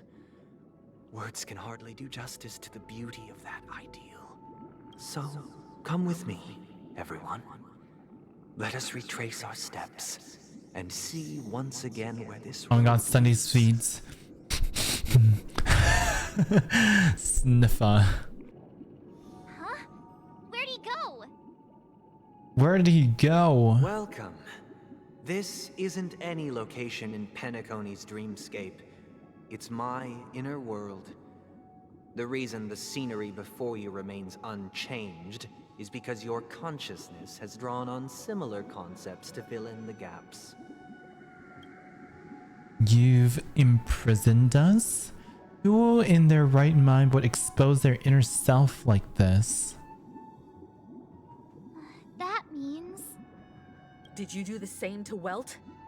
It's a tuning process. Stronger in effect and more draining on the mind.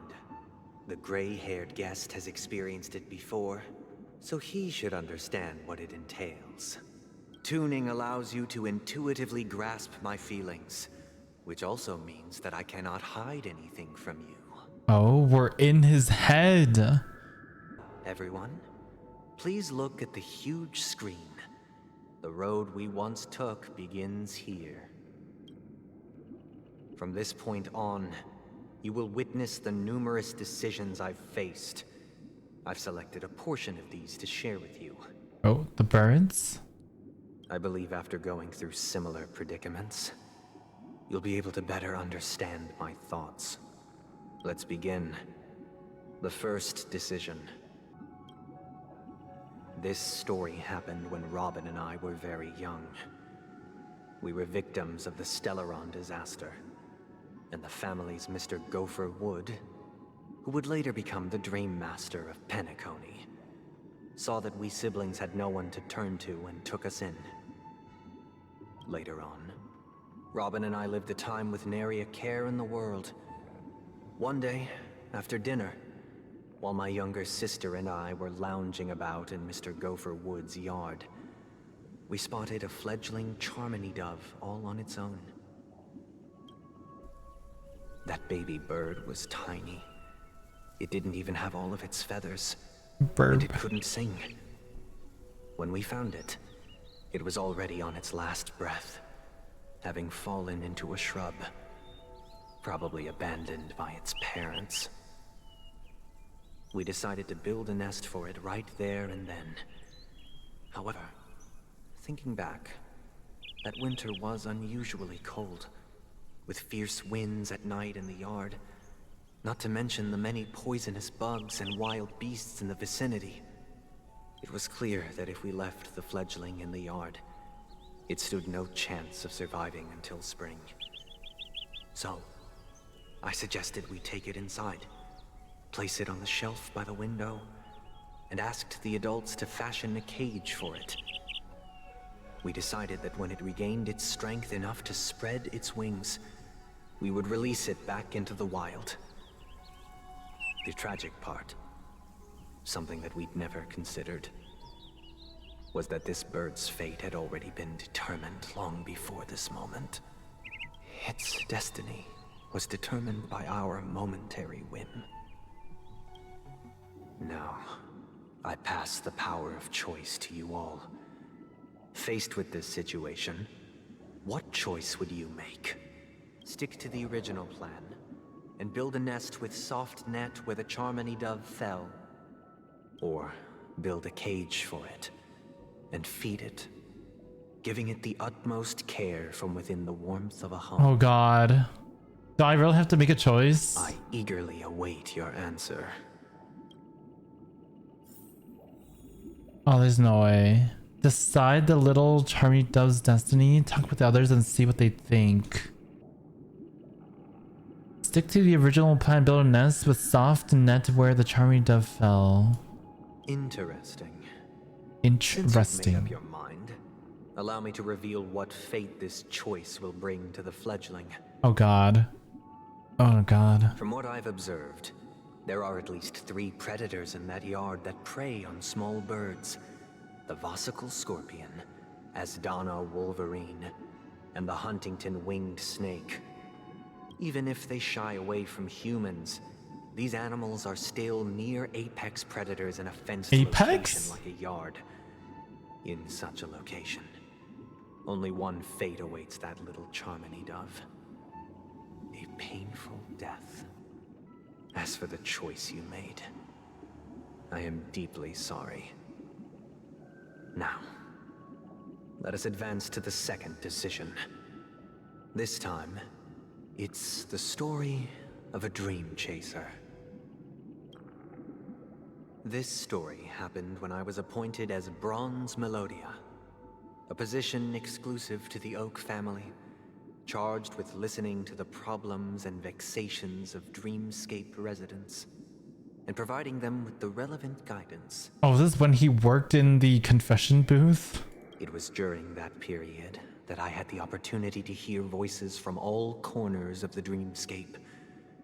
Joy, sorrow, arrogance, regret. The complex tapestry of human nature that formed the world. And I was fortunate to catch a glimpse of it. He was a dream chaser. Oh my god. And an illegal stowaway. Just like the rest of them, he came to Penacony in search of a better life. Except that, to most people, the price he paid, I suppose you could say it was everything. God, he's perfect. He told me, I sold everything I could at home. The house, the land, even his 2 children. He had a plan in place. He would buy back his children once he had made his fortune, and enjoy Penacony's beautiful dream with them. Alas, his plan to smuggle himself was somewhat clumsy, and he was sniffed out by those pig-headed hounds. After hearing the Dream Chaser's story, I immediately appealed to the Bloodhound family to cease their pursuit. That way, at least he could live peacefully. But I was still too naive to the ways of the world. I did not anticipate that what I thought was a kind gesture would later lead to dire consequences. What happened? I'll tell you the outcome soon. For now, I'd like you all to make a choice. Or will you remain silent, leaving him to languish while the hounds are hot on his heels, until his inevitable judgment arrives? But like, what happened? I look forward to everyone's decisions. Who knows? Perhaps they might even alter the outcome of this tragedy. What happened when Sunday helped him? Okay, I'm curious what happened when he helped him. Out of respect, I'll share with you the dire consequences that my choice back then brought about. Oh no. First, the outcome.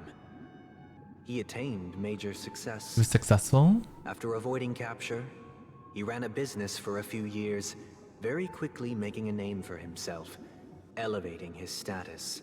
Elevation. He might not have become a tycoon like old Audie, but he was considered a character of excellent repute. Oh, it's not OT Mall, it's Audie Mall?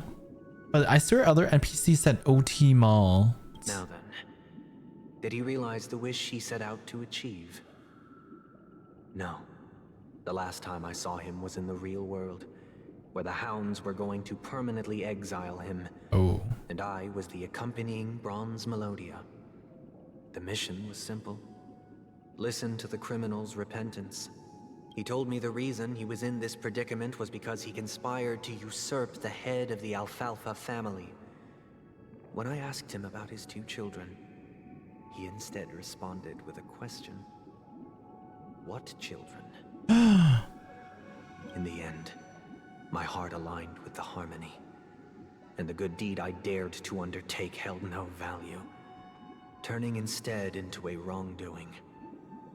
It created a lamentable oppressor. Oh. And he didn't countless actually have oppressed children? As to your choice, I once again offer my heartfelt apologies. He got tricked. Next comes the third and final decision. And the story this time is my own.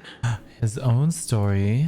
Sunday background? This story happened the day I was appointed the Oak family head. At that time, Mr. Gopherwood was the current Dreammaster. And as per his wish, we had a private conversation. What surprised me was that the Dreammaster had only come to deliver a letter to me. He let me read its contents, and it was a letter from my sister. Conversation? Oh my.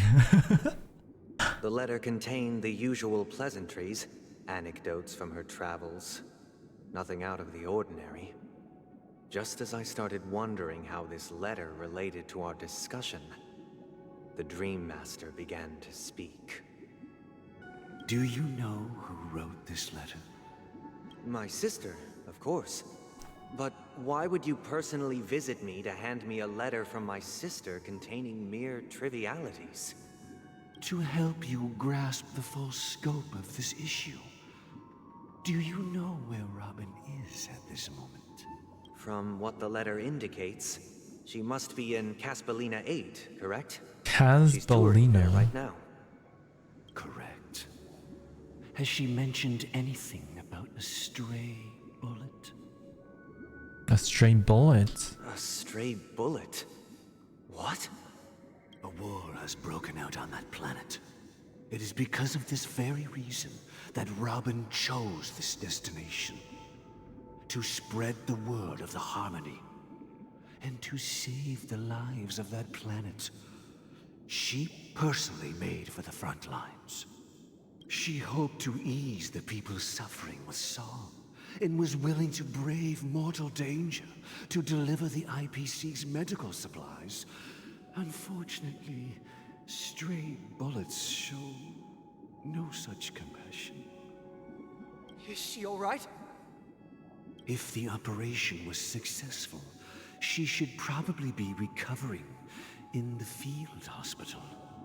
By the eon above, the bullet struck her neck directly. It struck her neck? As a reward for her consistent deeds of harmony, it didn't hit any vital arteries.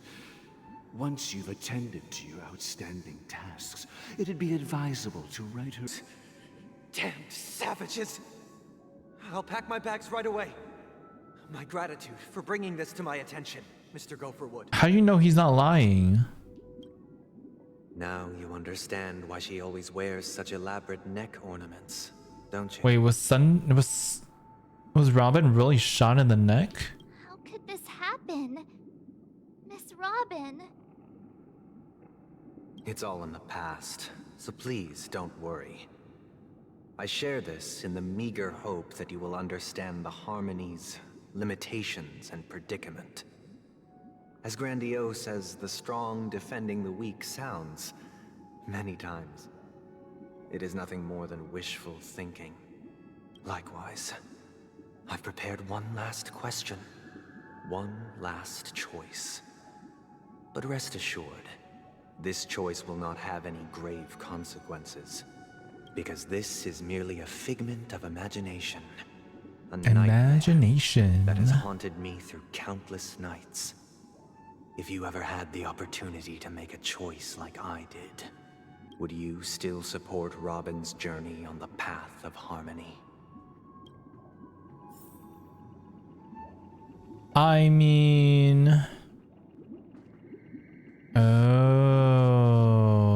is that why she wears that? I honestly forgot she even wore like something on her neck. Will you make this choice? I see. I am now aware of everyone's stances. Raising these questions merely serves to illustrate one point. The plight of Penacony cannot be salvaged by the Harmony. The true foundation The war is already going on? Yeah. Can only be established through the order where the strong govern the weak. I know the suffering of being tormented, the turmoil of losing your way. But even with order, there won't be happiness.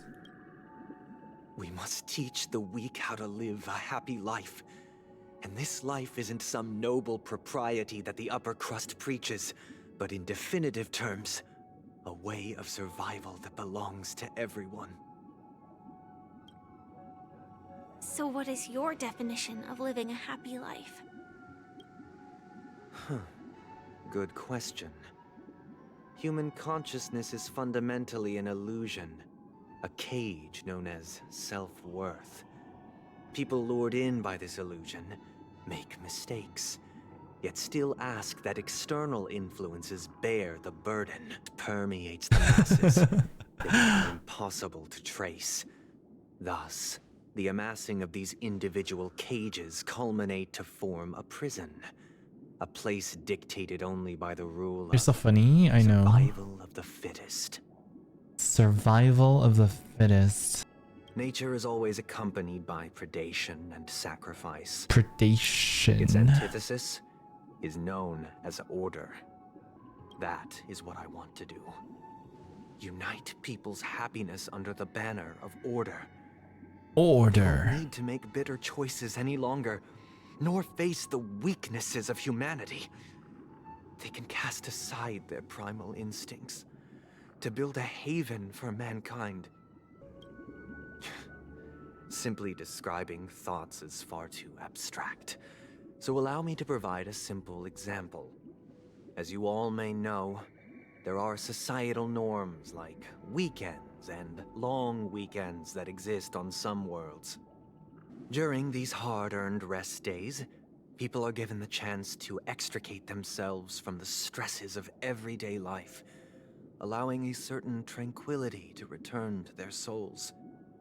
And it is only on these days that people do not have to adhere to the law where the strong prey on the weak. They can live out their lives happily during these brief intermissions.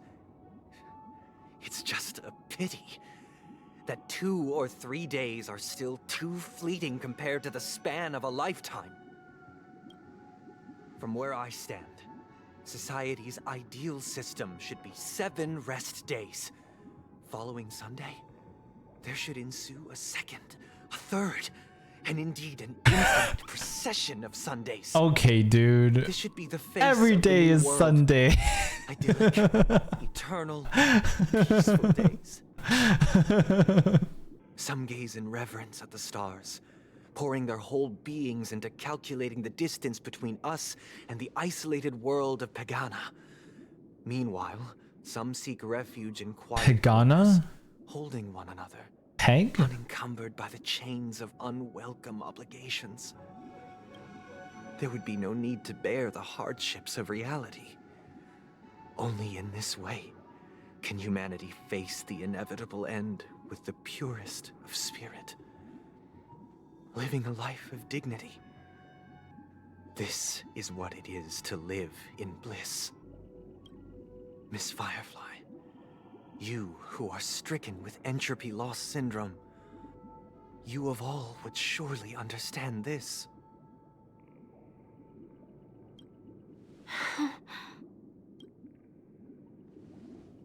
It sounds like a flawless theory. Yeah. But what is the price to attain all this?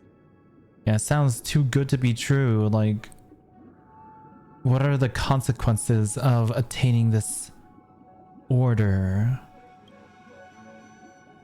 The cost is minute, merely a personal and eternal sacrifice. If this paradise is to be maintained for everyone, someone must remain trapped in solitary awakening until the end of the cosmos. Is he gonna sacrifice himself? Awakening. Which means that this so-called paradise is still a dream. Stepping into this paradise means forsaking reality, correct?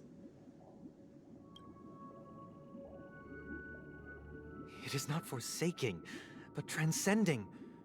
Flesh, blood, sorrow, weakness. If the physical is the root of spiritual suffering, it is only logical that we defeat it. But in this supposed bliss, people won't have defeated their demons. The chance to overcome their tribulations would be forever lost to them. In other words, it is an escape.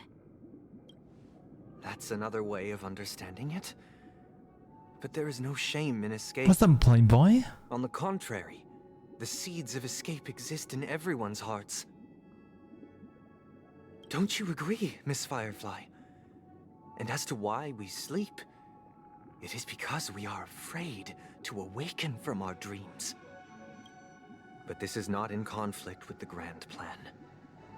Only in acknowledging this can we truly understand the frailty of human nature, and from there, show compassion and protection.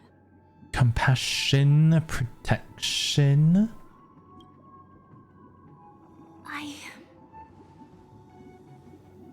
I admit that you are a born leader. Your perspective on humanity brims with pessimism. Yet you express compassion for all, even when your heart pities them. But unlike you, I live for the self. From my perspective, individuals making choices for themselves is their birthright. The want to escape may be innate in the weak. But whether they are weak or not, it is not up to another to decide. Perhaps in your mind, you also view me as weak?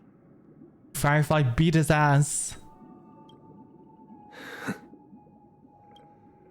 Because I don't think so. You go, girl. Since Turn Miss into Sam Firefly right said the now. piece, the Astral Express will also naturally give you our answer. We'll leave it to you. Just as Mr. McHale instructed before.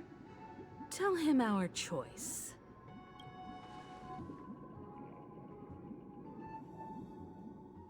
Ooh.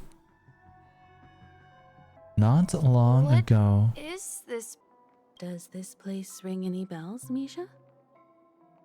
I don't know, but I feel a sense of déjà vu. What is this place? It's the realm within a dream bubble. This was left to the Astral Express by a nameless, but weirdly, when we entered it, it was completely empty. Wait. This is the dream bubble that Mikhail left behind? So that means it was left behind for Misha then. Dr. Edward from the Dreamscape sales store told me that dreams are formed from memories, and a dream bubble can't take shape if its core is empty. So I thought you might be able to help us in unraveling this mystery, Misha. As a hotel doorman, you know Penacony best among us. I don't know much about dream bubbles, but if you want to figure out what this mansion is, I'll do my best. I'm counting on you then. Himeko, I still don't get it. Why were you so sure that Misha had a connection with this dream bubble? I wasn't sure. It was just a hunch. But since Misha feels familiar with this place, my hunch might be correct. This place looks a bit familiar. And this place feels a bit nostalgic. Exactly. This is where you and Firefly encountered death, which we now know as dormancy. Considering I really its wonder if you'll be connection able to figure it out. it's not surprising it appeared here. Misha is Mikhail. The question now is, That is why. who brought you here? I'm just kidding. I don't know. Based on the clues we have so far, it's unlikely to be that masked fool. So identifying them is crucial to us. He was reborn. Misha is Mikhail in the dreamscape. Because you know how people live forever in the dreamscape? he just got reborn into the dreamscape as this dude, this young dude. We're drawing closer to the truth once more. Let's give Misha some time, as I believe he'll unveil the secret of this dream bubble. All right, but there are doors all over the place. Which one should we choose? Do you have any idea, Misha? I guess... maybe this way? I'm not entirely sure, but... let's give it a try. Oh god, Misha, you're so fast. Wait, you managed to choose the right door on your Weird. This place is quite different from the hotel.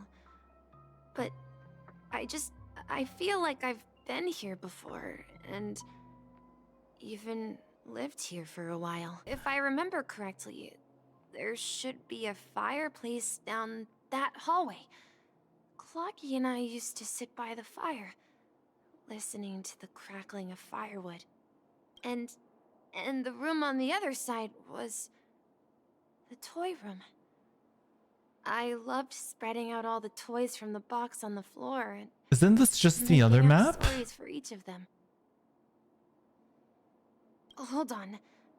This doesn't make sense. Didn't I grow up in Dreamflux Reef? So Good night, Fred. what is this place? You want to see my reaction? This could be a case of amnesia. Don't worry, Misha. It's common for everyone to forget certain aspects of the past. Those memories haven't vanished. They're just lying in the depths of your mind. Since this place seems familiar to you, why don't we explore a few more rooms and see if you can recall anything more? Yeah, then let's check out the rooms I just mentioned. I heard some noises from the room. Origami Bird?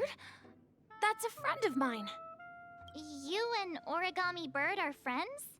Yeah. It's a member of the Compass crew, just like Clocky and Miss Mirror. Who the fuck is And Miss there's more Mirror? than just one Origami Bird. They are a big family with lots of brothers and sisters who look the same. They follow Miss Mirror's orders and handle all sorts of jobs on the ship. They're the best sailors. Sailors? Can Origami Birds be sailors? Could you tell us more about the compass, Misha? The Compass is a ship bound for the New World. Clocky and his partners travel through layers of fog to the depths of the sea. Whenever there is danger, Clocky will use a compass and guide the ship in the right direction. That's a great story. But in the Penacony cartoon, Clocky and his partners have always lived in Dreamville and never ventured out, right? Huh? Oh, that does seem to be the case. Weird. I clearly remember Clocky arrived in the New World in the end. Perhaps Clocky has a hidden past. Clocky. So, where has Clocky gone? Did he leave to protect Dreamville? Mikhail, that's the name. Now we all know him as the Watchmaker. So, who is he talking to? Do you know anything about it, Misha? I'm sorry. I don't know much about the Watchmaker. But, Mikhail... Anything special about that name? Mikhail is Grandpa's name. Didn't we say that? I freaking... Oh my god. Mikhail's your grandpa? Grandpa? Do you mean you're the Watchmaker's grandson? Well, it makes sense. They look so similar. But we haven't heard anything about the Watchmaker having descendants. Yeah, how the fuck did he have kids? The name Mikhail is not rare. Perhaps it's merely a coincidence. Nah, it can't be. Himiko, there's no way it's a coincidence. Could you tell us more about your grandpa, Mikhail? Yeah, sure. He was a seafarer who fearlessly ventured into mysterious... He didn't want me to call him Grandpa, because that would make him sound old. He believed he was still young. The name Mikhail was given to him by his parents, Mihaly and Elise, both renowned seafarers. Every time he came back, he'd share his logbook with me and tell me about his adventures at sea. I want to become a great adventurer, just like him. It appears that the seafarer has nothing to do with the Watchmaker. So, perhaps it's just a coincidence? So, where is your grandpa now? He's dead, March. Oh my. He went off on a new journey, and it's been quite a while. We fucking saw his dead body sitting in the fucking wheelchair. Oh my god. I hear the sound of water. Water? You once mentioned there's a magnificent fountain up ahead. The water resembles a precious jewel, embedded in the dreams of all seafarers. Every time I gaze at the shimmering lights beneath the waves, it feels as though I'm back in this place, standing by your side. Have you recalled anything, Misha? Yeah. I saw these sentences in Grandpa's logbook. He used to say that despite the perils of the sea, whenever he stood on the deck in the afternoon, overlooking the sparkling waves, he would think of this fountain in front of his house. He often said that those moments felt like returning to his family's side, and the difficulties at sea didn't seem quite as challenging. You know, I quite understand such sentiments. Don't sigh or you'll start getting gray hair. You're talking like an elder. I'm not an elder. Perhaps every adventurer far from home carries a fountain within their soul. Even though the other side of the sea remains shrouded in the unknown, the fountain in front of his house serves as a compass, leading him back to his cherished ones. Yeah. While Grandpa was at home, we would stand by the fountain and place the compass, a toy boat that I made, into the pool. Back then, I would ask him when I could go on adventures like him, and he would always laugh and say I was still too young. It seems this Mikhail is truly a seafarer and has nothing to do with the Watchmaker. Yeah. Based on Misha's recollections, the scenes in the dream bubble appear to be his childhood memories. But why does the Mikhail have his dream bubble? But this raises more questions. According to Misha, he was clearly born on an oceanic planet and led an ordinary life, with no connection to Penacony at all.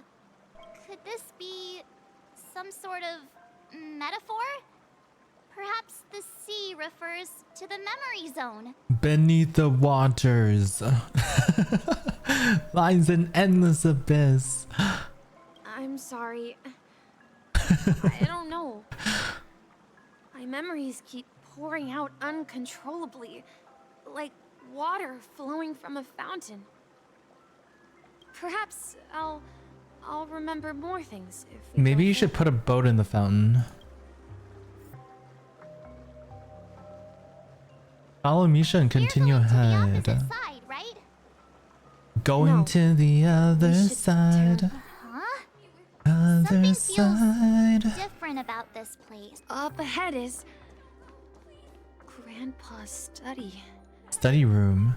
It was in that room that I saw him the last time. The last time. Oh god.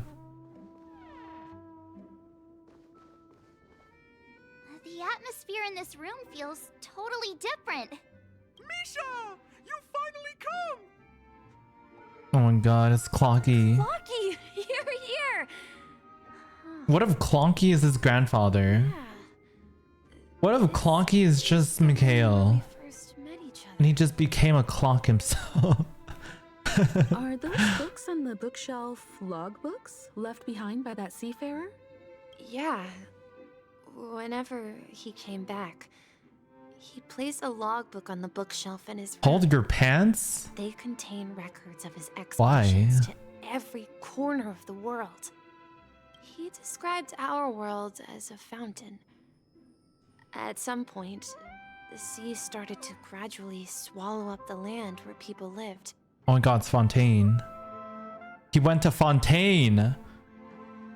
To ensure that everyone had land to settle on, he had to continue exploring the sea and search for the source of the rising seawater. On that day, he called me to his study, telling me that he was embarking on another journey.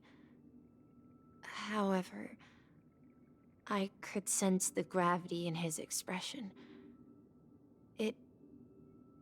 It was the same look I had seen on my father's face before his final voyage. I asked him if I could go with him, but he said that my adventure lay elsewhere and told me to stay home and patiently await a certain Who's your sound at the daddy? door. Isn't that a game? What sound? He told me about a vast ocean in the sky. An ocean of stars. He spoke of a train that transports children with a desire to venture far away, traversing the sea of stars without ever stopping. He said that he knew the crew on the train, and that he had asked them to take me along. He said the journey I had always dreamed of would start there. A train? Could it be? The Astral Express? It's the Astral Express. I remember now. Grandpa's friends are a group of nameless who came to this world to resolve a disaster caused by a star. So Mikhail and the Nameless came here to solve the Stellaron crisis way back in the day. Then, he gave his pocket watch to me. It was his cherished treasure, appearing in every one of his adventure tales. He explained that difficult times were ahead, but assured me that the watch would guide me. See, Misha already has the Trailblaze clip thing. All the Trailblazers have this. He said, It's probably from his grandpa or as long something. as I kept moving forward, I'd eventually reach my desired destination. And then, it was as if I heard the distant sound of a train whistle, echoing throughout the room. Exactly, Misha! And then we followed that whistle, didn't we? What do you mean by we, Clocky? Yeah. I think I can still find the way we took back then.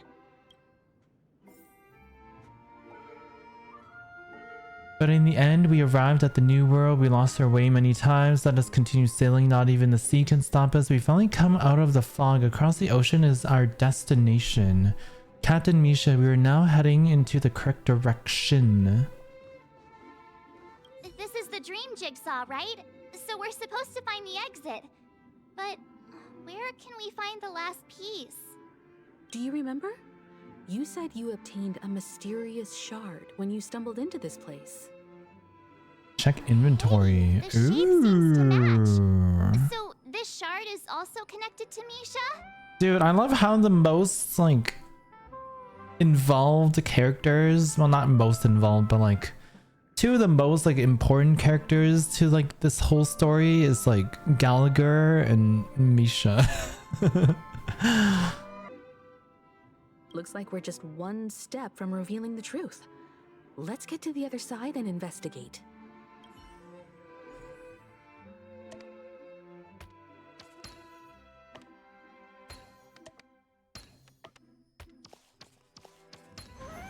Ooh. Go to the other end of the room. Enter the dreamscape.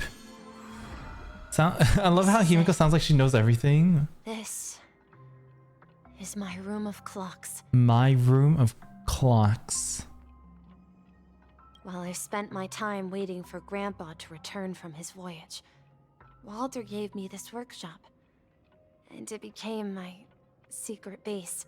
Here, I learned how to repair clockwork and gears, out of my fondness of precision mechanics. In my dreams, I was the captain of the compass, embarking on adventures with my companions, Clocky and Miss Mirror, in search of the new world. I was born and raised here. So, this building in the dream bubble is your childhood home? Yes, but not exactly. To be more precise, this dream bubble itself is my home.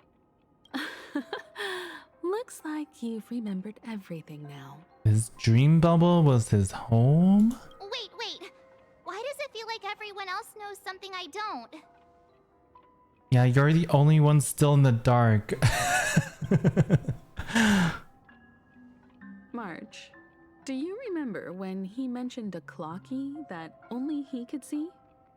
Yeah, the little guy here, right? But we all saw him in Dreamflux Reef, right? And Mr. Yang even greeted him. Looks like everyone on the Astral Express has a childlike spirit. The answer lies in the Astral Express. His experience shows that neither Firefly nor Acheron can see this clocky. And when we were in Dreamflux Reef, you may have noticed that for some reason, nobody outside of the crew had ever talked with Clocky. Yeah, I noticed that too. A mimetic life that can only be seen by a select few. It's just like a hidden message left by someone for the nameless. But didn't Firefly see Clocky earlier? But Misha can see Clocky too, right? They even grew up together. But Misha hasn't started the way of the Trailblaze yet. That's the key to the mystery, March. Now take a moment to recall. Have you ever seen anyone outside of the crew interact with Misha? Wait. No way! That's the answer, March 7th. This dream bubble is the place where I was born. And I'm a dweller in this dream. Just like a memory zone meme. I should have stayed here and waited for you. But when reality and memories merged, I unconsciously pushed open that door and left the bubble with Clocky. So it's not that the Watchmaker's dream bubble is empty, but rather the stuff inside ran away? And the whistle you heard, was the sound of the express arriving at Penacony? That's one way to see it, but I believe there's a longer story behind all this. It's best for Misha himself to explain all the details. How about we start with your name? Now, should we call it Misha, or... Wait. I'm not ready for this. Misha is a dream. So Misha wasn't real. He just popped out of the dream bubble. That's why it's empty. Thank you all for helping me rediscover my true self. Now, please allow me to reintroduce myself. I was born on Lushaka, in the Presmere system, adopted by seafarers Mikhail and Char. They gave me a treasure, a name that carried their hopes. Adopted by seafarers Mikhail and Char. Wait, isn't Char? Whoa. Char was... Who's Char? We learned this yesterday. Who's Char? It was the legwork person. Is that Mikhail? Or is that someone else?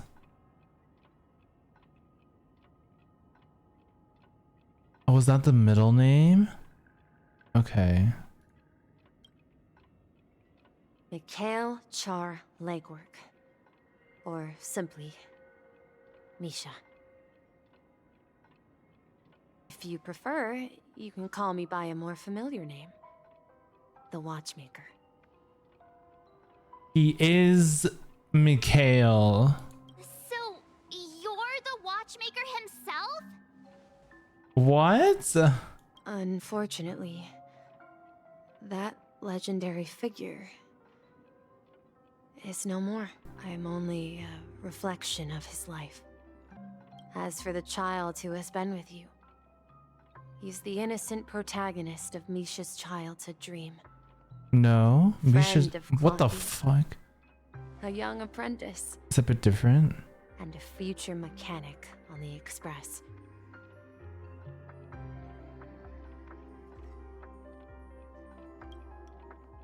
And this also marks the beginning of his journey, devoted to the Trailblaze. At the end of the journey, What the fuck?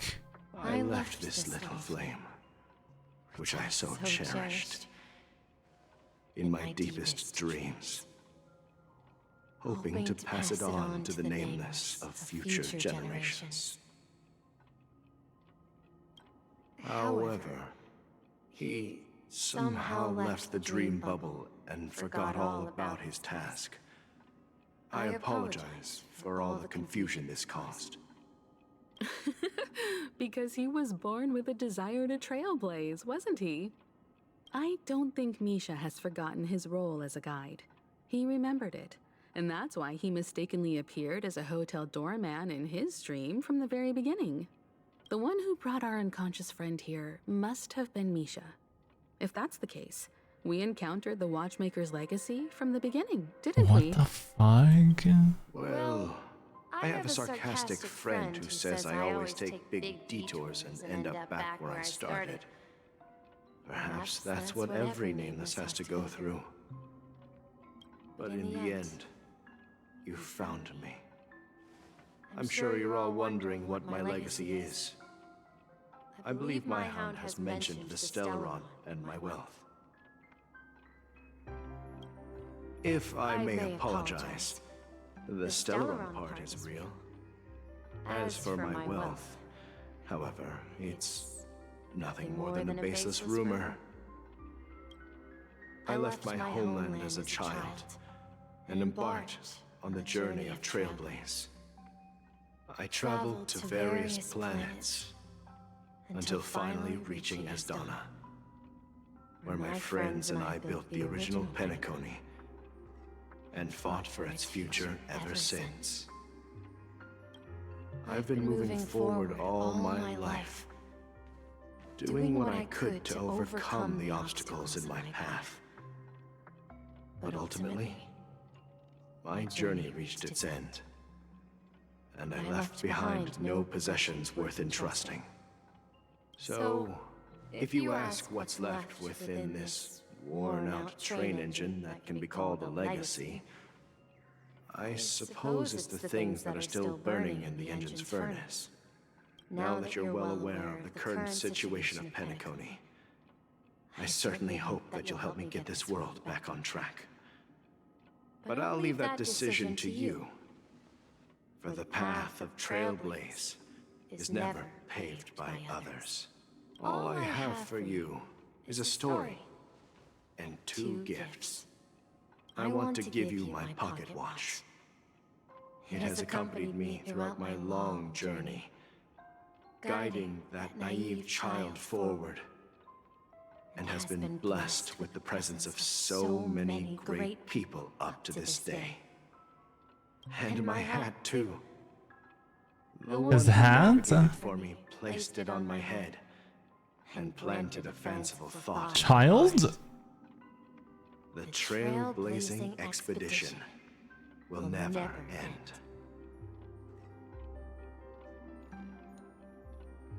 Now, it's time for you to make your choice.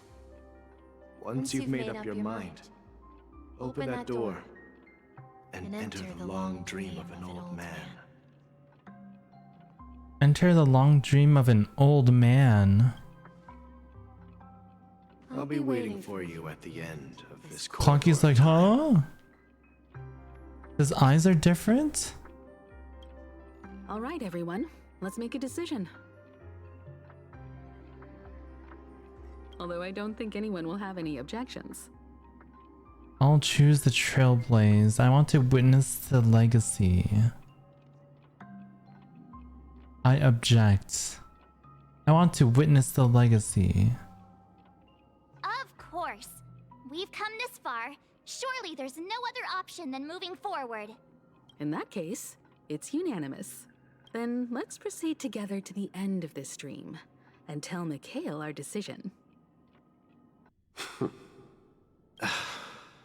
Mikhail, where are you going? Someone has to step up and save Lushaka. So why can't it be me, Misha? Why can't it be me, Misha? Please don't go. And if you must, please take me with you. Don't leave me alone. Even without me, you know how to proceed forward, brave Captain Misha. The compass is waiting for you. Haven't you always wanted to be a better adventurer than me?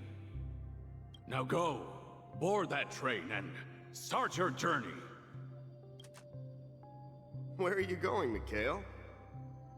I'm going to clean the floor in the parlor car. I've promised the conductor.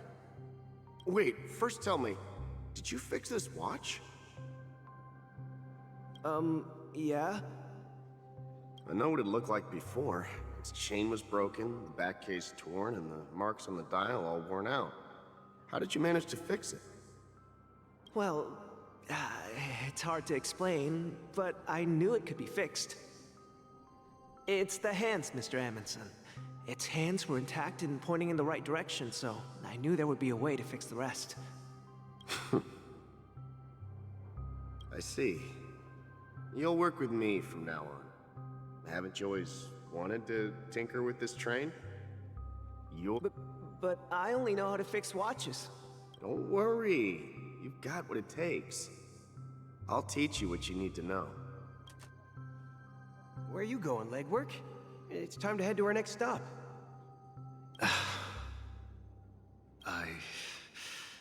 I'm staying in Astana with... This is him getting older and older. This place reminds you of home. The people of Astana have only achieved a tiny victory and still have a long way to go towards true freedom. Hanunu needs us. Hanunu? Don't worry. Not all journeys lead to the stars. Even if I leave the Express, our path of Trailblaze will continue. Yeah. I knew you wouldn't stay on the Express forever. Leave in peace, my friend. And, take this with you. This is Mr. Amundsen's hat. But why? When he departed, he said he would leave it to his best student. Well, I suppose the time has come. Farewell, legwork. Take care of Tiernan and Rosalina. And don't forget to write to us. Where are you going, Watchmaker? Oh my god, it's Micah, the Dilf from yesterday. Don't worry, Micah. Just going on a little trip. Someone has to be at the forefront of the interstellar frontier, and I'm the only former nameless in Penacony. So why can't it be me? Because you're all we have. Have you forgotten about Tiernan? The cosmos is way more dangerous now. What will happen to Penacony if we lose you too? But what will happen to Penacony if we don't find a way out? Tiernan. How could I ever forget him? I've spent countless sleepless nights asking myself why I didn't go with him back then. We Nameless won't stop. Don't worry, Micah. It's just a matter of getting back to my old profession. Just wait for me to come back. But if, and it's a big if I don't come back in one piece, If I don't come back in one piece, you'll become the next Watchmaker. Where are you going, old man? Old man? Gallagher? Oh, you're here. Answer my question. What are you up to? Relax, Gallagher. I just came up with a great idea. Wanna hear it? Oh, come on. Aren't all your ideas just ways to get yourself killed? I may be blunt here, but you're the last remaining hero in Penacony. If you die too, the secret of the Stellaron will go to the grave with you. Yes, I'm afraid there's no way out in Penacony, so I'll have to consider alternatives beyond Asdana. We'll organize a festival using the Watchmaker's legacy as a facade, and send invitations to the entire cosmos to gather people here. Oh my god, this is all Mikhail's plan. So, a desperate struggle against the family? Desperate? Don't we have you here, my friend? This task is challenging, but what hasn't been challenging for us along the way? Well, whatever you do, remember, make sure to send an invitation to the Astral Express. Misha! Where are you going? Oh, it's you, Clock. Oh my god. Take me to Dreamflux Reef. He's like in his death wheelchair, I guess. Last night, I had a long dream about the day we met. I want to write down that dream. Write it down? Why? Oh, so I won't forget it.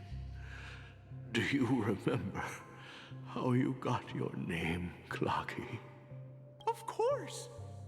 You told me that when you were a kid, you lived in a room full of clocks.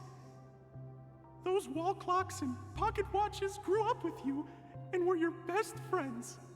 Yes, but what I didn't mention was there's a funny misunderstanding behind it. I was a kid, and there was always a special pocket watch in my memories. It was with my grandpa, guiding him on his sea voyages and leading the way in his every adventure story. I wanted to have a pocket watch like that too. And that's when you appeared in my dreams. Yeah. Every night, we boarded the compass and set sail together. But you know what? It wasn't until the day my grandpa gave it to me that I realized it wasn't a pocket watch at all. And the Watchmaker is just a namelet. What? We've arrived at Dreamflux Reef. So, where to next? Misha. You know, Clocky, I don't think I'll be going anywhere else. Oh my god. I've traveled far enough, and it's time for a little break. Oh. So, we'll set out again. When you're rested? No, I'll stay here. And then, this is where it ends. This is... where it ends? What do you mean, Misha? God, I never heard Clocky sad before. You told me that the trailblazing expedition would never end. Yeah, that's what I said. So now, it's up to you to decide your next destination. My next destination? What's that supposed to be? I've been following you. Misha? You're acting weird today. If you're feeling down, we can just do what we usually do. With the clockwork. No, I'm not feeling down. As for clockwork, yeah, it resolves all problems in this dream. So, do you know what clockwork actually is? I'm not quite sure. Well, everyone gets lost at times. They may hesitate and doubt which way to go. That happens in this dreamscape and beyond. But don't worry. Everyone goes through moments of uncertainty and hesitation. Eventually, they gather the courage to make bold decisions. Whether it's calming, The fuck, how are you still here, Roro? What's up, Ren? or sad, all they need is a little nudge to take that step toward where they truly belong. I'm leaving that little nudge with you, and I hope you'll share it with others. Such is the essence of clockwork, the will of the trailblaze. Clocky's hands spin around non-stop, indicating confusion, frustration, and weakness. But ultimately, people still need to move forward. Just like your hands. Oh my god. Always pointing ahead. This is where my journey ends. From now on, it is your path to walk. Oh shit. Trailblazing means taking paths your predecessors forswore, and venturing even further. The Penacony in Mikhail's dreams does not belong to order.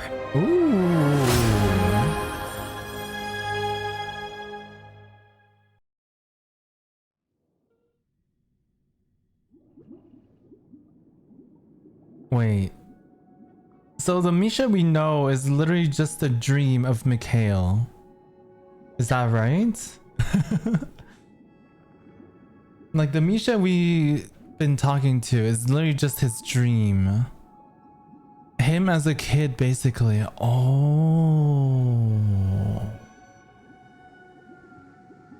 God damn.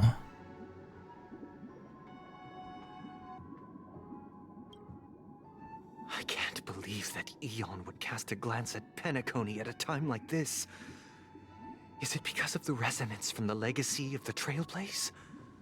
Or perhaps the bond between you is so strong that it even impresses an Eon? That's right, motherfucker. We have a hat now. We're unstoppable. We got the hat. We got the fedora. Well, there might be another possibility. Perhaps they want to witness, on behalf of the fallen Eons, who will hold the future. If that's the case, on behalf of the Dreammaster of Penacony and the 107,336 members of the Oak family, that's a I'm big family. extending a formal invitation. I'm cordially inviting you all to the Penacony Grand Theater to participate in the upcoming Charmony Festival. And, of course, you won't be in the audience, but on center stage, the future of the Stellaron, Penacony, and even the entire cosmos is at stake. Let's draw a conclusion there, in all fairness. No, my husbandos are real. If you truly believe in Akavili's path, then show me their courage and determination.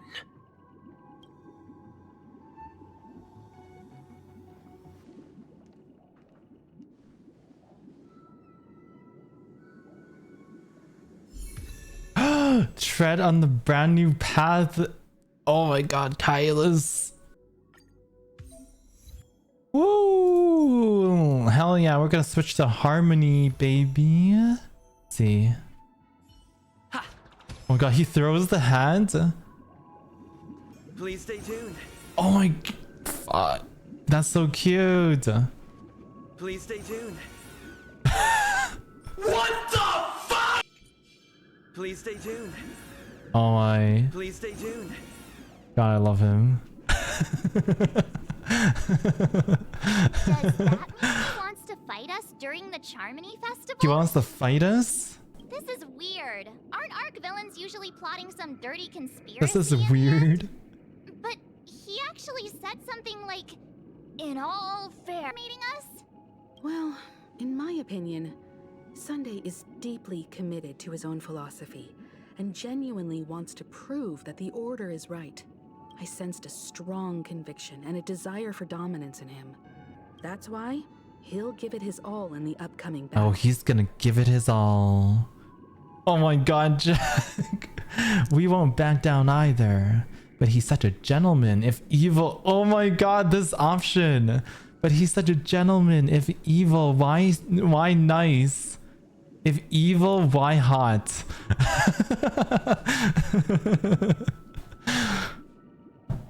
I flexed on him too hard with my peak oh my god, not this option. Fuck. I peeked on him too hard with my peak swag. Guess I messed around and found out, huh? Bruh, what are these? Who's writing these? Are you backing out now? We've even dealt with a Lord Ravager of the Destruction, so a follower of the Order won't be a big deal. This quest is making me feel older than Mikhail. Anyway, we can't leave the Stellarron unchecked. Oh my god. This is about trailblazing a bright future for Penacony and fulfilling Mikhail's and his predecessors' long-cherished wishes. Now that we've taken up the mantle, we can't afford to fail them. However, the same applies to the Order. Their plan didn't materialize overnight, and they have the profound collective consciousness of the planet of festivities behind them. A desire to dream, to slumber and escape reality. All those hidden emotions have given birth to the sweet dream of the Order. They've harnessed the will of an entire planet to create an Eon. The will of an entire Confrontation planet. is far more complicated than a simple power struggle. To secure Penacony's future, fighting on the stage alone is not enough. What do you mean? Are you not coming with us? I believe Firefly is trying to say that she's heading off to another battle. Another battle?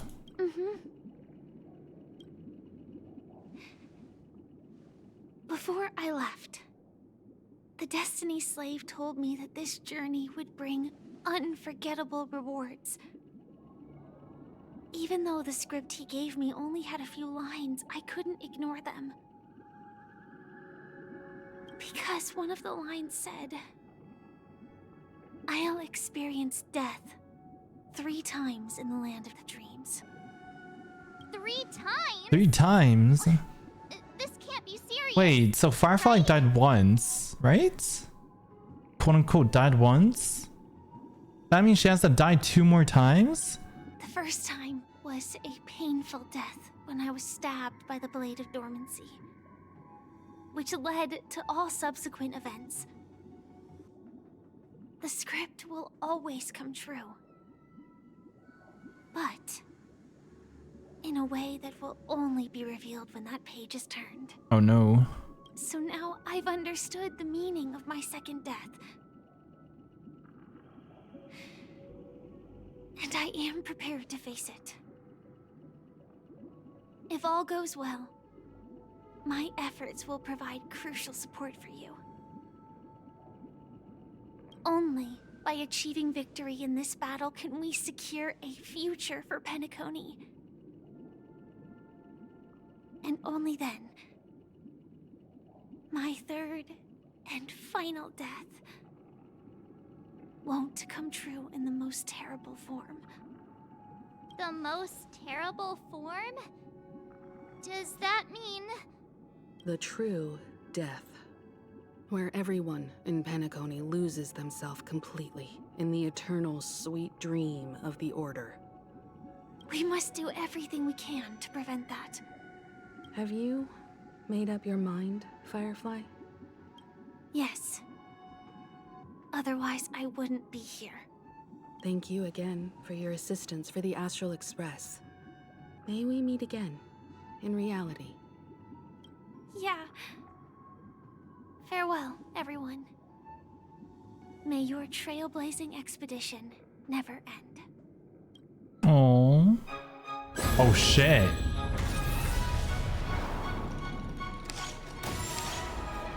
Firefly? I dreamed of a scorched earth. Everyone, are you ready? A new shoot sprouted from the earth. It bloomed in the morning sun and whispered to me. Oh my god. Sam! Like fireflies to a flame. Life begets death. May we meet again in reality. Well, goddamn.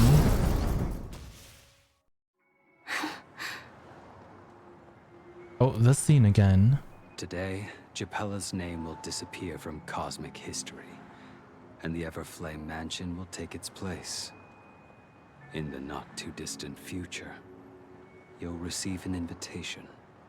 That's your next stop. Land of the dreams. I hope you find whatever you seek there. Hi, Garrett. Be it answers or salvation. Letting Blade drive? Apparently he has a driver's license. You mean my 3 deaths? Silverwolf told me about it. It's such a shame that it's not part of my script. Live. I'm never afraid of death. The opposite of death is eternal life, and that's something I'll never desire. Oh, thanks for rubbing it in Blade's face. He's like, wow, unless you have the opportunity to die.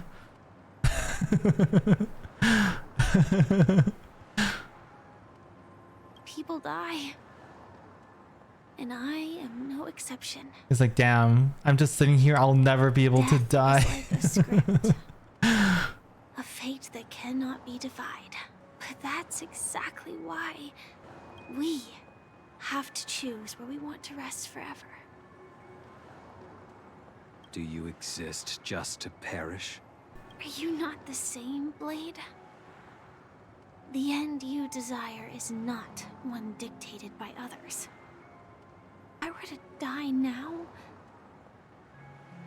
I would only be a weapon. I believe I should die as a human. Though its definition escapes me, isn't this the answer that ordinary people look for their whole lives? A name that can be carved onto their tombstone. The tombstone that belongs to me once bore the inscription, Glamoth's Iron Cavalry. Then it changed to Stellaron Hunter. But one day, it will bear the name Firefly. And all the brilliance she showed at the end of her life.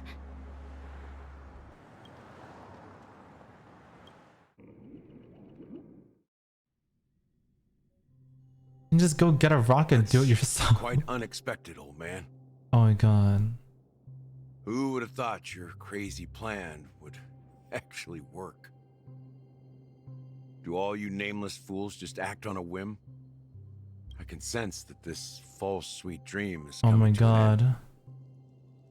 The nameless may be young, but they had the ability to achieve this goal. Just like you did in your time. The entire Break Effect set is literally Mikhail's outfit. His like coat, his eyeglass thing, his gloves, his shoes. We robbed his grave. It's a shame you won't be able to see it firsthand. Maybe I won't either. Yeah, we just stripped him. Ceases to exist. We took his hat, we took everything. Yeah, not just those nameless. Even Mr. Wings is just like you. Stubborn, won't listen or give up, no matter what. Well, fate is unpredictable, I guess. If we weren't bound by those cursed paths, maybe we could have had some good talks. But in the end, we managed to do it. Imagine he just starts to get up and start moving. Remember how those idiots cursed us? They said, "Go to hell, you worthless traitors." Well, I don't know if they really meant it, but if longing for freedom means going to hell, then I'll be joining you soon, you fool. Aww. Let's get together and have supper again in hell. Oh, I almost forgot. There's one more thing. Here's to you. A glass of hello and goodbye, Trailblazer. To the imperfect tomorrow.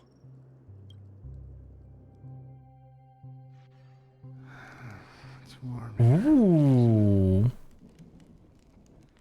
You're lucky to have found shelter from the rain. Let alone fresh berries in this desolate place.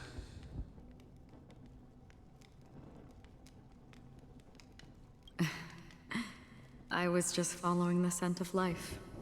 It's particularly strong in a place like this. It's a shame these berries don't have much flavor. Seriously? In case you didn't know, this fruit is pretty juicy. The only downside is that when you chew it, it becomes extremely spicy. Have you lost your sense of taste? I can still taste certain things, like a faint sweetness. Before Gallagher, coming please here, I live. stopped by a place called Orkron. It had barren cliffs and Orkron. nights lit by bonfires. Sounds like Burgundy snow awfully would like fall from the Acheron. sky, and when it landed on my tongue, it tasted like raspberries. The flavor wasn't exactly sweet, but it left a lasting impression. When I think back on my past, I realize that what's tying everything together isn't the big events, but rather these small yet unforgettable moments. I haven't completely lost my senses and memories yet. Well, congratulations on adding another footnote to your journey. Who's this old man? Is this also Mikhail, or is it Mikhail's father? By the way, Or grandfather? always alone?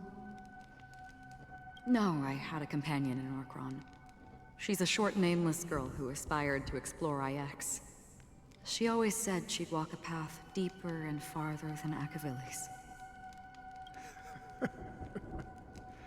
Quite an ambition for such a small girl. So, what Everyone is Mikhail. She became stagnant water. Well, my condolences. What it had to be Mikhail's. I'm thinking it's Mikhail's father, because he always went on adventures in like the sea, and like, remember the last cutscene? Like this old man was with Acheron looking out at the sea and shit. I don't know. That's just my suspicions. I don't need them. The girl left with a smile. She never regretted her choice. And Damn. So most Acheron is definitely wanted me to old say too. goodbye with a smile. So, that's what I did. That's proof that you're grieving for her. Or perhaps I'm just afraid. Afraid? I rarely sense that emotion from you. What do you fear? I'm afraid I'll forget the 30 days I spent with her. Just like all the other days in my life.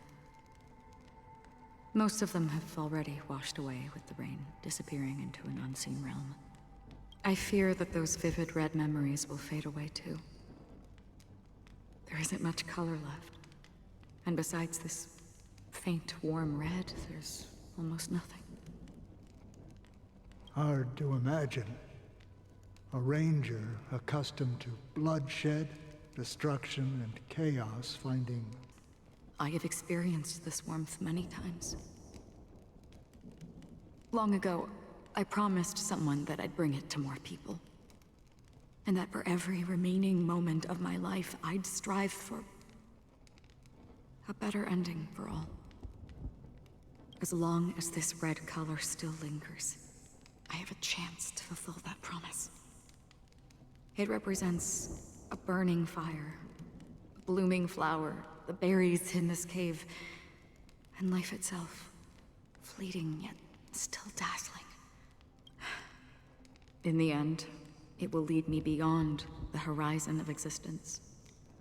And on the other side, I will cut off nihility. Cut off nihility? The one blessed by the sleeping and shapeless is considering how to kill them. That's truly pure nihility. But you're right about one thing. After spending so much time near this stagnant water, only when I look at this vibrant red fire do I realize that I'm still alive.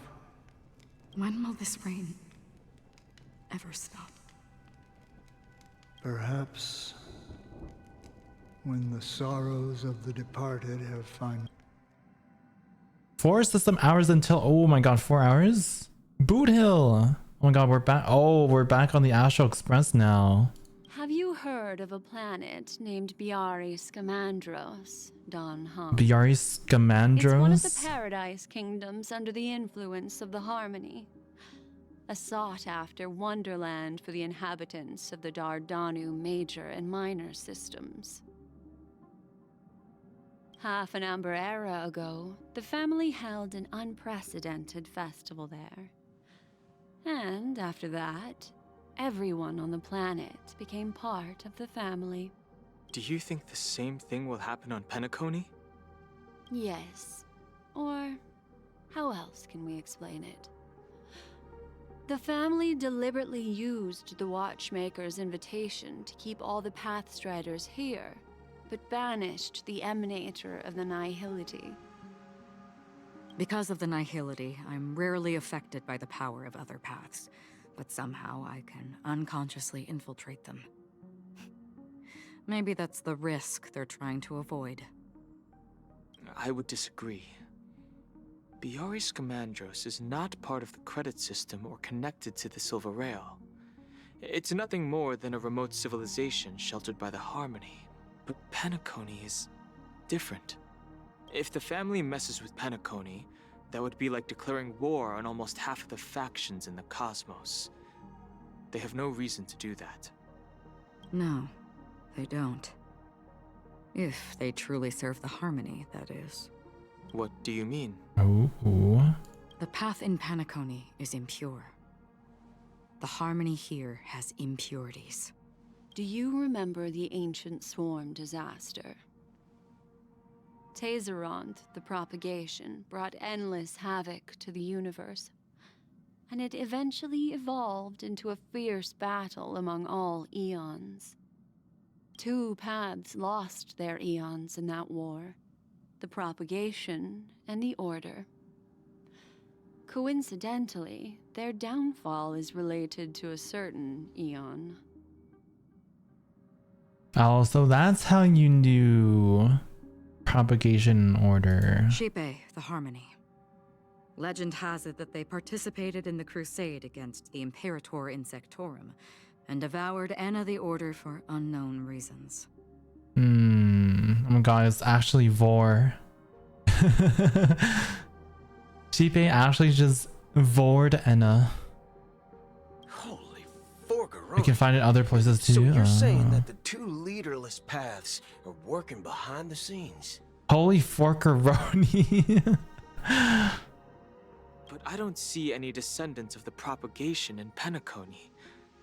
Could it be that the remnants of Beyond the Sky Choir are hiding within the family, trying to resurrect a fallen Eon? I can't say for sure, but they're definitely planning something for the Charmony Festival. Boo, now this is getting way Holy too Bubba complicated. Boo. Is this why you want us to leave Astana right away? Are you giving up? The Charmony Festival will start soon.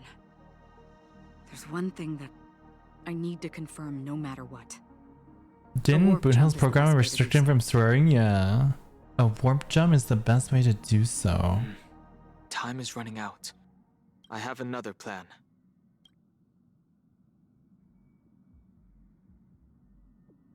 Hold on. Are you thinking of using the Jade Abacus of Allying Oath? Exactly.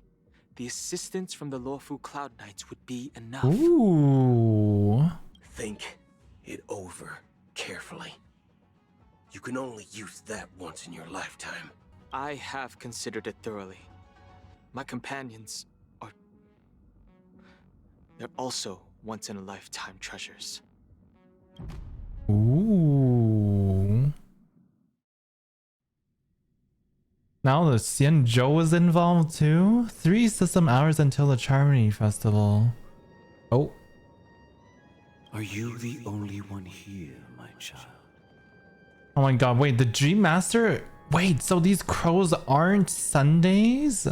Or are these crows being controlled by the Dreammaster? The Nameless is True. quite the diplomat. Our secrets have spread like wildfire within the family. And IPC starships are gathering towards Astana.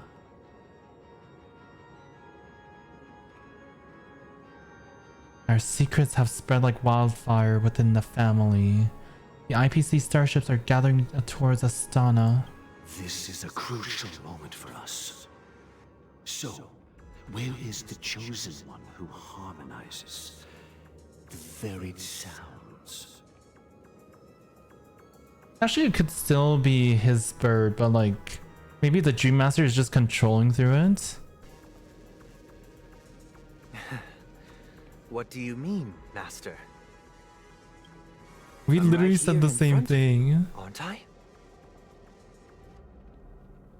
I'm right here in front of you, aren't I? You know, she was supposed to be the star of the Charmony Festival in our plan. But the plan has changed. As her brother, I know she doesn't want to sing for the Order. So I'll take her place. Oh, so you can sing Sunday? Wow, you're so talented. You've always been wise beyond your years. I'm sure you understand the consequences of your choice. Is he giving himself up? If you consider this a betrayal, well, there can't be 2 suns in the sky. I'll step up and take down the other sun if necessary. Do you believe in karma? If karma exists, then everyone has their own karma. You have yours, and I have mine. And my karma has nothing to do with you, Mr. Gopherwood. All right. Since you're willing to sacrifice yourself for her, Oh my god. I'll grant your wish. Well, the compromise came sooner than expected. Why? You and your sister were born as twins of the Order. And one of you is destined to follow this path to the end. Is this part of your plan?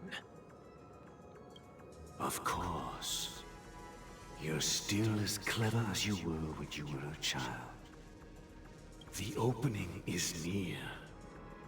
Go, my child. Seize the power of the harmony and reveal your karma. I have one final question, Master.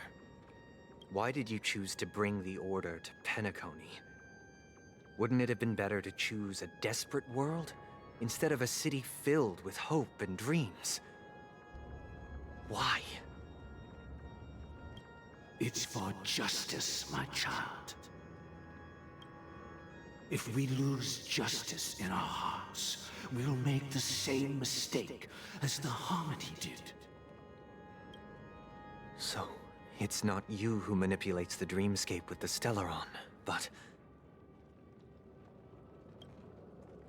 Well, that's where our conversation ends. Go ahead.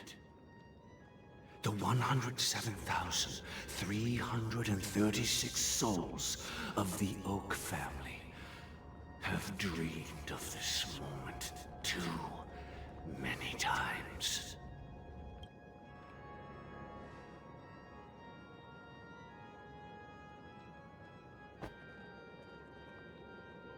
What?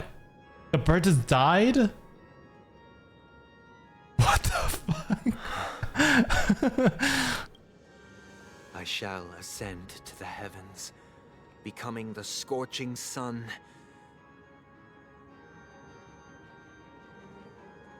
Bathed in my light. Whoa, what? There's so many of them. Flourish, while all evil shall be eradicated. 2 system hours. This is the interior of the Penacony Grand Theater. Oh my god, we're here. We're finally at the Grand Theater. This is what Timmy sees every day. It's quite exhilarating to be flushed into the air by Soul Glad. But why is the venue still closed when the Charmony Festival is about to start? And not only that, the entire theater is eerily quiet. No audience, no staff, no one around. Are we too late? Looks like the Charmony Festival was a flop at the box office. Yeah, I wonder how many tickets... Hey, that's not what you should be concerned about! Let's explore around. Be careful, everyone. No, let's just fight. We will be free men. Ooh, Watchmaker's hats. Search. Oh. Yikes, they scared the life out of me! Why are there so many puppets at the ticket office? They won't suddenly start moving, will they? So many mannequins. Is this a fashion store or something? March, behind you. What? You're so annoying. Stop scaring me. Are these puppets part of the stage setup? Even so, it's so eerie that the entire front hall is empty. Something feels off. We're in the right place, right? There's no other grand theater in the dreamscape. So Sunday's messing with us? He said we'd have a final showdown on the stage, but why is there no one here? My apologies for the delay, March 7th. Oh god. You scared me. Where are you now? I'm waiting for you behind the curtain. Following the Asdana tradition, I invite you to enjoy a stage play in 3 acts before the festival begins. History is a mirror reflecting the universe's true essence.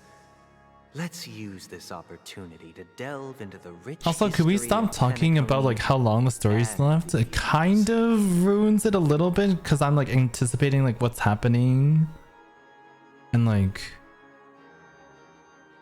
Within it, naturally, the future takes shape. Let us commence with the dawning of the world.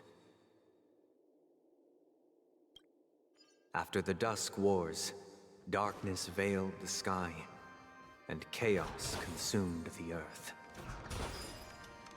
Enna the Order emerged, destined to restore all existence. Oh god.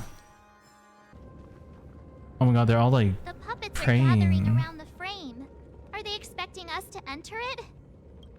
Enter the dreamscape. Stage 1 act or stage play act 1 Ode to Prisoner. Where are we now? Oh my god. What the music? The atmosphere here looks similar to Sunday's inner world. Perhaps this so-called stage play is created with his abilities. This act is named Ode to Prisoner. Given the atmosphere here, I believe it's about Penacony's past. I thought things were finally looking up as I managed to dodge prison during my recent trailblazing expeditions. But now it looks like I'll be back behind bars again. I hope you like this land of freedom. On a What are these mobs? As you can see, their sentences have long ended, and the IPC guards have long been expelled. Yet, these prisoners remain enslaved, not by external forces, but by the confines of their own minds. Freedom permeates every corner, except fragile souls. It gives solace only to those who believe in its existence. Prisoners, this is my What the? Learn the essence of freedom. Why does it have booba physics? Prisoners to fight for their lives. I thought it was just a, you know, mannequin thing. No one can restrain you anymore. You are free. Thus concludes the first act. Amidst a raging war, the frontier prison headed toward becoming Land of the Exiles. This must be how Penacony was constructed. With the aid of outsiders, the prisoners were finally liberated and established the Land of the Exiles. However, it appears that Sunday aims to convey the spiritual plight of the prisoners more than the physical aspects of imprisonment. This show is a bit too literary for my taste. But the battle part is quite easy to understand. Anyway, we've arrived at the exit. Let's go! Let's go. I'm gonna take a month to finish this. Ooh, Act 2, Ode to Fool.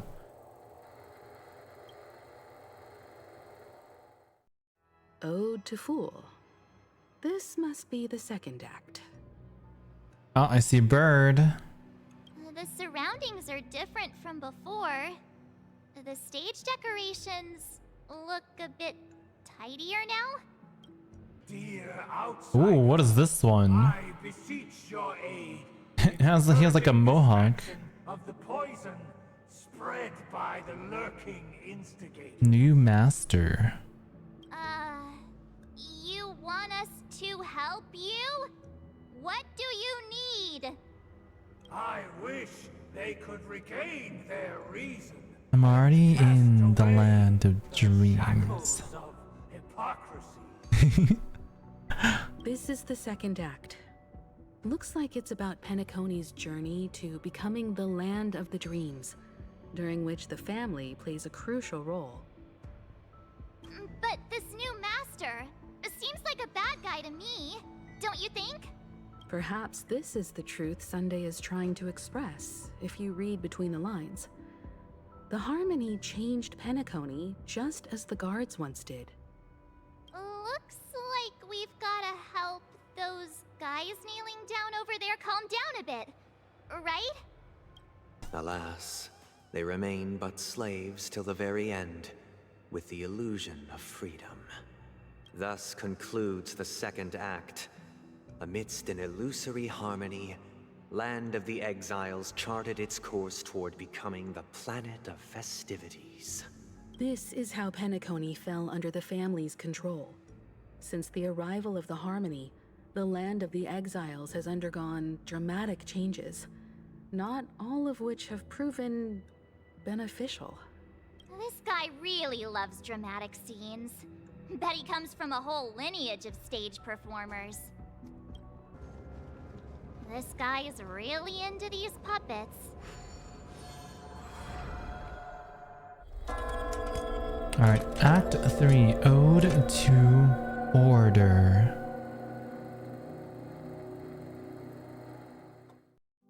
Oh, I get it now. The last scene is all about singing the praises of the Order. And the atmosphere here is completely different from the previous two scenes. This is the final scene. It's much more straightforward. He wants to expel the Harmony and establish an empire based on the Order. Let's go. Once this stage play concludes, it'll be time for the main event, the Charmony Festival. The Charmony Festival!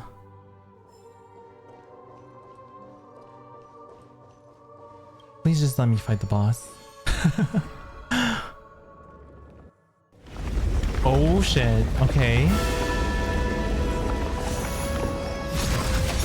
Oh, wait, what? All those were like... I thought they were just boxes. Well, shit.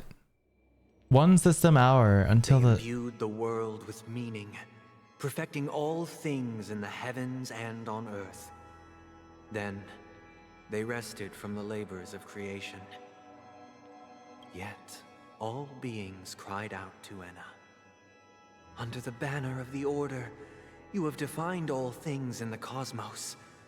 But this made us realize that we are but puppets in your hands. Dude, look at the windows. There's like people dancing, someone playing the piano, someone's going insane. Thus, on that day, all beings united and cast the Eon into the abyss of oblivion. This Grand Theater looks totally different. Is this the power of the Order? Everyone, get ready. This could be a tough battle. Is it time for the boss? Look, there he is! There he is. That concludes everything related to the Order. What are your reflections on this, my dear?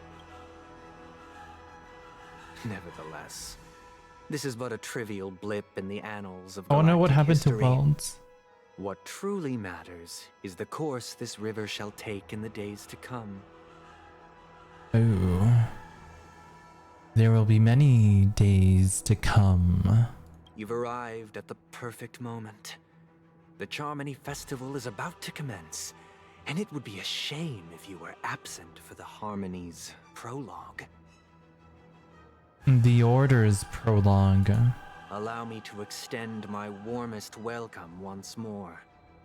Welcome to Penacony Theater, the very core of the Sweet Dream, Hi, the Pastel. abode of the Stellaron, the grand stage of the Charmony Festival, and God, he looks so the very smug. place where the future of Penacony shall be determined through conflict. And the very place where your schemes get smashed to smithereens. Why did you invite us to this duel?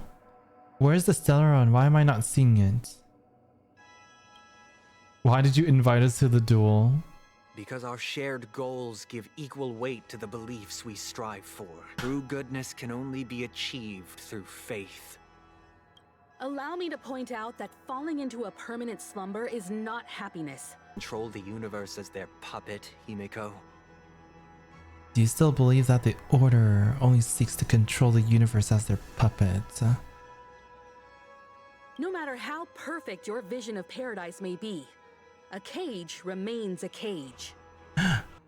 People will never achieve true happiness in a world like that. They would just be toys for the Eon. It seems you have misunderstood my intentions. Allow me to clarify. My desire is not to resurrect a fallen Eon, or become one myself. Then what is it? My sole objective is to create a paradise free from Eons, where the Order ensures the dignity and happiness of all humanity. A paradise exclusive to us human beings. A paradise free from eons? That's not the case. If people are to live with dignity, there must be nothing and no one above them. In your so-called paradise, you would be the one reigning supreme.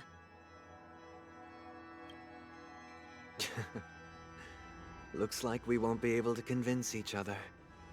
Now that our conflict has been destined, let's unveil our paths and reveal to the universe the true path.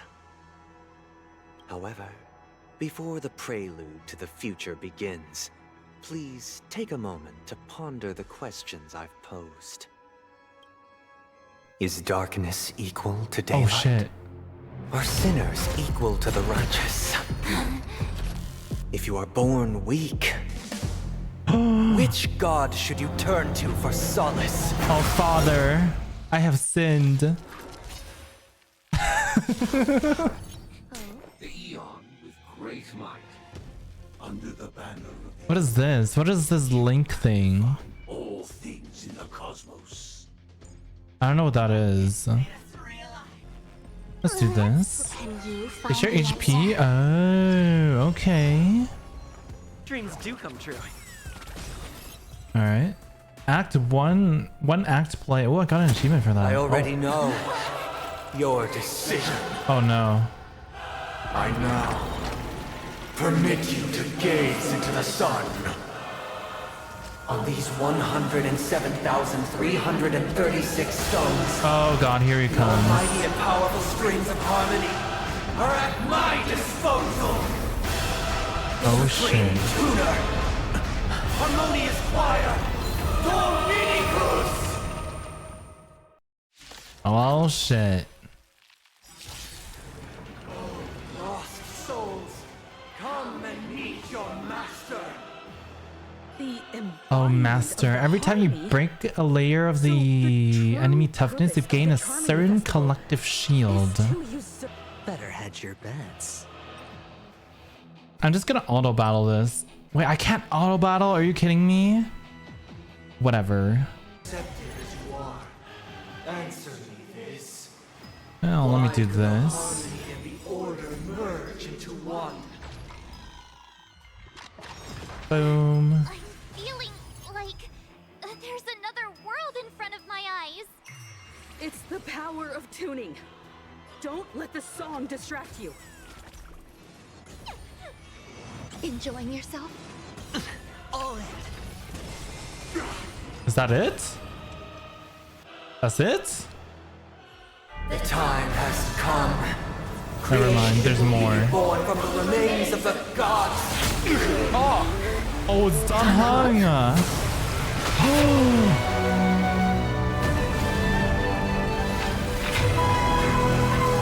Oh my god!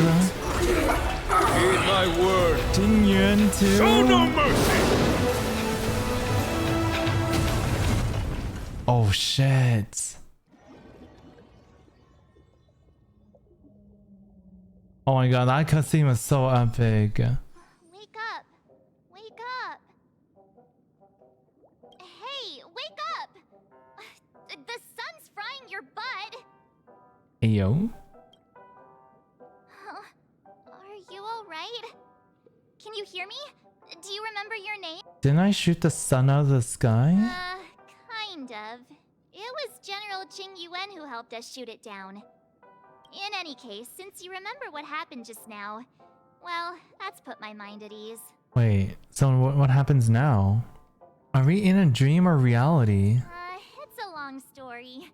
Simply put, Danheng used the Jade Abacus of Allying Oath when we were in the middle of a fierce battle, and summoned the General to help us just in time.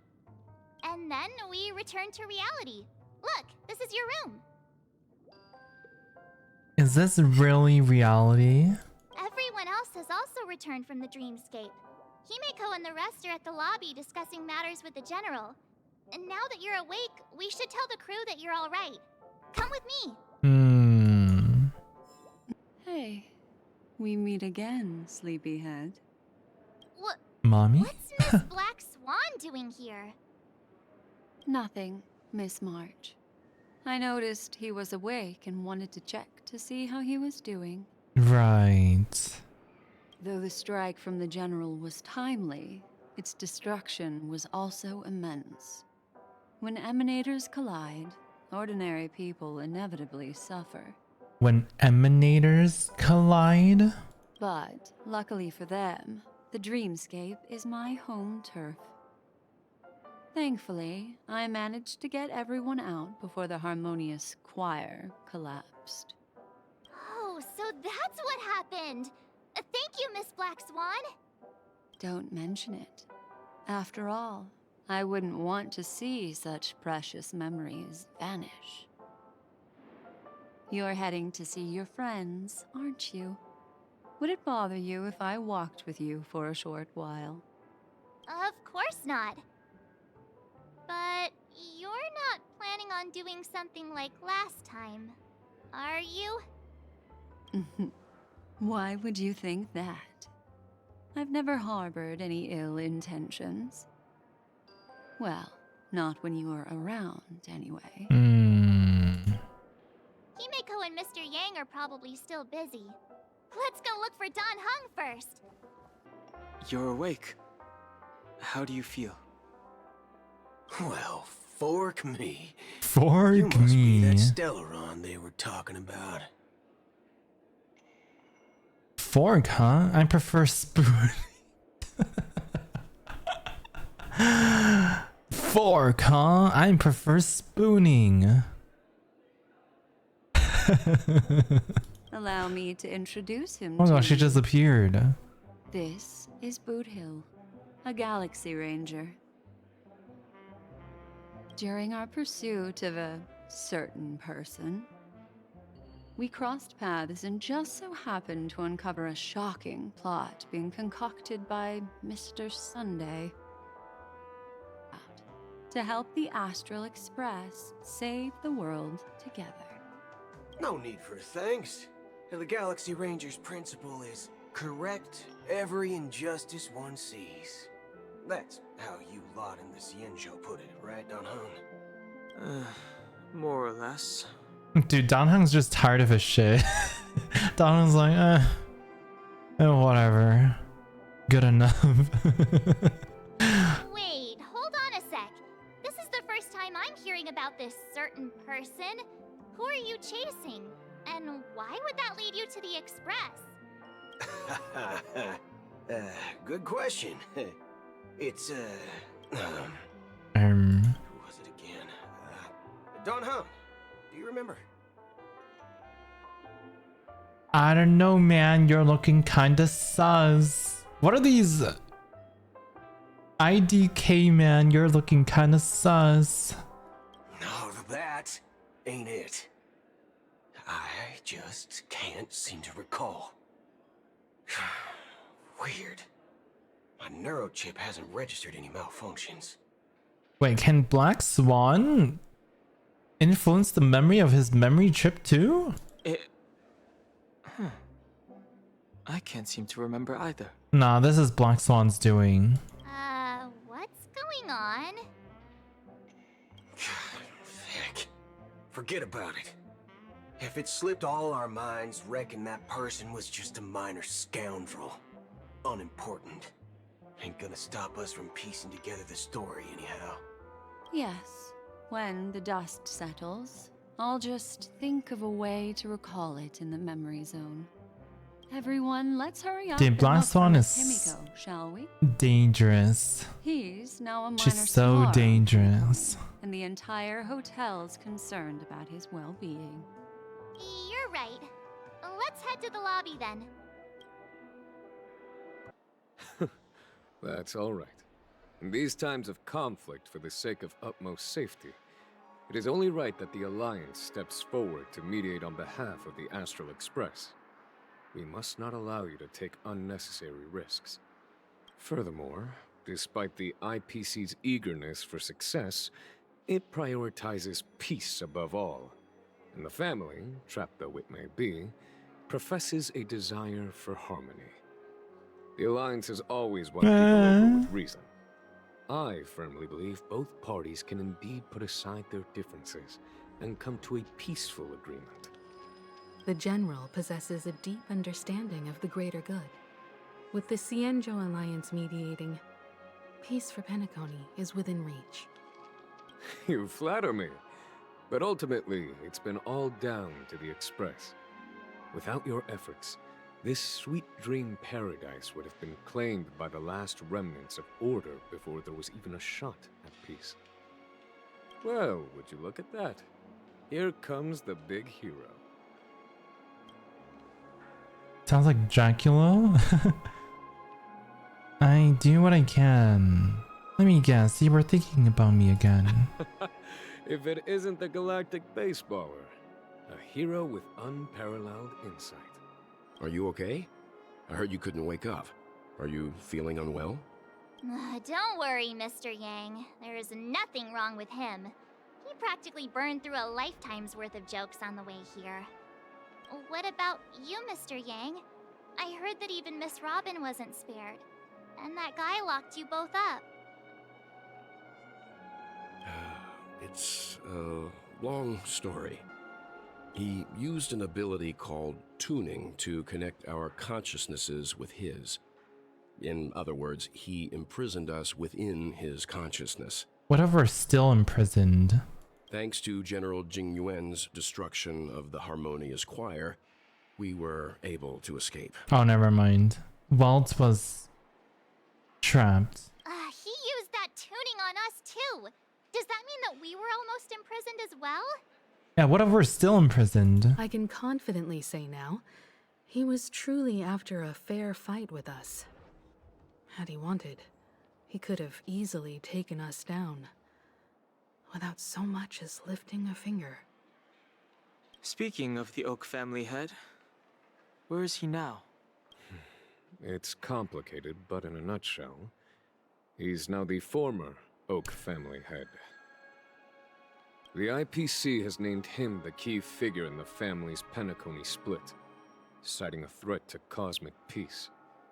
He must represent the family and answer for the unrest caused. His trial is set to take place at Pier Point. The family quickly labeled him and the remnants of the Order as enemies, declaring the turmoil an internal rebellion. This move effectively barred the IPC from intervening in family affairs on both moral and rational grounds. Everyone really has their own agenda, after all. Then, what's going to happen to Miss Robin? She and Sunday won't be able to deny their involvement in the Charmony Festival. They're siblings, after all. Why the sigh, General? I can only say that this incident is an unexpected mess for the girl. The Alliance will try to persuade the family to consider this matter carefully during mediation. It's time, everyone. The IPC's key members and I have agreed to consult one another before the upcoming negotiation. Do any of you wish to sit in? Given the General's invitation and the matter's significance to the universe, Oh my god. the crew will naturally accept. However, if the IPC... Why, of course you're welcome. They've mentioned that your team is a trusted ally of the IPC in Penacony, so there's no reason not to welcome you. I want Aventurine back. Besides, if there can be reliable observers from the Astral Well then, we shall oblige. I'm kind of allergic to those types of situations. I think I'll just head back to my room and start packing. I'm afraid I'll also have to return to the Express first. The conductor is worried about us. It's best I go and explain the situation. Thank you. What about you, Will you join Welt and me? Or have you got other plans? What? I can pack it myself, you know. I didn't see the options. I have to help March pack her suitcase. If that's the case, our galactic baseballer can join us. Although I'm not too sure of the reason, the representatives from the IPC have insisted on his presence. Allow me to lead the way. Follow me, please. The negotiation will commence at the hotel lobby. Everyone, please. Oh, that kind of makes sense. So that's why he wants us to go to Sinjo first to like solve this issue. It's been a while, my Astral Express friends. Friends. I would also extend my sincere thanks to you, General of the Lawfu.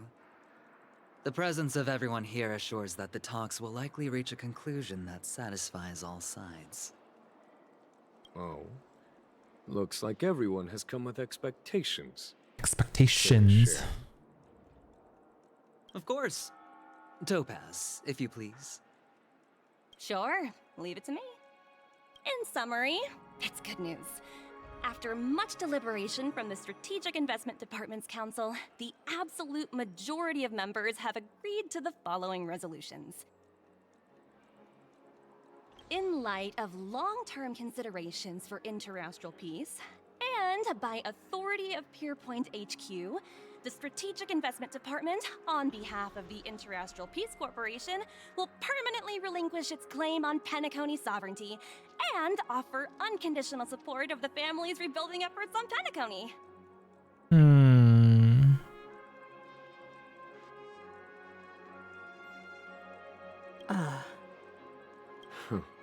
Now that's something.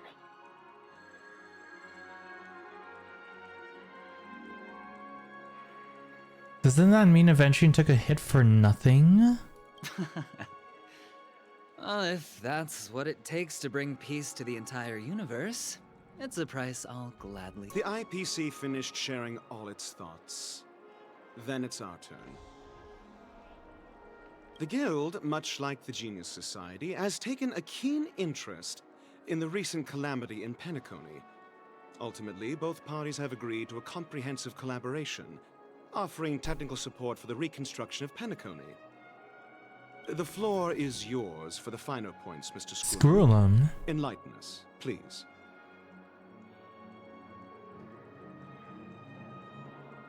Seems to be way too perfect. Right? And the boss goes down and it's like, oh, we wake up. Organic life's unrelenting search to understand the realm of inner spirituality. But when my mechanical impulses are activated, my inspiration circuits will start to operate, and I will enter a state defined as imagination. Free time. Within the realm of imagination, there emerges a fire from the shadows. It is warm, bright. I frequently ponder this flame might represent the essence of intelligence. A cluster of inspiration ignited by high temperatures. The future direction of the universe may well lie within it.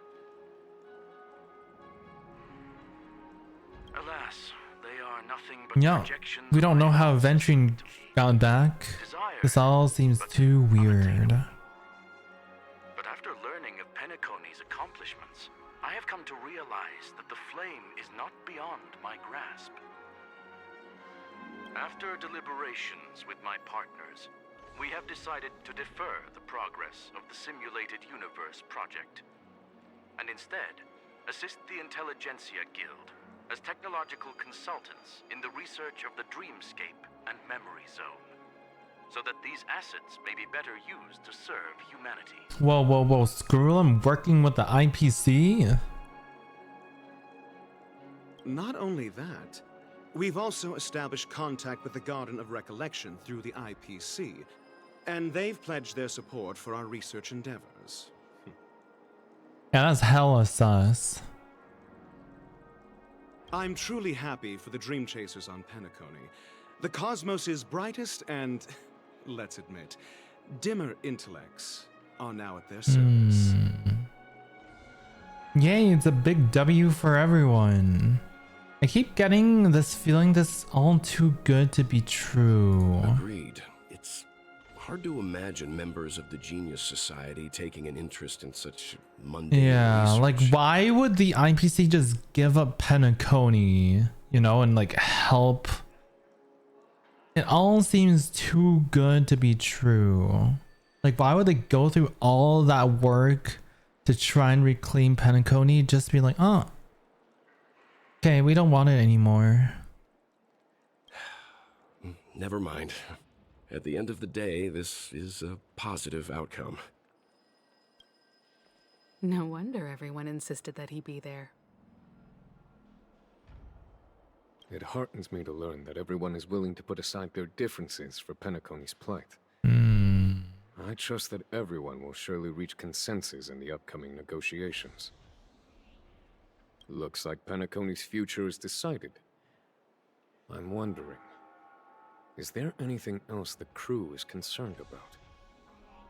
Peace is our greatest wish. Beyond that, Eventually almost dying? Fuck my drag, right? Well, that's good. Now that everyone's minds are at ease, I shall take my leave.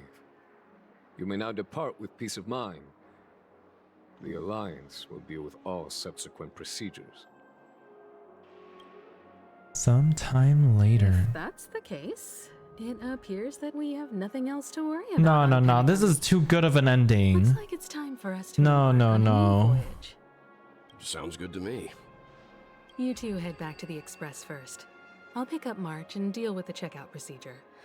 Oh, also, Miss Black Swan, you have a matter to discuss with me, yes? Nothing escapes your attention, Miss Navigator. You've been with us this whole time, huh? In any case, he and I will be waiting for you and March on the Express. Let's go. Our time on Penacony has come to a fruitful end. Penacony's journey ends here. Ahem! Looks like everyone's present. Let the navigation meeting commence then! This a meeting to decide our next stop? How we doing this? A show of hands. Hold your horses, cowboy. Hold your horses, cowboy. Why is Boothill here? Why is Black Swan here? What in tarnation are you guys doing here? Allow me to explain. Mr. Boothill and Miss Black Swan submitted a request to temporarily travel with the Express for their own personal reasons. You all may know, the Astral Express never declines any passenger whose heart yearns for the distant stars. Therefore, they will be traveling with us for a while. Nah, why the fuck does Black Swan want to become an... No. This is all too weird. The Express is going to be much livelier now. But, Miss Black Swan, you better not use your memo keeper abilities to pull any pranks. Understood, Miss March.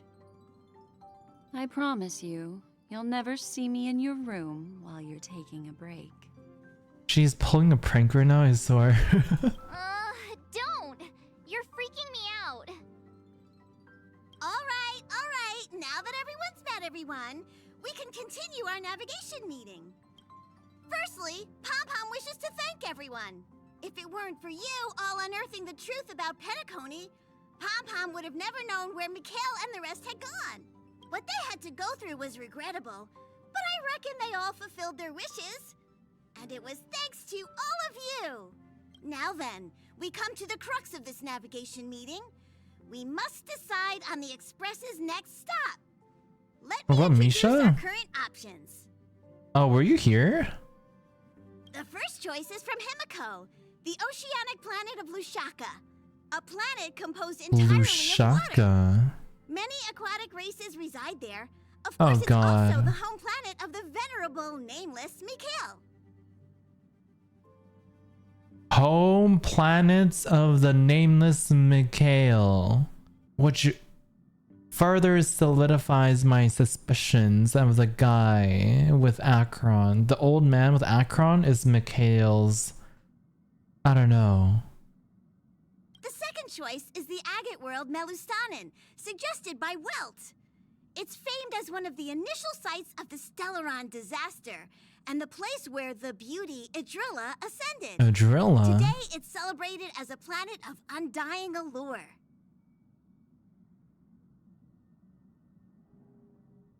The third choice is Edostar, a planet nestled within a vast ion storm region, currently under Ooh. assault by the Antimatter Legion. Wait, this planet sounds However, cool. the distress signals from there have recently ceased, prompting the IPC's wish for us to check in on the situation.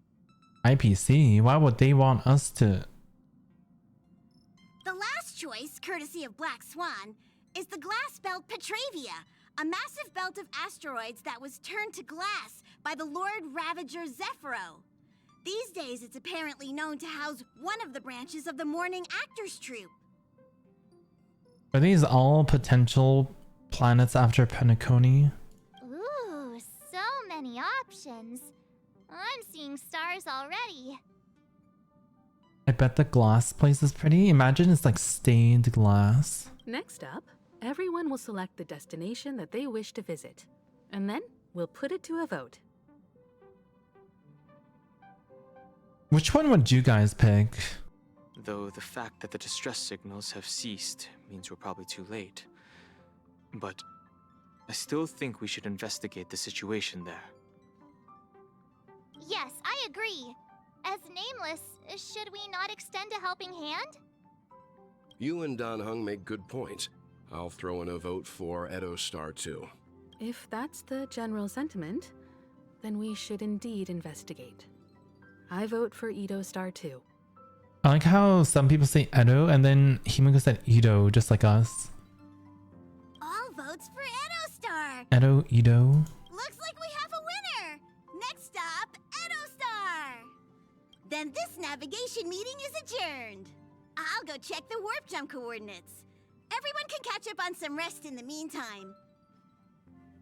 When it's time to make the jump, Pom Pom will make an announcement. Black Swan. Oh, you're here. Seeing your reflection among the stars in the porthole really does seem somewhat surreal. How about it? This journey of beautiful dreams. Was it to your liking? Oh, such elusive emotions. I've never encountered memories quite like this before. It stirred my curiosity. So, how about you hand that small parting gift back to me? I'm quite eager to have it back. What happened? Is this not the card? Never mind. I just stumbled upon a particularly fascinating spot in your memory. Before I explain, I would like to apologize to you. This farewell gift I gave you isn't really a compass from the memory zone, but merely an empty light cone. An empty light cone? Remember when we entered the hotel in the dreamscape for the first time, and I procured a few trinkets from your companions? Their functions are similar. This way, I can always be attuned to your location, ready to assist immediately if you encounter any threats. This is not its most intrinsic function. Light cones are slices of light used to encapsulate solidified phenomena. This empty light cone is the same. The empty light cone is the same. It can etch your memories in their most vivid form, and then allow me to admire and manipulate them, turning them into unique mementos. All the world is born from the power of mind and soul, and that power is memory.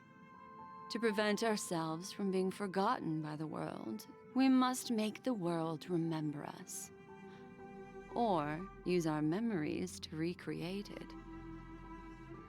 Life, seemingly vast, offers but a scant collection of impactful memories. Some joyful, some sorrowful, some light, some heavy. But you are different. Memory is a reflection of the future. Within that reflection, I see your unparalleled worth. You have the power to craft memories that can captivate the world. Your memory can illuminate the universe's future path. And that memory will be as scintillating as the star clusters you see in this porthole. You're making me blush.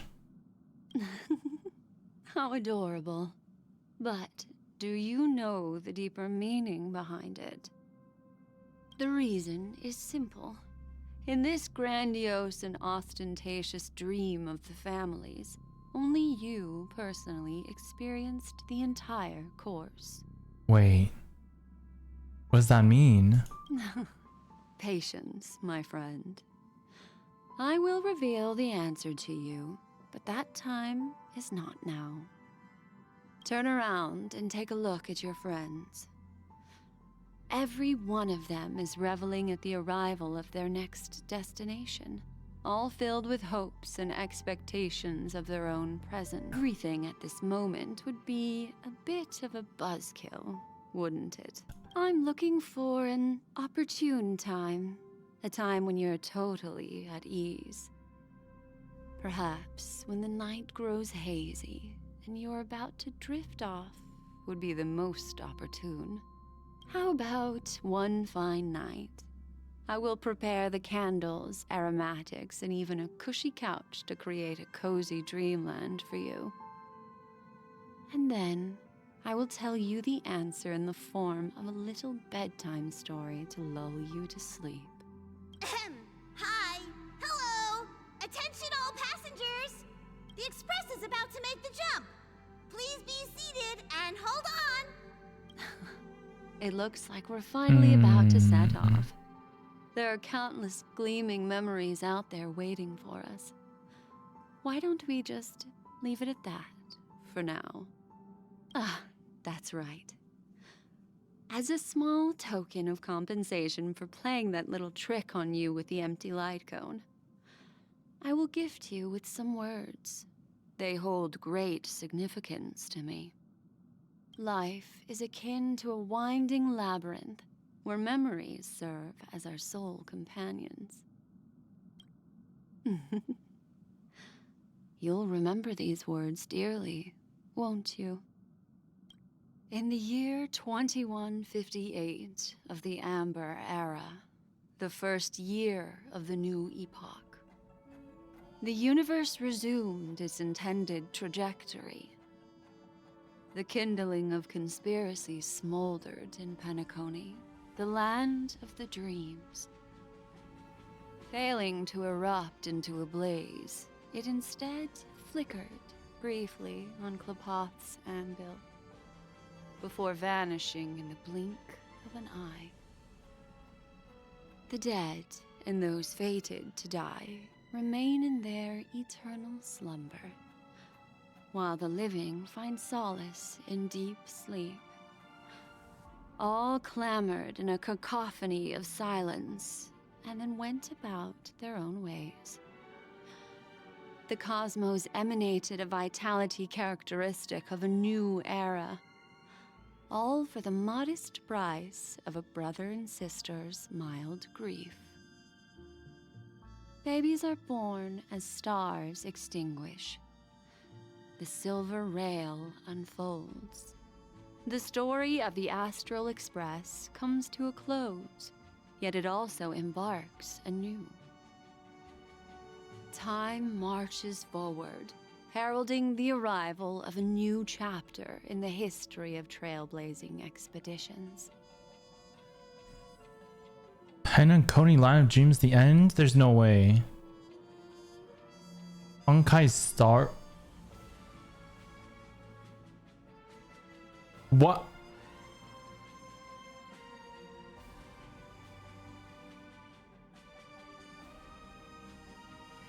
Lead actor Shin, starring as Danheng, question mark as March. What the fuck? Sunday Dreammaster is Sunday Servant. Gopherwood as Dreammaster. Script supervisor Elio. In loving memory, Rosalina, Tiernan, and Mikhail. What? May this journey lead us starward. Countless shooting stars streak the sky tonight. If you can pick the right one, it will carry your wish to thousands of distant worlds. You're feeling very relaxed now, aren't you? Black Swan ASMR. So, then,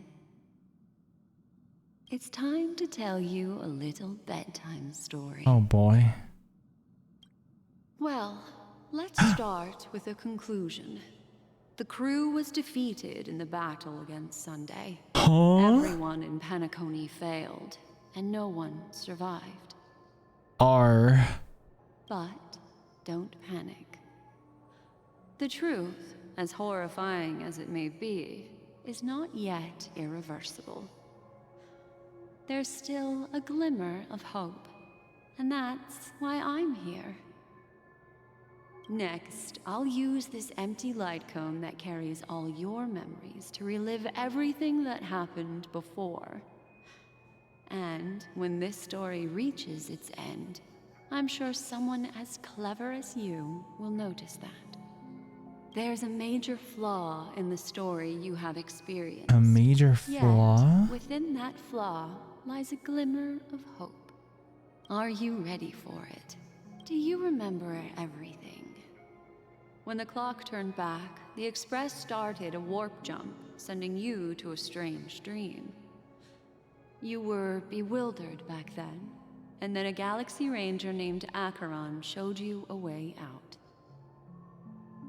Which one is the flaw? When you arrived at the Red Light Hotel, you met the doorman Misha and had a confrontation with Aventurine, an IPC representative. After that, you saved Firefly and explored Penacony together. During the tour, you ran into Sparkle disguised as Sampo and accidentally entered a child's dream. There, I rescued both of you from death, but Firefly didn't return to reality. She realized the truth and tried to involve you in her plan, but that resulted in an accidental death. Even more unsettling, you soon encountered another murder. The 2 cases of death prompted you to investigate the truth behind the sweet dream. Despite your efforts to gather information about the 2 victims, you didn't make much progress. But you did learn about the Watchmaker from Gallagher.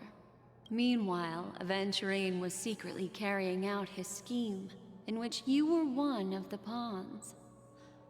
In the midst of a fierce battle, Acheron revealed her true identity as an emanator of the Nihility and unsheathed her sword. That strike foiled Aventurine's plan and opened a passage between the sweet dream and the original memory zone. Upon your arrival at Dreamflux Reef, you learned the truth that death was actually dormancy, as well as the truth about the dreamscape, the Stellaron, and the bellboy, Misha. Yeah, I like this little recap of the whole thing, right? Of like the entire Trailblaze quest so far. You split up with Sunday and Robin, looking for a way to seal the Stellaron. However, it turned out that Sunday and the Dreammaster had their own hidden agenda. And you had to engage in an ultimate duel on the stage of the Charmony festival. Finally, the story reached its conclusion. You emerged victorious, with the Trailblaze triumphing over the Order, and Penacony embracing a bright and peaceful future. This marks the end of the thrilling journey in Penacony. I'm sure you've already noticed something unusual. Yeah, but she just said the crew was defeated. The major flaw, which contradicts all the known information, hides in this story. My first encounter with Misha, I was attacked by Sparkle disguised as Sampo. The fake deaths of Firefly and Robin. Are we still not in the child's dream? My first encounter with Misha at the hotel. Little Misha. Or should I call him the Watchmaker? He's only a segment of memory in a dream bubble, but his ambition for the Trailblaze led him to leave the bubble. and embark on a grand adventure in Penacony. Mm. Well, Misha is a rather special memory zone meme, and he was granted power by the Trailblaze. There's still one thing that he shouldn't be able to do. A life born in the memory zone could never manifest in reality. So, why did he appear in the Reverie Hotel? Right. He's just a dream. Why did he appear in the reality? The answer is simple. He is the one fatal variable that contradicts all our known information. This means that you, who wholeheartedly believe in this memory, are still trapped in the dreamscape at this very moment. Wait. You, who wholeheartedly believe in this memory, are still trapped in the dreamscape at this very moment. Wake up, sleepyhead. Break free from this eternal dream and return to the real world. We'll find our answers there.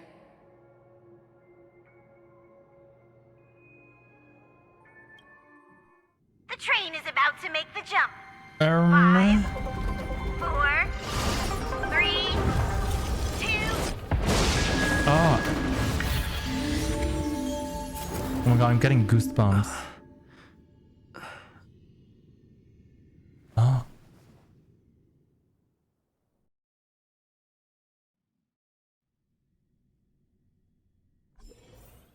Oh my god. This way, darling. Acheron? Not another one. Another one? Thank you so much, Black Swan. Finally, I can breathe a sigh of relief. What happened? The deja vu is strong with the scene. I understand you must be confused, and we'll do our best to shed light on the situation. This place is the rift between dream and reality. A place reserved only for those who have awakened from Enna's dream. Awakened from Enna's dream? Do you remember Sunday's ambitious plan? He intended to harness the power of the Stellaron, the collective will of over 100,000 Oak family members, and the desires of everyone in Penacony to usurp the harmony and restore the order. Unfortunately, it didn't stop there. From the early days of our journey into Asdana, we were already affected by the Stellaron. That strange dreamscape where we met. Maybe it was a sign that your thoughts were beginning to drift away. All this is just a dream? I'm now back at the beginning of the story. I don't think the goal of the Order was to put everyone into a deep sleep. Quite the contrary. They used the Stellaron to catalyze the leakage of Asdana's memoria into the material world, allowing the dreamscape to blend with reality. And that included a lot of memoria from the Beyond the Sky Choir. As time came and went, the dreams eventually became indistinguishable from reality. Leakage? And reality became an illusion. People think they are awake, but their spirits have long since stepped into the Temple of Order. This is what makes Enna's dream so powerful. In this paradise governed by the Order, everyone indulges in their delightful dreams and lives happily ever after. I believe what you experienced in the sweet dream, except for that flaw, was real. Only in this way could you reach the destination, lifting the crisis in Penacony and embarking on your next trailblazing expedition. If it wasn't for Acheron's plan, we might have been trapped in this dream forever. Fortunately, while the path of the Order governs all things, it can't affect the Nihility. I came to realize this when the Dreammaster tried to expel me at any cost. This is also why you felt a sense of peculiarity when traveling with her. Well, I'm not as fortunate as she is. Even if I'm a memo keeper, I was still influenced by the power of the Order and fell into hallucinations. However, thanks to your memories, now we still have a chance to turn the tide. For mortals, even if they possess the great power of a path, they can't create a flawless world like gods do. That's why there was a flaw in your dream. In other words, once you have realized the world is not real, you'll have a chance to break free from the dream.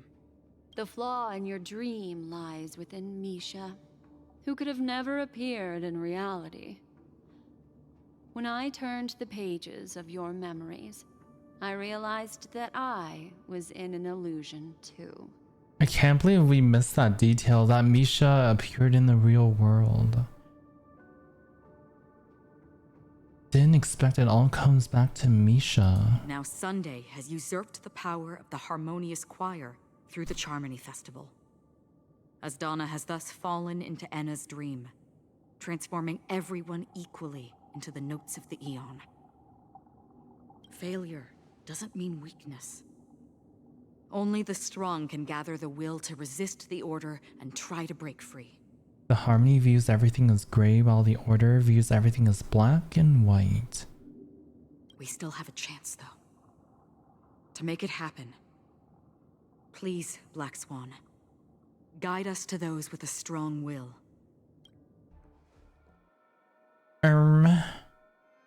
Finally, you've arrived. Robin? Let me introduce you to Robin.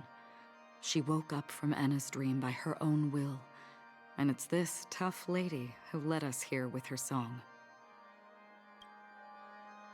I woke up for the same reason as all of you.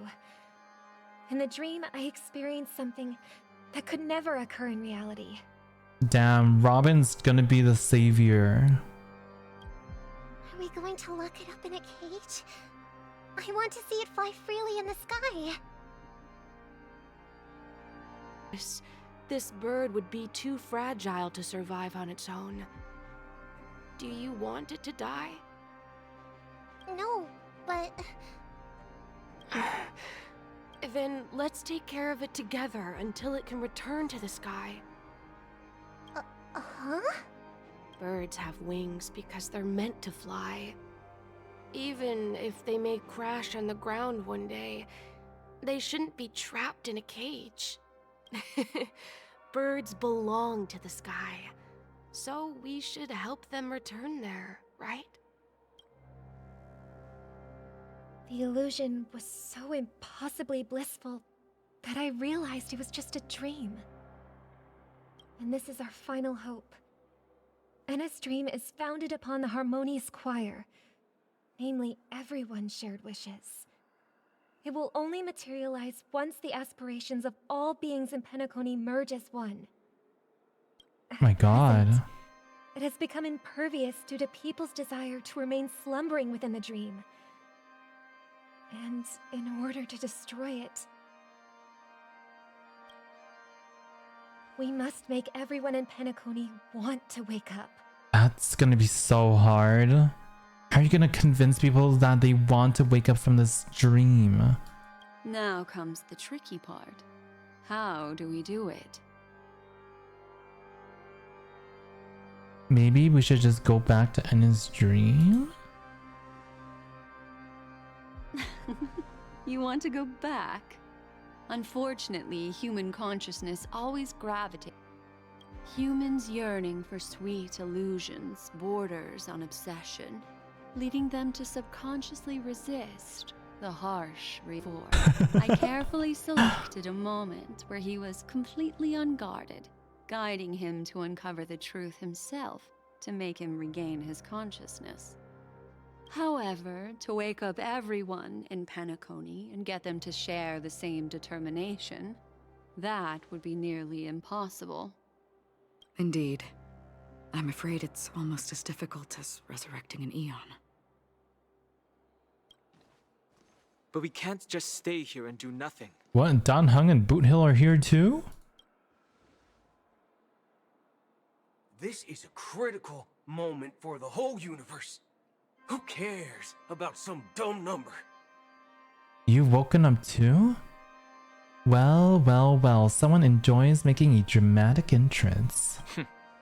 Thanks to Black Swan. You're welcome. And thanks to the memo keepers in Penacony too. I believe your partners have also awakened from their dreams. This is the first step of our plan. With the assistance from the Garden of Recollection, those who possess a strong will, like you, will gradually awaken from the dream. These free wills are the discord that will sway Anna's dream. Ooh. However, awakening a mere handful of individuals is insignificant compared to the vast number of people immersed in the dream. We must find other ways to awaken the free will of millions of people within a short period of time. If breaking through from the inside proves challenging, we can seek assistance from the outside. We've long been aware of a potential solution.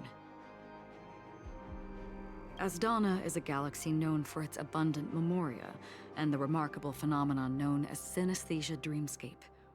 When people first enter this place, they often find themselves and others sharing a collective dream. At this very moment, there is only one dream encompassing the entire Asdana system. So, you mean, if we can attract a large number of outsiders to this system, their free will would intertwine with this dream and shake it to its core? However, those outsiders might also succumb to the dream Yeah, I was gonna say. foundation of the Order instead. The real challenge is, how can we gather a huge number of people as determined as you within a short period of time? A huge number of people. Looks like the Jade Abacus of Allying Oath will be the only solution. The Cloud Knights? No. No need for that. Keep your once-in-a-lifetime treasure. We don't need to bother the Cienjo Alliance for such a tiny request. You want thousands of people with unwavering free will? That's easy. Just leave it to us Galaxy Rangers. Oh, Boothill? You can gather Galaxy Rangers? Outsiders may see How many Galaxy Rangers are there? elusive and disconnected individuals, and actually, they're right. And that's why we have a tacit understanding among us. Do you know what it is, Acheron? Anyone other than a Galaxy Ranger, and that it can only fulfill its purpose when returned to its rightful owner. Because it's a burial artifact, worthy only of a hero who has served the Galaxy Rangers with honor. When its light illuminates the universe, it means the fall of a hero. And in the direction it falls, countless meteors will streak across the sky. Those meteors are Galaxy Rangers, coming from all corners of the cosmos, driven by a shared purpose, without questioning the cause or counting the cost, because we abide by a common principle. The shooting stars of the hunt only descend on the longest night, and with them comes the dawn. We've stayed silent for far too long. Now, it's time to remind all the cowards, oppressors, and villains of the universe of our presence. I'll be the one to ignite the first spark. Once the dreamscape is swayed, I'll complete the second step. I'll fine-tune the slumbering souls with the Song of the Harmony, interrupting them with the discord of Trailblaze, and guiding them towards reality. It's true that some people are born strong, and others are born weak. If the Trailblaze is the target of heroes, then the Harmony will guarantee that the strong help the weak. Only the people of Penacony themselves can be the saviors of their homeland. Their path of happiness should be forged by themselves. While I may not be a nameless, I'm willing to instill courage in all those who need it. This includes my brother as well. Anna's dream is too cruel for him and everyone else. Your plan sounds well conceived, but still, it appears somewhat idealistic and romantic. The flaws rooted in human nature can't be eradicated overnight. Do you believe these efforts alone are enough to convince everyone to choose the right path?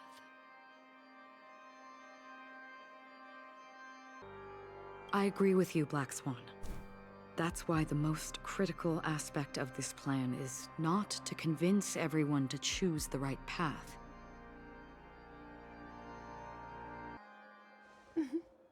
So, you're the key in the end, I assume? You're the key in the end. The Harmonious Choir possesses the power of an emanator. To overcome it, you'll need the same level of power. The final Am I actually gonna try and finish it tonight?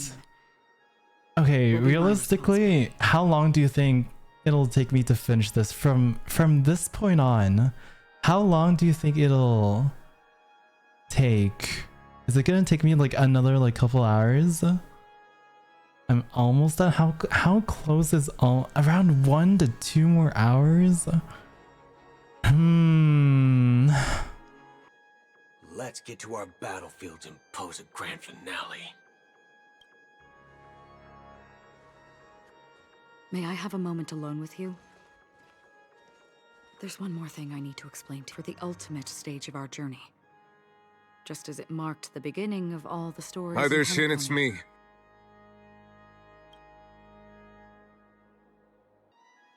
I have faith in you. However, before we depart, there is one more thing I must tell you. There's something you should know. We were able to locate you within this boundless dream and find the key to breaking free from the dream. All because of one person's unwavering dedication.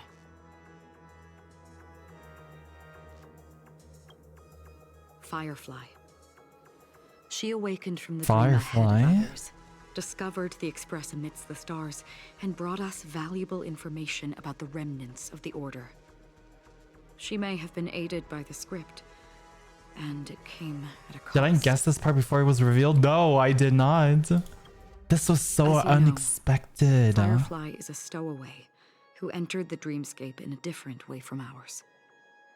Without the dream pool, hotel, or assistance from the family, she can only awaken from this dream in one way. A real death. A real death? We mustn't fail her determination. I'm not implying that we must win this fight no matter what, but our resolve should match that of that courageous lady. Oh my god. Are you ready? Let's embark on the final stage. Very well. Now, please close your eyes. How long has this rain been on? Dude, I want to know who this old man is. Who is he? If I remember correctly, it has lasted for decades. The unwavering determination of the Hunt followers persists even in death. But thankfully, we've guided those lost souls to their lives beyond. They were heroes in their time. And they won't be reduced to puppets of the nihility in their death. You see, the shadows on the sea have vanished. Do you remember? He once said that the sky would clear when the regrets of the departed had faded away. But it's still raining. It's still raining. I know. So, why is all this? Why did this rain choose me? Because someone's regrets haven't been fulfilled, perhaps. Mortals who walk the paths are like Sailors on a vast ocean. Sailors? Leaving behind a trail Nah, this that has to be. countless ripples of possibilities. This has to be related These to like ripples last longer. Mikhail's grandfather or something. Yeah, I love the hands. It's like the same hands from like Black Swan's Ultimate. And for some, their presence leaves sin thirsters. The obsessions of the Pathstriders. Sin They thirsters. emerge from the depths of Ix, seeing themselves as masters of their own destiny, unknowingly repeating the actions of their past lives. They emerge from the nihility and head toward it, leading purposeless lives. However, these hollow phantoms, they have journeyed with me for such a long time. Oh. So this is how it is.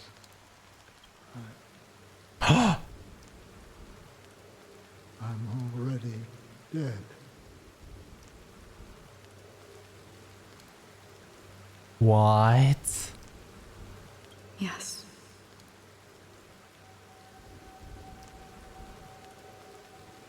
Oh my god, this looks sick. Are you watching over me? This is my duty as Acheron the Watcher. Acheron, Watcher of the Acheron River. I'm guarding the path to the abyss of the nihility, guiding every soul reluctant to become one with it. Back to this side. But if this is what the departed ones expected, should you try to change it? Oh my Shinderu. I don't know. But someone once told me that when the inevitable moment came, he hoped that I would stand at his grave and place a bouquet of flowers. Even if it doesn't make sense at all? Some tasks have to be done, even if they are pointless. Aw, thanks for the headpads. Experienced that much already. Please extend your hand, and then close your eyes. I'll carry your wish with me and fulfill it. Only then will I be able to put an end to the final regret by the Dead Sea. Oh my god, look at Acheron's hand. Will I ever see them again? See them again? Yes, that is certain. Because it was you who told me about the Express. My two former companions. The expedition cut short by the swarm. Your narrow escape from death. And your encounter with the Two former companions. And Penacony. The hometown to which you could never return. Is this Mikhail? Yeah. For countless times, I got rejected by the family and had to pass it by. But I knew that my companion was still there. Companion? Mikhail, This is Tiernan? are you still there? Oh. Take my hand and come with Oh me. shit. We will leave this place. You'll embark on a long, long journey, shrouded in darkness. But fear not. Oh my god. As a touch of red will be awaiting you at the end of the path. That's the color of existence. By doing so, you'll eventually reunite in the warmth of the sunlight. Thank you. Oh, this is what oh, he was already dead. May death be the end of your boundless dream. Guiding you back to the waking Hi there, Shin, it's me. To the horizon of existence. Oh my god, are we gonna see Adventuring again here? This place is one of the thousands of manifestations belonging to the sleeping and shapeless. Belong to the nihility. And it's also an exit out of the nihility for the awake ones. Let's bid our final farewells here. Whoa, say your final farewells to Acheron? My god, I love being in this area. Just the whole black hole and everything. I can't even look around, like my vision field of view is like limited. Always distinguish Oh my god. between reality and imagination. All right, Gray. Life is akin to a winding labyrinth where memories serve as our soul. May your schemes Adventuring be forever concealed. I Firefly. still remember the question on the invitation letter. So is Firefly dead? Why does life slumber? Why does life slumber? We don't know the answer yet, but we're about to awaken from this dream. Or perhaps such is the answer itself. Leave this place. Return to where you belong. And awaken Penacony from this dream. So, when will people actively save themselves? The answer is when they are in desperate situations. Like a drowning individual in the deep sea. When one's body and mind bear immense pressure, agony, confusion, and despair will follow. I firmly believe that. The fragility of humankind often freezes them in their tracks.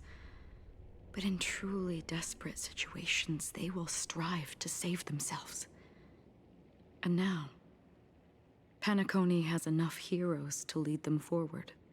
It's through this inherent, self-centered instinct that people exert their utmost effort, even when they know their struggle is fruitless.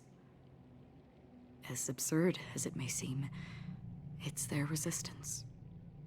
As for now, it is time to guide them, not as a savior, but as a nameless among those mortals. In this way, you will reunite in the warmth of the sunlight. The rain is intensifying. Before we part ways, please allow me to ask a few final questions. So far, you have forged unbreakable bonds with numerous individuals and entities in the sweet dream. Might I ask if you fear severing these bonds with your own hands? I feel no fear. If there is a vast, lifelike dreamland that is virtually indistinguishable from reality, a realm without death, where everyone can attain the happiness and fulfillment they deserve, living blissfully ever after,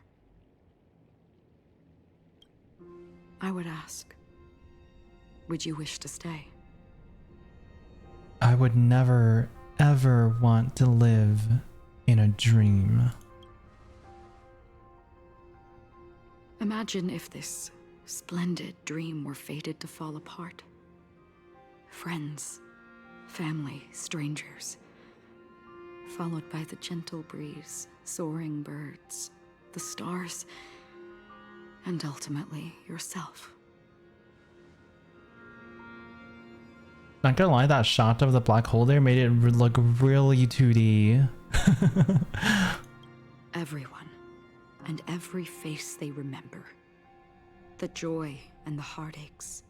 It just the looked like a vows sealed wall. and those left hanging. All will inevitably march towards a predetermined ending.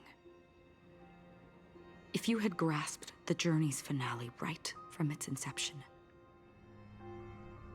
I would ask, would you still embark on this journey?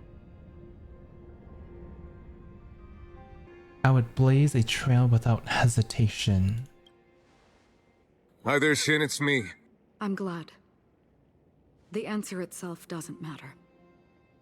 What matters is that you've... They were the same questions? Oh. Listen, touch, and ponder. And therein lies the sensation. Interesting. Cherish it, because that's what makes us exist. Such is the only answer humans can offer when facing the nihility. If the nihility represents the primal fear of life, rendering any lofty convictions insignificant under their imposing shadow, then behind this shadow, there must exist the most fervent source of light in the world.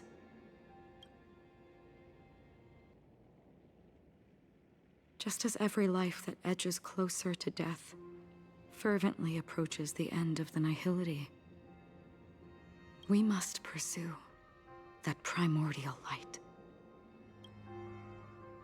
Now come to think that you exist Oh my God. in nihility, and you watch over others to depart it. Such a task is absurd and meaningless. Them refusing to use HI3 tracks? Nevertheless, someone had to do it. As for the meaning you mentioned, even if it's a meaningless task, I've come this far, haven't I? Even if the future you forge may not even belong to This you. music is so sad. It may not belong to me, but it definitely belongs to someone. What hardships you must have experienced. In that case, allow me to do something meaningless too. Please. Tell me your name. Your name? I like how the music like stopped when he asked that.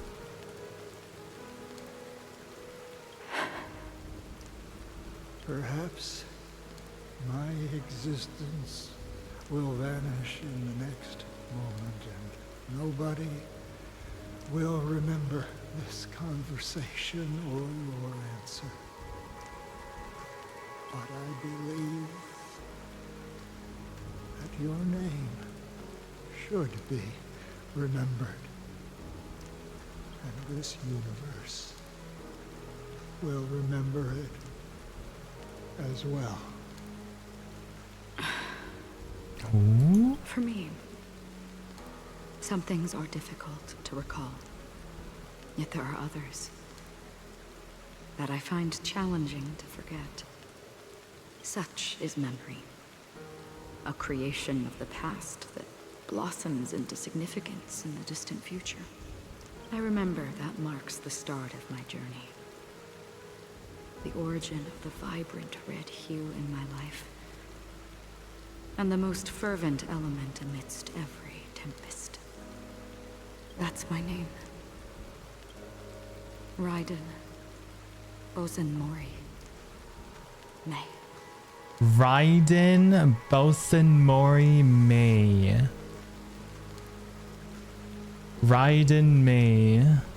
Well, we knew that. Like, come on. We fucking knew that, but like, it's cool seeing the confirmation, you know?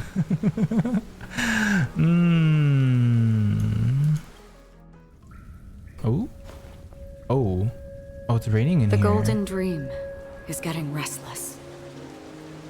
Oh, oh, it's In raining. the coming long nights, I'm afraid you will face many setbacks and witness many tragedies.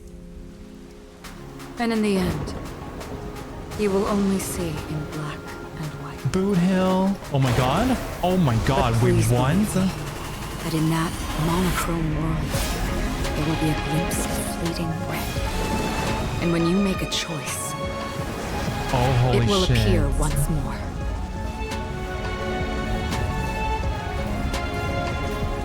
Holy.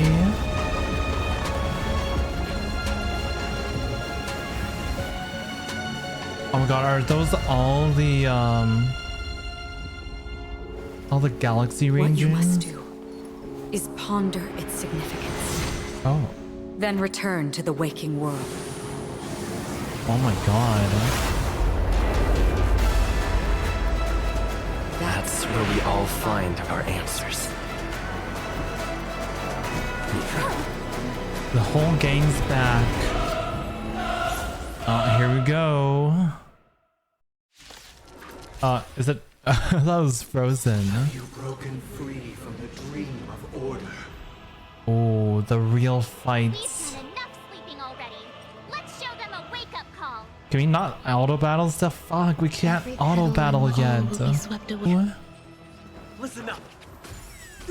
Oh yeah. Wait. Oh no. Oh god. What the fuck is that? Oh my god. Oh. Robin? Oh my god, Robin. Music. Robin saved us all. There seems to be another kind of sound coming into the Order Symphony. Oh shit.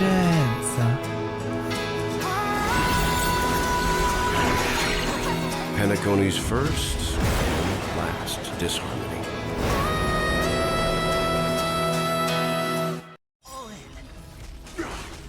Click to use Horizon's Echo Form afar to attack. What's this? Those imprisoned in their dreams are awakening for freedom.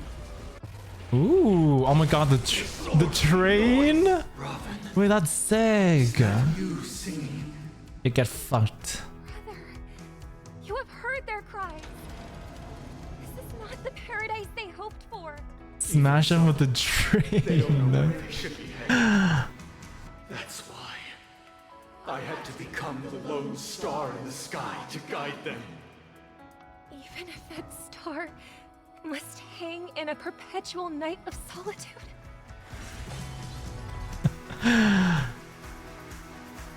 The dice have been cast. Bust. Bust. Or maybe I'll take it off. Ooh. If we had never experienced solitude, how could we have embarked on different paths? Now, our final talk has concluded. Hi there, Shin, it's me. Bro, Mankey? Thank you for the follow. Oh god, All what's the that? work of creation has been completed. The inevitable day has arrived. Oh my god, what is that? The embryo of philosophy will reshape for us all of reality. Oh god.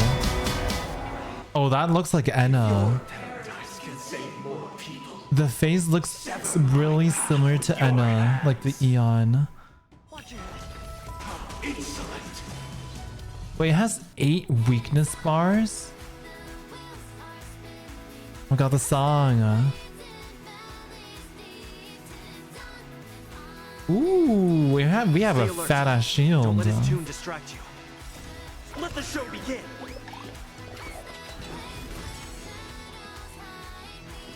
Listen up. How insolent. Oh, we're fine. Let's The first day? I think we have to break the shield before it reaches the 7th day. Let's do the train. The weakness of humanity cannot be redeemed by others.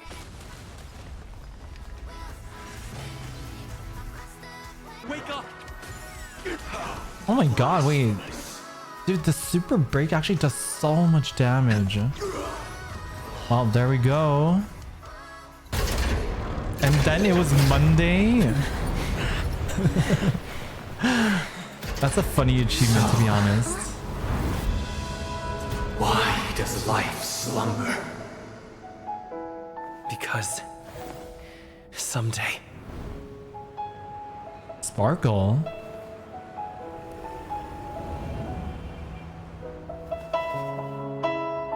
Oh my god, the music is We will wake from our dreams. Oh.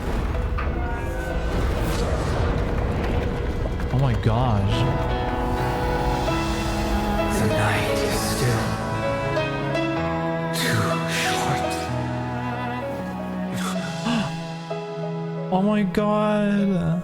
Brother, the dream is over.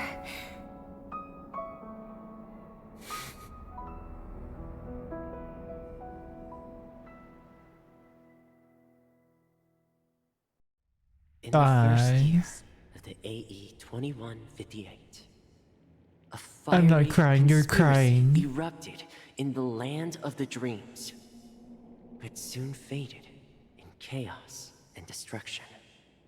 My god. Whispers carried the tale of those fateful 48 system hours, when a sun teetered on the precipice of collapse. A paradise stood on the brink of destruction, and a world was poised to surrender to its new master.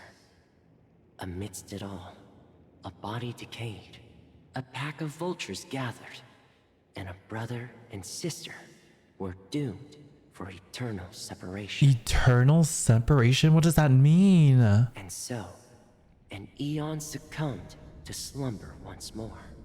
No. Some celebrated this fall, while others mourned. Among Is this the Elio insignificant talking? witnesses, mere specks in the vast tapestry of the universe. It was said that this time, the Eon met their demise with dignity. As the cosmos bathed in the radiance of a pure dawn, a tempestuous storm brewed on the horizon. The chant of everything for the Amber Lord grew ever louder. Yet, no matter how one contemplated, time inexorably swings Klapot's colossal hammer in eternal cycles. I want Elio. The tale of the Astral Express reaches both its conclusion and a new beginning. Time marches forward, heralding the arrival of a new chapter in the history of trailblazing expeditions. Ooh. The sky's so pretty. What's happening? Oh, I have to click. I was like, is something supposed to happen? A guileless girl. Where did that come all of a sudden? Trustful boy. Because the constellation that looks like a bird, the Torrent Eagles, looks a bit dim lately. It's the Torment Eagles. Don't worry, it's still there. It's located in the inner ring of Penacony and can only be seen when spring and summer overlap. As for the question you asked, I think stars do die, just like people. But do you know, sister? No star through her actually belongs pets? to the present. The light we see from them is from a long time ago. You know. Even after the stars perish, their light will travel millions of light years, spanning countless years, to illuminate the night sky of another world.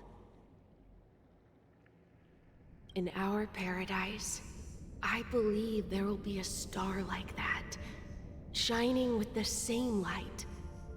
Its radiance will last forever, and its name will be happiness.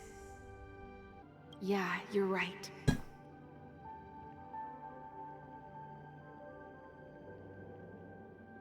It's a deal.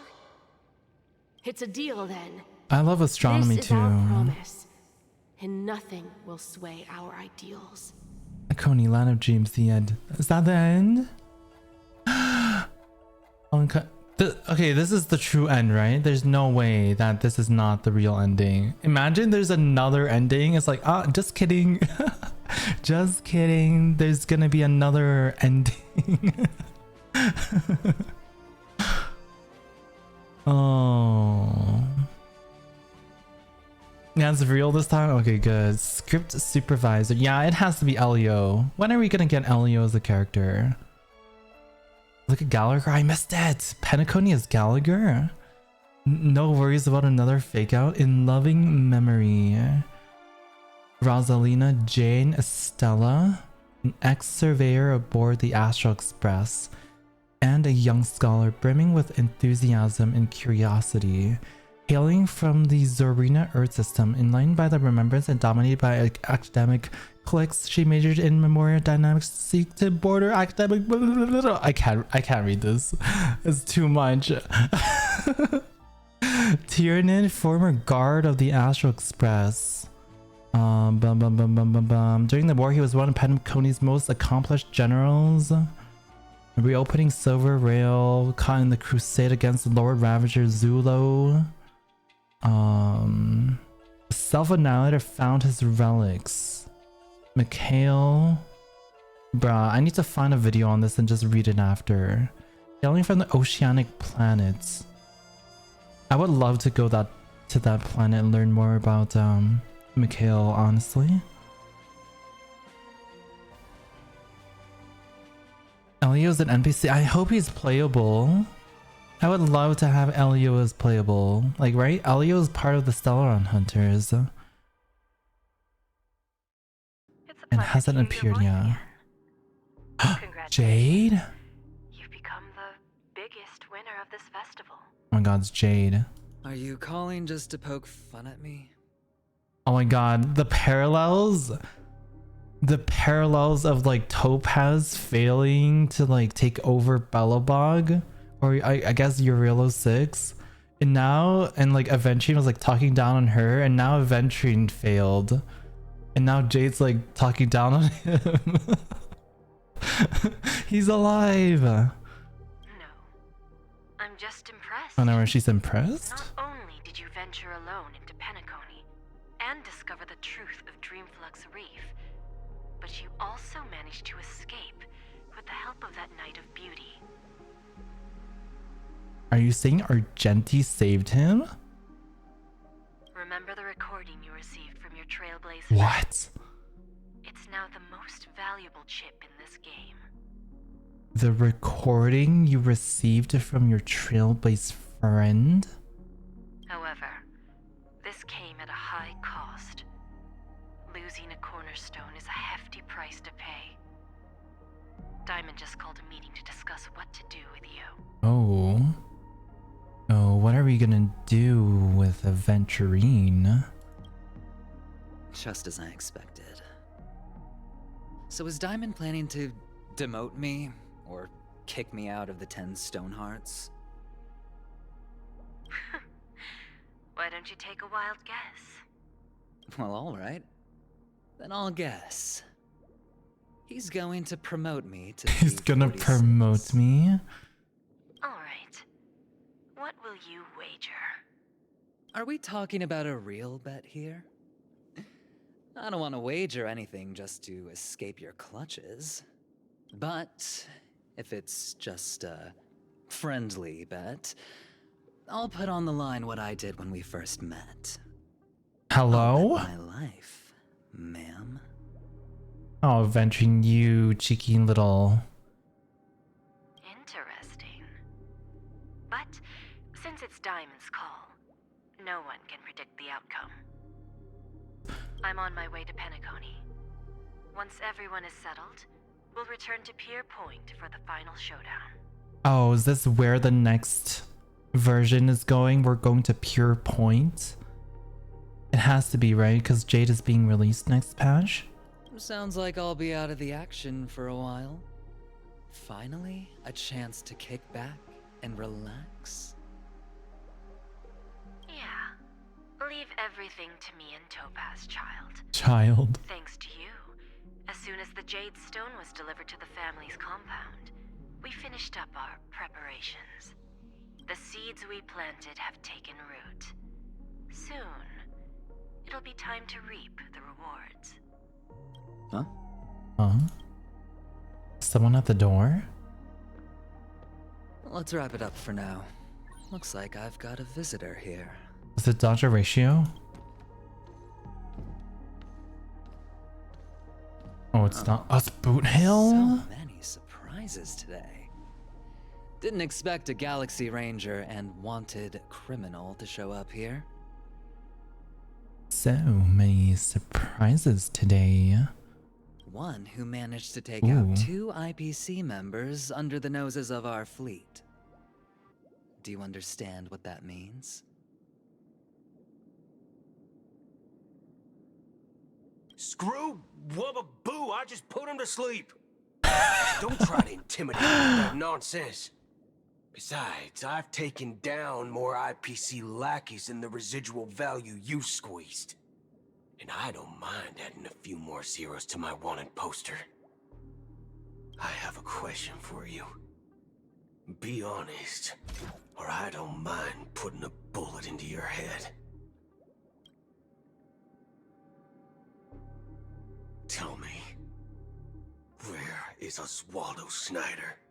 Oswaldo Schneider? Head of Marketing Development Department. To be continued? Who the fuck is Oswaldo? Oh, we're done! Trailblaze mission interlude. Stay tuned to find out what happens next in the upcoming installment. I'm furry.